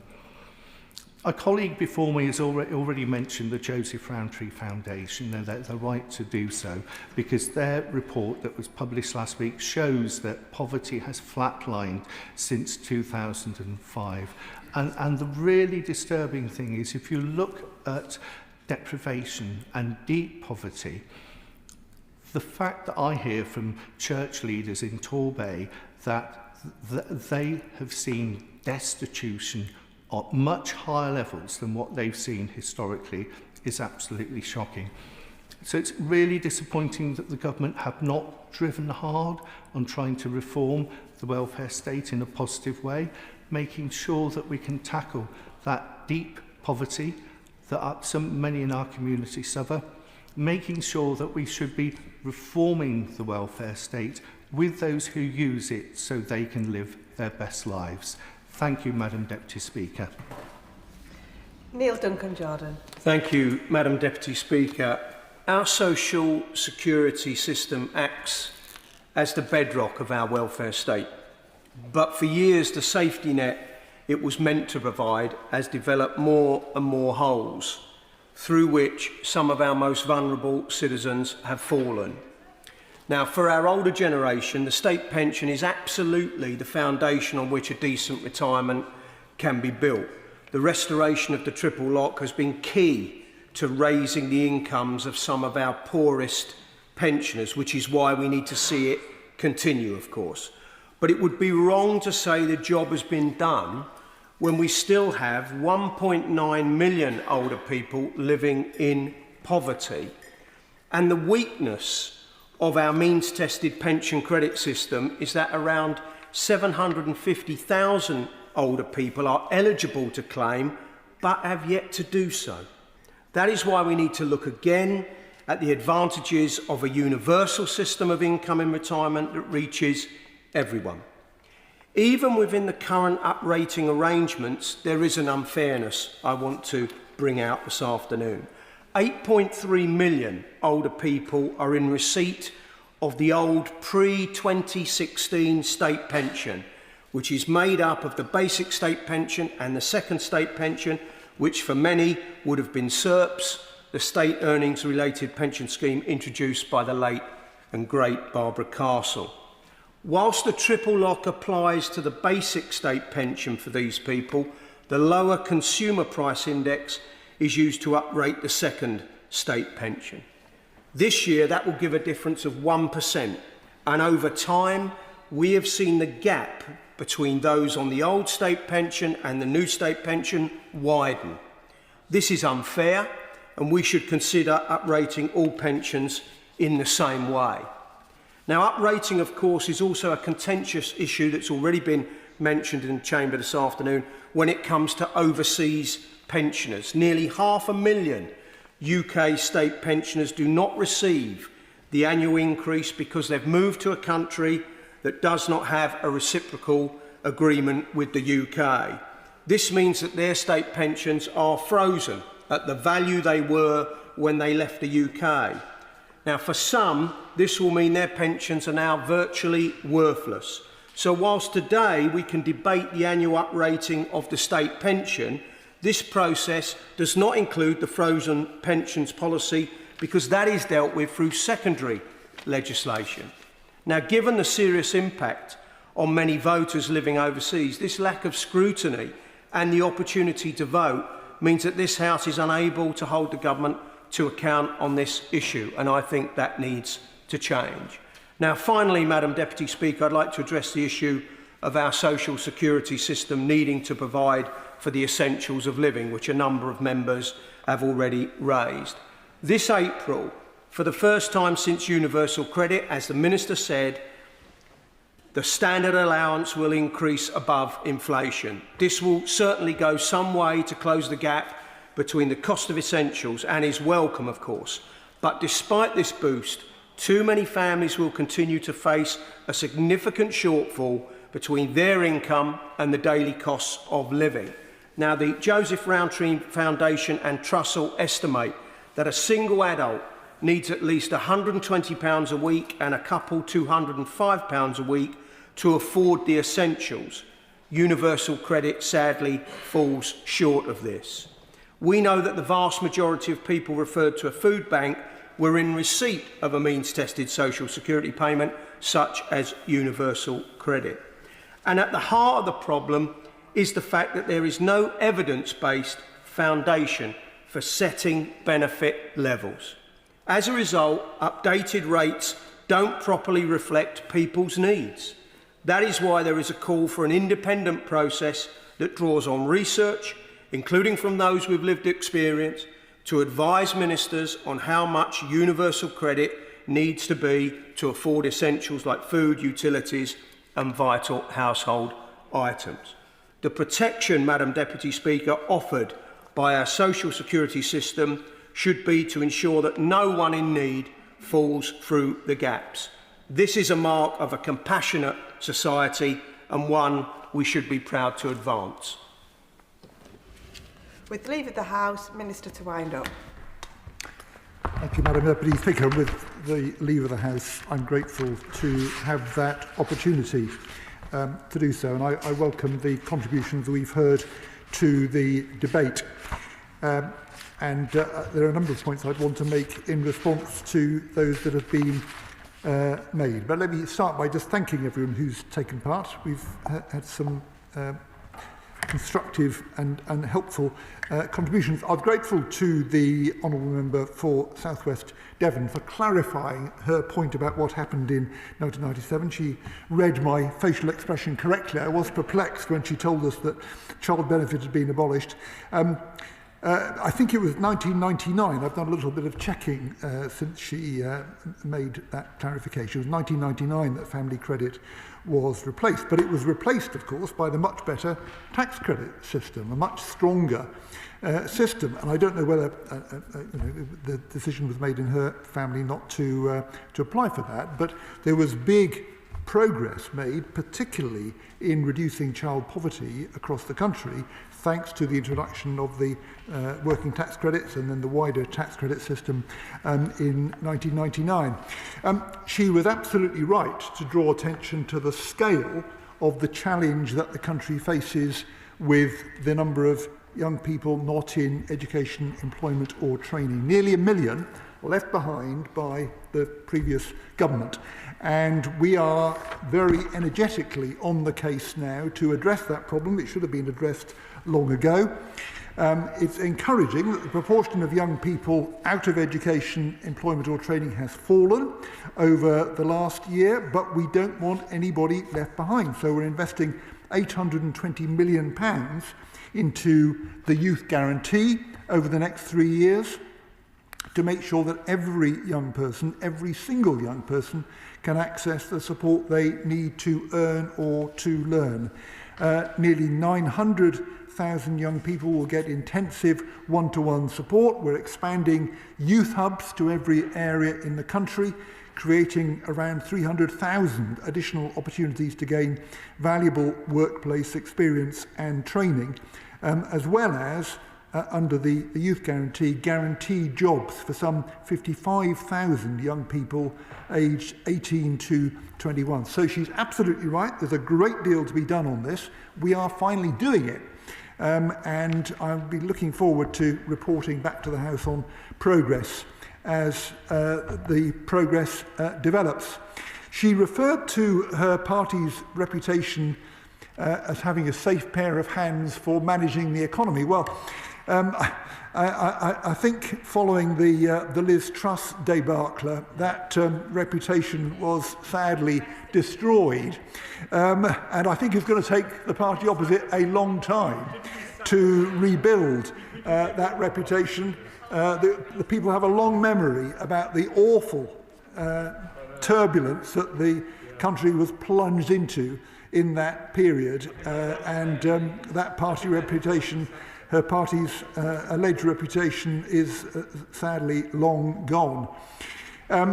She made the point about families having a choice about whether they can afford another child. Of course, one of the points that emerged in our debate about the two-child limit is that most families who are on universal credit, who've got more than 2 children, most of them were not on universal credit when they had their children. So actually that wasn't an issue in their minds when they made that choice. And I think the Conservative response in that debate doesn't reflect the realities of what families are facing. She made an interesting point about passported benefits, and I've seen the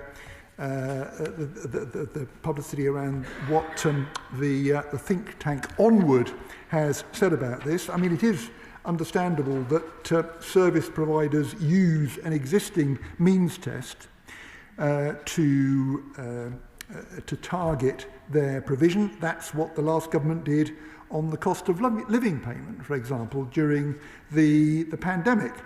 And indeed, I noticed that the head of Onward is a former Chief Secretary to the Treasury. So, you know, you would have thought he would have perhaps have had a chance to do something about all this in those years when he was in office. But it is an interesting topic, and I think the arrangements that we've got for passported benefits make sense. But if there are proposals for alternative arrangements, we'll be interested to have a look at them.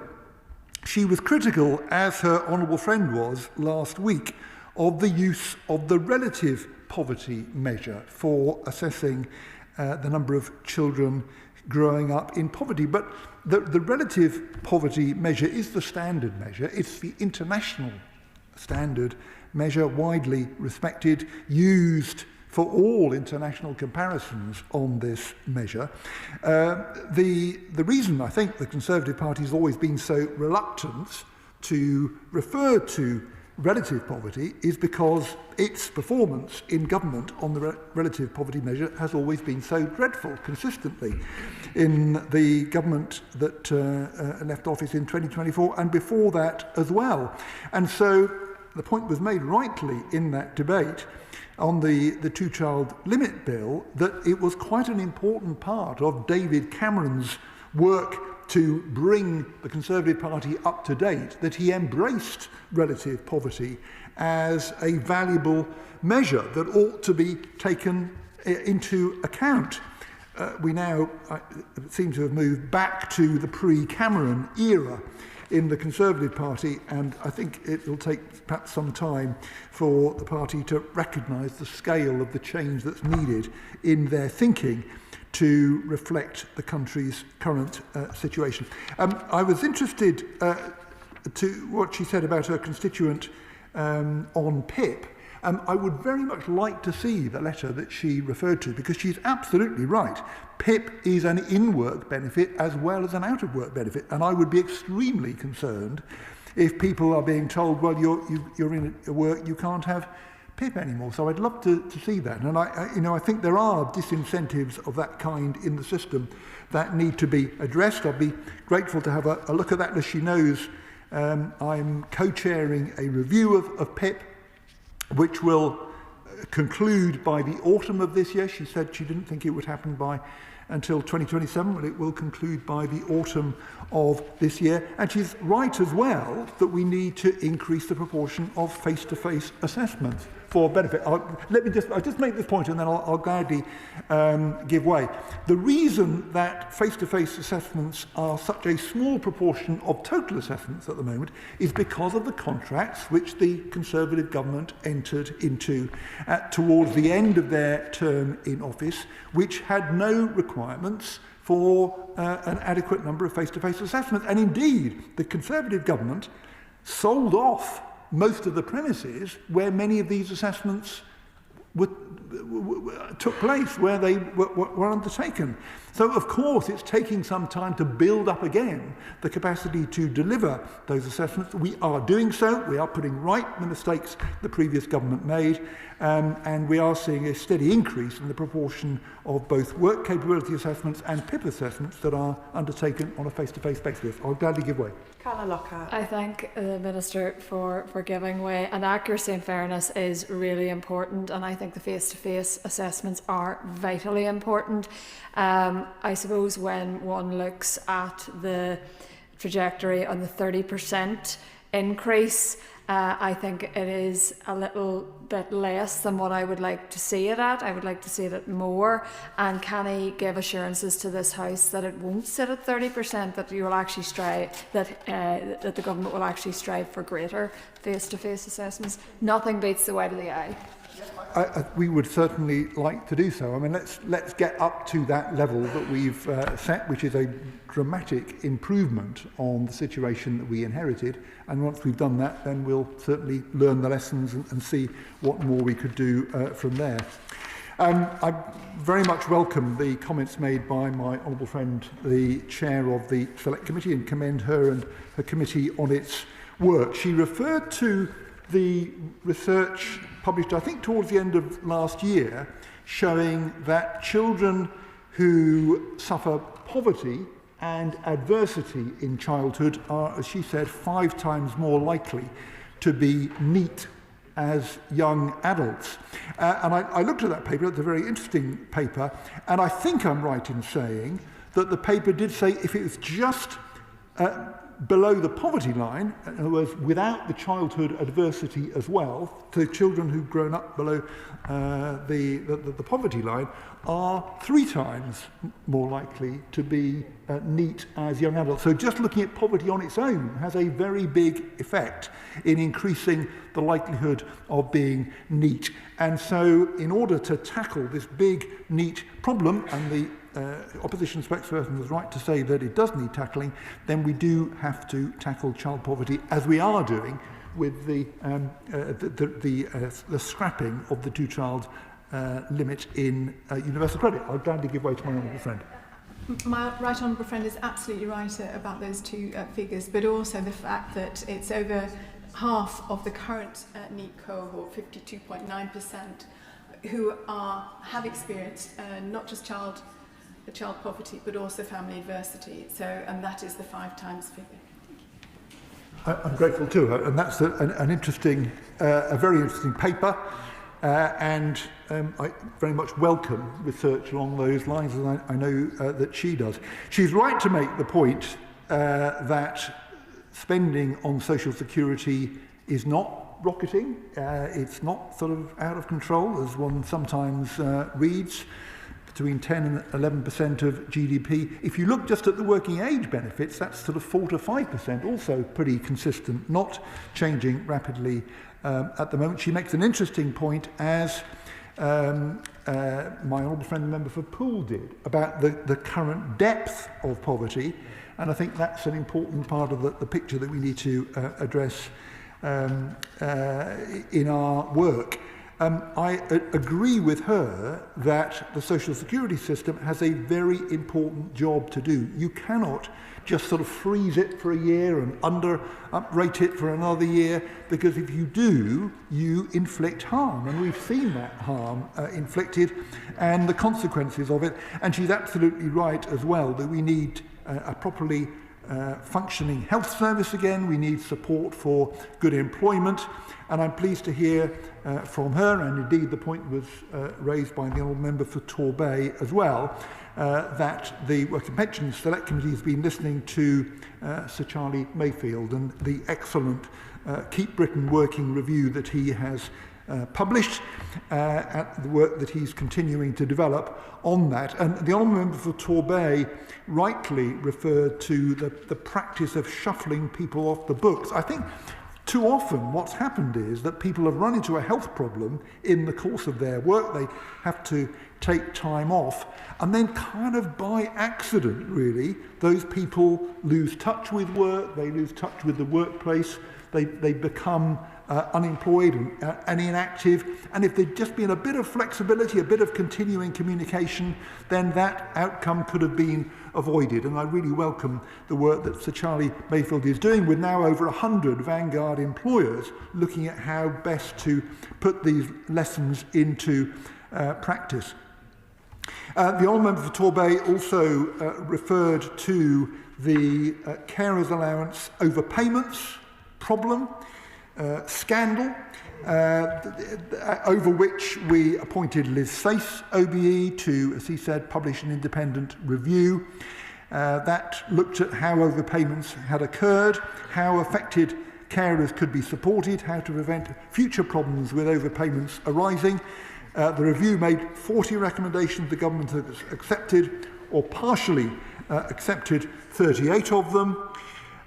It's taken action to raise the earnings limit in carers allowance. We've increased it by the largest amount it's ever increased, and we are in future going to uprate the earnings threshold annually in line with the increase in the national living wage, so that accidental exceeding of the earnings threshold will be less common.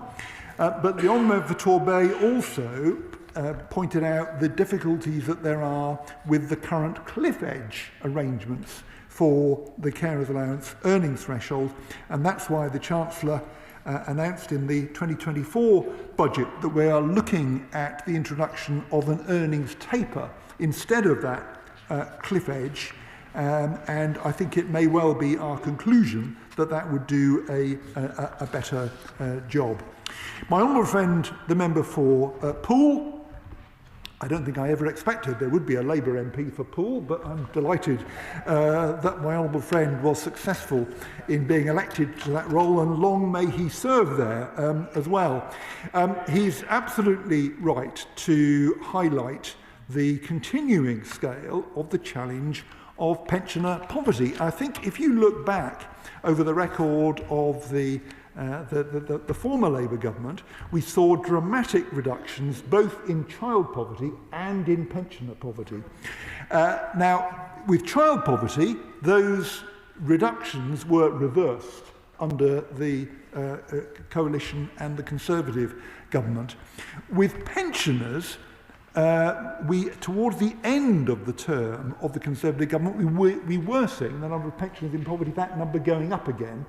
But it went up much less dramatically than the number of children growing up below the poverty line. So our priority has been to tackle child poverty, and that's the reason for the strategy that we have published and the changes to universal credit that we debated in the House last week. But I recognise there are continuing challenges for pensioners as well.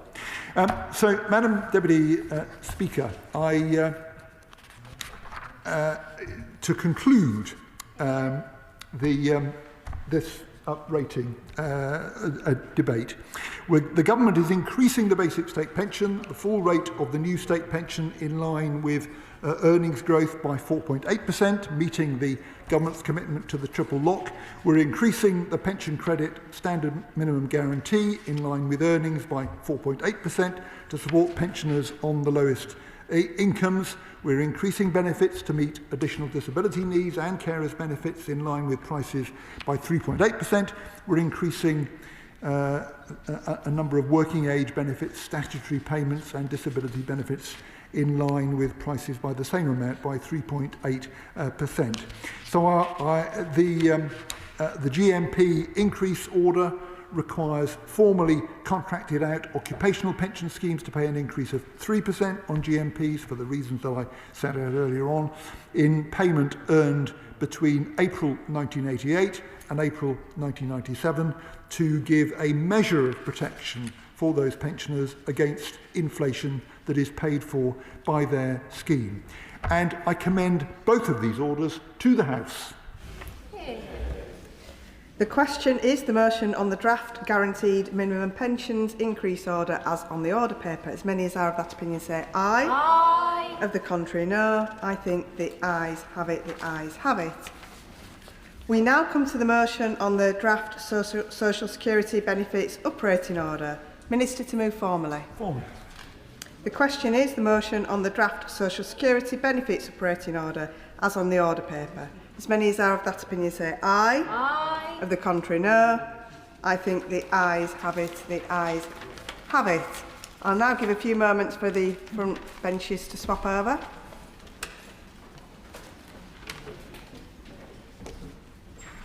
Good to see you, Stephen. And we now come to the motion on the draft child benefit and guardians allowance uprating order, which will be debated together with the motion on the draft social security contributions, rates, limits and thresholds amendments, national insurance funds payments and extension of veterans relief regulations. I call the Minister to move the first motion. Minister. Madam Deputy Speaker, I beg to move that the Child Benefit and Guardians Allowance Uprating Order 2026 and the Social Security Contributions, Limits and Thresholds, National Insurance Fund Payments and Extension of Veterans Relief Regulations 2026 be approved. The former sets the rates for both Child Benefit and Guardians Allowance and will ensure these benefits, for which Treasury Ministers are responsible and HMRC delivers, are uprated by inflation in April 2026. The latter sets the rates of certain national insurance contributions classes and the level of certain thresholds for the 2026-27 tax year. The regulations also make provision for a Treasury grant to be paid into the National Insurance Fund, if required for the same tax year, through a transfer of wider government funds to the National Insurance Fund. And finally, these regulations also extend the Veterans Employer National Insurance Relief for 2 years until April 2028. Yes. Now, Speaker, quick question to the Minister in relation to, and first of all, welcome what the Minister is saying. It's positive. It's a good step forward for guardians, for carers, for veterans. Sometimes I have people who come to me and ask me questions and say, can I get any help with this? With the changes that come in and how it affects them, and when you give them more money, sometimes they fit into a tax bracket. So can I ask the Minister, is there help available for those who receive the increase in the guardians, the carers, the veterans, in relation to their monies, just to make sure that there's somebody there who can help them through the process? Sometimes it's a myriad or it's almost like walking through a muddy field. They just don't know where to go next. Minister. I thank the honourable member for his question, and he's right that there are a range of reliefs within the national insurance system that help particular groups, young people, people who've served in our military, and it's right that those are there, and I'm glad that the government took the decision to extend the relief by 2 years. The government does publish guidance on the way that these reliefs can be used. We aim to make sure that we can support the people who are seeking to employ the young people or people who've served in the military with that guidance, so that they are able to make those employment decisions, because we do want to support through the tax system the ability of particular groups to be able to be employed. And I thank him for his question. Turning to the detail of the Child Benefit and Guardians Allowance Operating Order 2026, as honourable members will know, the government is committed to delivering a welfare system that's fair for taxpayers while providing support for those who need it. These regulations ensure the benefits for which Treasury ministers are responsible and which HMRC delivers are operated by inflation in April 26. Child Benefit and Guardians Allowance will increase by 3.8%, in line with the Consumer Price Index in the year to September 2025. Tax credits awards ended on the 5th of April 2025, and so no changes to rates will be required. Turning now to the second set of regulations before us today. As announced at budget, the primary threshold and the lower profits limit thresholds will be maintained at their current levels until April 2031. These regulations set the level for the 2026-27 tax year. For employees, entitlement towards contributory benefits, such as the state pension, is determined by their earnings being at or above the lower earnings limit. For self-employed people, their entitlement is determined by their earnings being at or above the small profits threshold. Madam Deputy Speaker, these regulations uprate the LEL and the SPT. This is the usual process and maintains the real level of income where someone gains entitlement to contributory benefits. The upper earnings limit for employee NICs and the upper profits limit for self-employed NICs, both the points at which the main rate falls to 2%, are aligned with the higher rate threshold for income tax. These thresholds will be maintained at their current levels, and these regulations set the level for the 2026-7 tax year. As announced at the budget last year, employer national insurance thresholds, including the secondary threshold, are also maintained at their current levels. And we've had a brief discussion already about the employer NICs reliefs, including employer NICs reliefs for under 21s, under 25 apprentices, veterans and new employees in Freeport and investment zones. The regulations we are debating today keep the thresholds for these reliefs at their current levels. The regulations also make provision for the NICs relief for employers of veterans to be extended for 2 years until April 2028, during which time the government will continue to consider the most effective way to support veterans into employment as part of the next spending review settlement. Madam Deputy Speaker, without these regulations, Child Benefit and Guardians Allowance would fall in real terms, and HMRC would be unable to collect NICs receipts. So I hope that colleagues will join me in supporting them today. The question is the motion on the draft Child Benefit and Guardians Allowance Operating Order as on the order paper. I call Shadow Minister. Thank you very much, Madam Deputy Speaker, and it's a great pleasure to be here this afternoon to debate these two SIs with the Exchequer Secretary. And as the Minister stated, these regulations are made each year, and it is precedent for them to be debated on the floor of this House. And I'm glad to see that this precedent continues, and hope that the government will keep this going for the remainder of its premiership, however long that may last.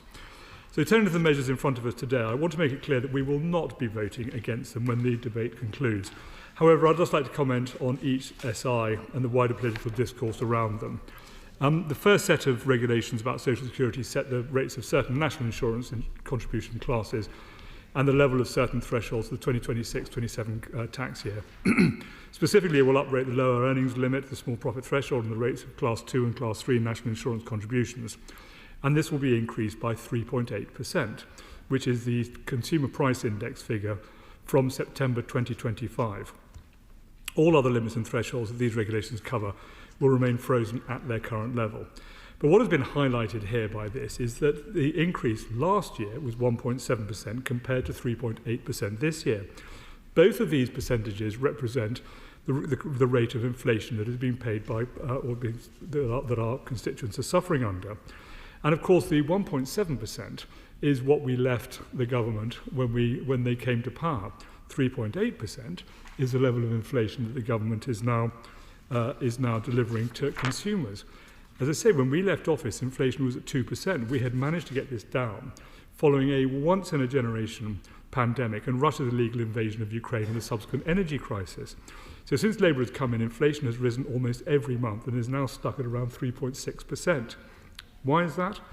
Because they are relentlessly pursuing policies instead of making practical solutions. And for example, the drive towards net zero. Of course we want to have net zero. Of course we want to get to the point where we clean up our carbon footprints.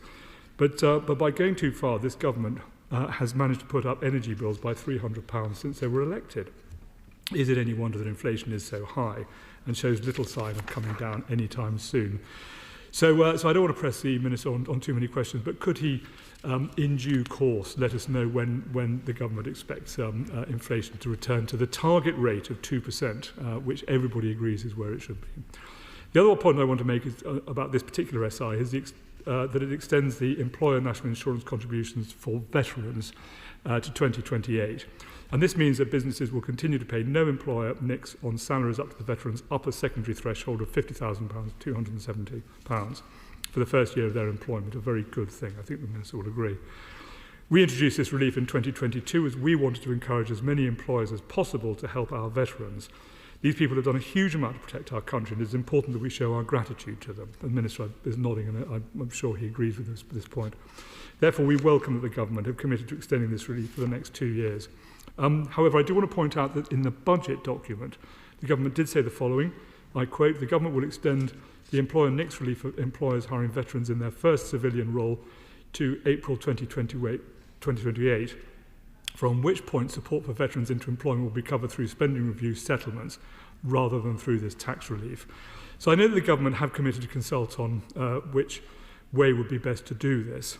And this is positive, and I hope that the Minister is open to consider continuing this relief as an option if a suitable alternative can't be found. And so in due course, it would be great if the Minister could, or the government could let us know kind of what is being planned and what time frame we will have in order to understand what will be happening for veterans. Turning to child benefit and guardians allowance, this, like the previous one, this statutory instrument will uprate child benefit and guardians allowance in line with CPI for the 26-27 tax year. So again, these increases are something we welcome, as these particular benefits are an important part of our welfare system. For example, guardians allowance is designed to provide further support to people who care for someone else's child, for example, if the child's parents have died. To these people who step in, these people, the guardians, when they step in, are incredibly important to the upbringing of young children. We have a duty to support these people so that they can ensure the children they care for can have the best start in life. However, whilst these particular state benefits are important, I have to say the government is abandoning their responsibilities to tackle the wider benefits bill. This time last year in this debate, the former Exchequer Secretary, now the Chief Secretary to the Treasury, said, quote, "The government is committed to delivering a welfare system that is fair to taxpayers while providing support to those who need it." When it came down to it, though, this government didn't take the opportunity to make those savings. Instead, it appears, Madam Deputy Speaker, they caved into their backbenchers, and we are now in a position where the benefit bill continues to balloon. According to the Times, even the Prime Minister has vetoed plans to reform the welfare system, simply to avoid the embarrassment of yet another U-turn. And this simply isn't fair either to taxpayers, and it isn't fair to the people who need this support the most. So I hope the Minister, again, in due course, will set out when the needed benefits reforms will be brought forward and what steps he is taking to ensure taxpayers' money is going to those who need it most. Overall, though, Madam Deputy Speaker, we won't stand in the way of any of these SIs in front of us today. But as I say, in due course, we look forward to hearing what the Minister has to say, but not necessarily this afternoon, though, I would stress, on those points I have raised. Thank you. I call the Liberal Democrat spokesperson, Steve Darling. Thank you, Madam Deputy Speaker. And I would like to welcome the proposals in respect of child benefit and guardianship allowance. I know when speaking to children of Torbay, when I visit schools, it's disturbing how many of them are only too alive to the cost of living crisis, worried about mum or dad not having enough money to put petrol in the car, concerned about covering the bills. So whilst these aren't big amounts of money, we know that it all adds up and is helpful to these youngsters in our communities. However, the national insurance elements of this are continuing the most significant misstep that the government undertook in this Parliament, and that is the hikes, and effectively shooting the goose that lays the golden egg of economic growth. I know from my conversations with businesses across Torbay and across the west of England, whether it's Paynton Zoo, Woodlands, or the water park Splashdown, the limiting of where you start to pay national insurance contributions to £5,000 is crippling for lots of these seasonal businesses. Because of the seasonality of this work, it then means that they're having to trim the opportunities for youngsters who be able to take on summer jobs. And I know from speaking to the owner of Splashdown only a couple of weeks ago, she talks about talking to people who came back in later years who were now solicitors, airline pilots or doctors, but they learnt the trade of getting into work on time but going and working on a water park and so forth. I'd then like to just reflect on particularly how it's hitting the hospitality industry across the west of England, the national insurance hikes that this draws out again. That the fact that we've already seen massive increases of cost of fuel for these businesses. And also what I hear from businesses is the uncertainty that they've got around the Employment Rights Bill. So I would call upon the Minister and the Government to make sure that they reflect on, as this is rolled out, limiting the impact and making sure that it is a soft introduction so it doesn't have a further devastating impact on our employment. But most of all, I would reflect on how the national insurance hike has impacted, and I would ask the Minister to reflect on that. Thank you, Deputy Speaker. Madam Deputy Speaker. The question is the motion on the draft child benefit and guardians allowance operating order as on the order paper. As many as are of that opinion say aye. Aye. Of the contrary, no. I think the ayes have it. The ayes have it. We now come to the motion on the draft Social Security contributions, rates, limits and thresholds amendments, National Insurance Fund payments and extension of Veterans Relief regulations. Minister to move formally. Move formally. The question is the motion on the draft Social Security contributions, rates, limits and thresholds amendments, National Insurance Funds payments and extension of Veterans Relief regulations as on the order paper. As many as that are of that opinion say aye. Aye. Of the contrary, no. I think the ayes have it. The ayes have it. We now come to motion number 5 relating to standing orders, consideration of estimates. Minister to move. I beg to move. The question is as on the order paper. As many as are of that opinion say aye. Aye. Of the contrary, no. I think the ayes have it. The ayes have it. Motion number 6 on terms and conditions of employment. Minister to move. I beg to move. The question is as on the order paper. As many as are of that opinion say aye. Aye. Of the contrary, no. I think the ayes have it. The ayes have it. Motion number 7 on terms and conditions of employment. Minister to move. I beg to move. The question is as on the order paper. As many as are of that opinion say aye. Aye. Of the contrary, no. I think the ayes have it. The ayes have it. Motion number 8 on terms and conditions of employment. Minister to move. I beg to move. The question is as on the order paper. As many as are of that opinion say aye. Aye. Of the contrary, no. I think the ayes have it. The ayes have it. Motion number 9 on electricity. Minister to move. I beg to move. The question is as on the order paper. As many as are of that opinion say aye. Aye. Of the contrary, no. I think the ayes have it. The ayes have it. We now move on to the petitions. Petition, John Slinger. Thank you, Madam Deputy Speaker.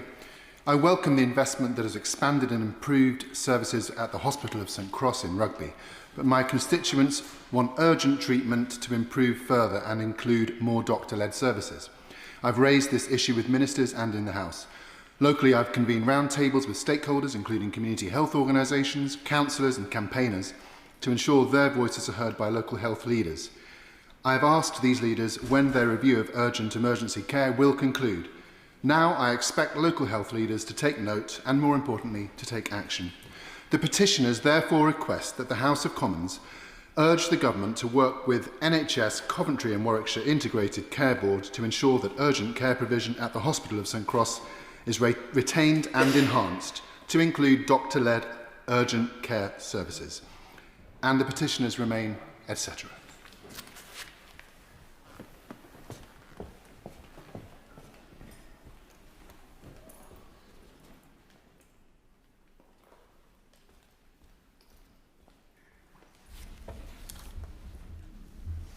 Petition urgent care provision in Rugby. Thank you.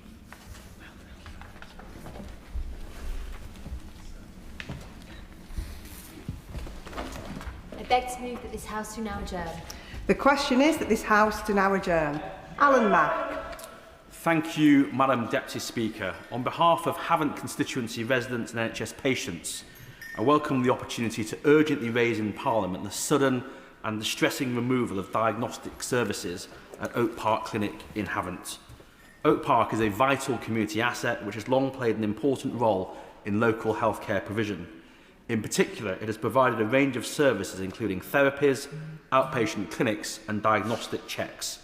For residents, it represents local, familiar and accessible care, particularly for sick, elderly and vulnerable people who struggle to travel. Some of these services remain, but the loss of diagnostics is a huge concern for my constituents in Havant, Langston, Bedhampton, Emsworth, Hayling Island, Lee Park, Purbrook, Stakes and Widley. The withdrawal of diagnostic services at Oak Park took place suddenly, immediately before Christmas, and came with no warning. In fact, there was no consultation with patients, local GPs, community groups or care providers. The local reaction to this removal has been both outrage and fear. This is the time of the year, Madam Deputy Speaker, when the NHS and its patients feel the most pressure, and frankly the timing of the withdrawal could not have been worse. My thoughts are also with the staff who worked at Oak Park providing diagnostic services, because I understand they only received a month's notice themselves that this work would be ending.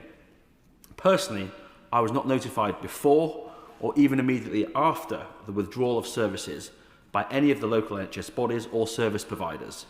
In particular, I heard nothing from the Hampshire and Isle of Wight Integrated Care Board, who commission and oversee these services at Oak Park. In fact, the first contact I had from the ICB was yesterday morning, once this debate had been confirmed, and I now look forward to learning from the ICB about how it intends to replace the services lost at Oak Park. I welcome the commitment the ICB gave to me yesterday to provide what they call a strong neighbourhood model for delivering diagnostic services to the Hammett constituency. I hope they deliver on that commitment and I would welcome the Minister's support in holding the ICB accountable for delivering it.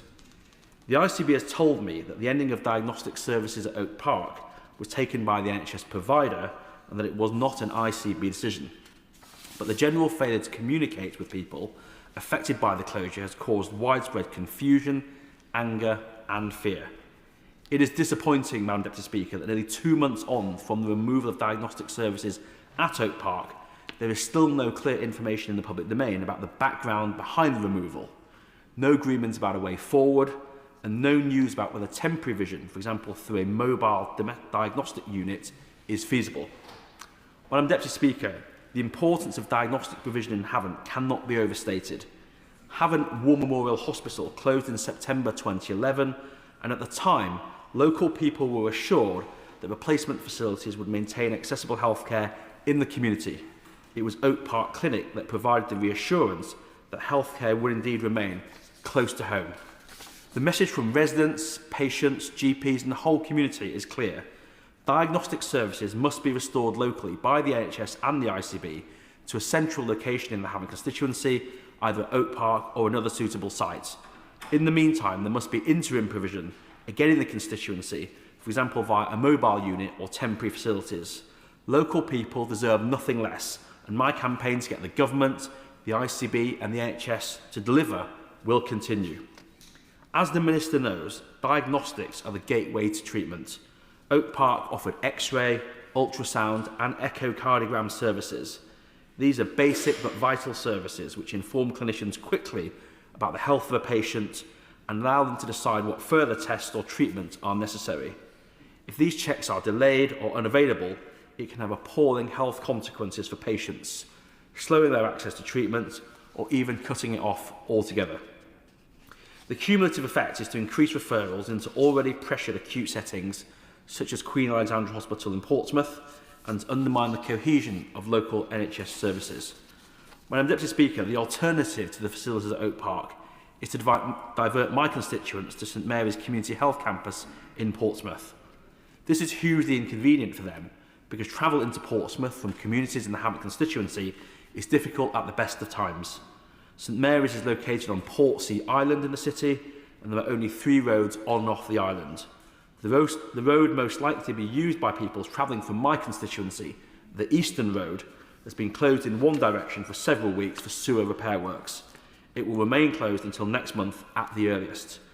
Traffic disruption has been appalling for anybody travelling to Portsmouth on any route, and my constituents tell me they have been affected when travelling to and from St Mary's. Setting aside the temporary issues caused by the closure of the Eastern Road, St Mary's is, in any event, poorly served by public transport from any of the communities in the Havant constituency. There is no direct bus link between the Havant constituency and the campus. St Mary's is more than 1.5 miles from the nearest railway station, and there is no bus from the railway station to the campus. Residents from Hayling Island in my constituency who have to go to St Mary's instead of Oak Park face an especially arduous journey, consisting of a minimum of 3 bus journeys, taking at least 1.5 hours in each direction. During peak periods, given the terrible traffic conditions in Portsmouth, this is likely to take much longer and risk appointments being missed. You will not be surprised, Madam Deputy Speaker, that I've been contacted by GP surgeries in my constituency expressing in the strongest terms their dismay at the Oak Park situation. The Elms practice on Hayling Island has highlighted the length and difficulty of the journey to St Mary's, as well as the additional cost of the longer journey, which many patients simply cannot absorb. The practice highlights the risk of missed opportunities and diagnoses, particularly for patients with chronic conditions. The additional stress of the longer journey for patients with already limited mobility or who are living with disabilities is intolerable. Madam Deputy Speaker, I've also heard similar concerns from the Homewell Curlew GP practice in Havant, close to the GP site, close to the Oak Park site, whose patients now face much longer journeys. The problem was also raised with me last week in person by a manager at a care home in Havant. She told me that their patients are having to spend £50 or more on a round trip by taxi into Portsmouth. This is an unacceptable state of affairs. Madam Deputy Speaker, this is not just an issue for my own constituents. The additional burden of more patients arriving at St Mary's will in fact affect people living in neighbouring constituencies, who would normally use St Mary's for diagnostic checks. The loss of capacity at Oak Park is having a considerable regional impact, and it appears this sudden withdrawal of services is not an isolated example. My honourable friend, the member for Romsey and Southampton North, cannot speak in this debate as she also serves as Deputy Speaker, but we have discussed the loss of phlebotomy services from Romsey Hospital because of an ICB decision. I understand her constituents now have to travel to Southampton or even Lymington for appointments. My honourable friend has characteristically spoken up for her constituents very effectively. I know she will continue to do so. In terms of wider NHS engagement, Madam Deputy Speaker, I have a good relationship with all my local NHS bodies, and I want to continue that constructive approach to improve patient outcomes. The loss of these services at Oak Park came shortly after I had a positive meeting with the new chair of Portsmouth Hospital's University NHS Trust, which manages Queen Alexandra Hospital in Portsmouth. This is the general hospital which serves my constituency and people across much of South East Hampshire. We had a good discussion about the importance of local provision of basic services. Whilst the Trust doesn't manage the Oak Park facility, when things go wrong with diagnosis, it is on Queen Alexandra Hospital in Portsmouth that the burden mostly falls. I successfully lobbied the last Conservative government to secure funding for the new emergency department at Queen Alexandra Hospital, which serves my constituency. However, it is already clear that even with a new ED, the hospital is facing capacity challenges. So anything that gets patients into the right care pathway first time at the earliest opportunity helps ease that pressure, and diagnostic services play a key part in that. The public see the NHS as a monolithic structure, and when things go wrong in one part, as has happened with Oak Park, constituents find it confusing and disempowering. The NHS and the ICB must put that right. Madam Deputy Speaker, I hope that following this debate, as well as securing a return of the diagnostic facilities, we can have a broader conversation about wider provision for my constituents when it comes to health. For example, an urgent treatment centre in the Havant constituency would further ease the pressure on both QA and St Mary's. I've always been clear that empowering patients helps them lead healthier, longer lives, whether it's through digital transformation or through being able to access basic timely care locally and in a convenient way. For that reason, I successfully campaigned for the Emsworth Victoria Hospital building to be retained by the NHS so it could become the new home for Emsworth Medical Practice, which is now a superb resource for all its patients. We all lead busy lives, and proximity to good, local, high-quality healthcare services is vital. I also know the GP practices on Hayling Island need better facilities, and I've been working with them, the ICB, and other NHS bodies to bring that about. But first, we have to fix the Oak Park issue and bring those diagnostic services back. In closing, Madam Deputy Speaker, I have 3 requests for the Minister. Firstly, will he commit the NHS to restoring diagnostic services locally in the Havant constituency in a permanent setting as quickly as possible, whether at Oak Park or at another site? Secondly, while the permanent restoration process continues, will he support the provision of temporary diagnostic services in the Havant constituency, for example through a mobile unit or at a temporary site? And thirdly, will he meet me to discuss how the ICB and the NHS bodies can quickly move to restore these diagnostic services in the Havant constituency and learn the lessons from the Oak Park situation? Madam Deputy Speaker, I want to thank the hard-working NHS staff who provide such fantastic support for my constituents all year round, and I call on the Minister to ensure my constituents have their access to local diagnostic services restored in the Havant constituency as quickly as possible. Thank you. Minister. Thank you very much, Madam Deputy Speaker. And just before starting, I wanted to note that this policy lead is actually my honourable friend, the Minister for Health. She sends her apologies, she's not able to be here today, but I will of course report back to her, and I'm sure that she'd be more than happy to accept the honourable gentleman's request for a meeting for further discussions.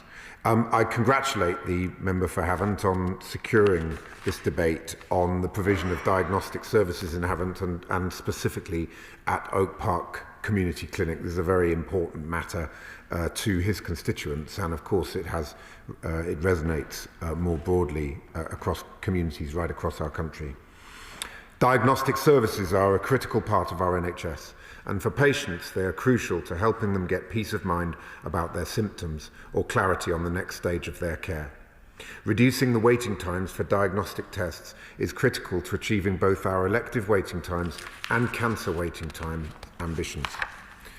Prior to this debate, the Department has received correspondence from GPs working in the Honourable Gentleman's constituency on this very issue. I therefore completely understand the concern shared by the Honourable Member and the concerns of his constituents. I hope that I can provide a helpful update on the situation and set out the steps being taken to resolve this issue. Until recently, a range of diagnostic services were provided at Oak Park Community Clinic. Services were delivered in partnership between the NHS Hampshire and Isle of Wight Integrated Care Board and an independent healthcare provider, Practice Plus Group. As the Honourable Member has just said, Practice Plus Group took the decision, with limited notice, to move equipment for non-obstetric ultrasound, X-ray and echocardiography away from Oak Park Community Clinic to St Mary's Community Hospital in Portsmouth. With regard to the request to meet to discuss the circumstances of the suspension of these services at Oak Park Clinic, I will ensure that a request is passed on to my colleague, the Minister for Health.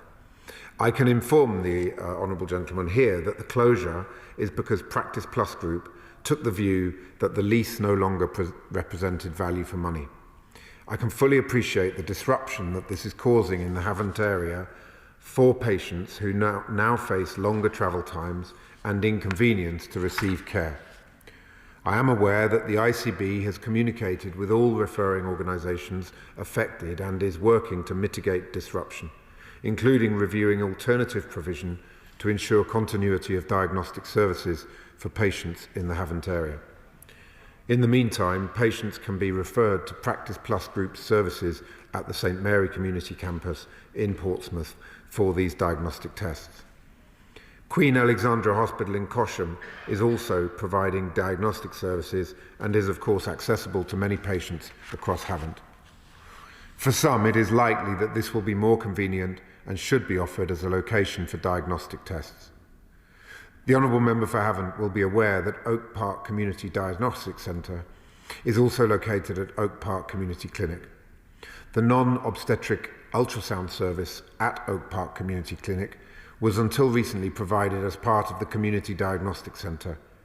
X-ray and echocardiography, while provided at the same site, are separate to the CDC operations.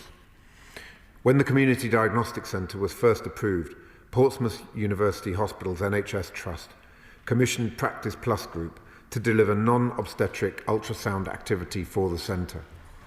This arrangement would utilise Practice Plus Group's equipment and room with sonographers employed by the Trust delivering the tests. I can today confirm to the Honourable Member for Havant and to the House that Portsmouth Hospital's University NHS Trust are preparing to recommence non-obstetric ultrasound at Oak Park CDC this month. With financial support from NHS England's National Diagnostic Programme, the Trust has been able to purchase an additional scanner for this site. In the meantime, Oak Park CDC continues to provide symptomatic mammography, ophthalmology assessment and peripheral neurophysiology assessments at the Oak Park Community Clinic site. The Honourable Gentleman has asked about the possibility of temporary pop-up facilities to restore all services at Oak Park. I am informed that the ICB is working closely with Practice Plus Group to resolve this issue and is looking for a solution to restore X-ray and echocardiography at Oak Park Community Clinic for patients. Community provision of diagnostic services such as Oak Park Clinic are a central plank of our plan to make the NHS fit for the future. We are committed to bringing more diagnostic services into community settings and to make healthcare more accessible to patients who might face barriers to hospital access, including those with mobility issues, caring responsibilities or limited transport options. We have committed, as part of our elective reform plan, to build up to 5 more CDCs as part of our £600 million capital investment for diagnostics in 2025-26. We are also working to ensure more CDCs are open 12 hours a day, 7 days a week, delivering more same-day tests and consultations and an expanded range of tests. Since coming to office in July 24, CDCs have delivered over 10.9 million CDC tests and scans. CDCs are a vital step in supporting our shift from hospital to community. They provide patients with access to vital tests, scans and checks around busy working lives closer to home. We're setting clear expectations for NHS providers on diagnostic performance.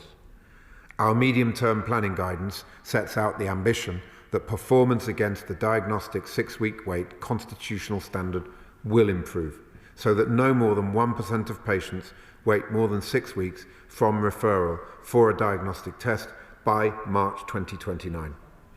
And we have set an interim milestone that no more than 20% of patients wait over 6 weeks by March 2027.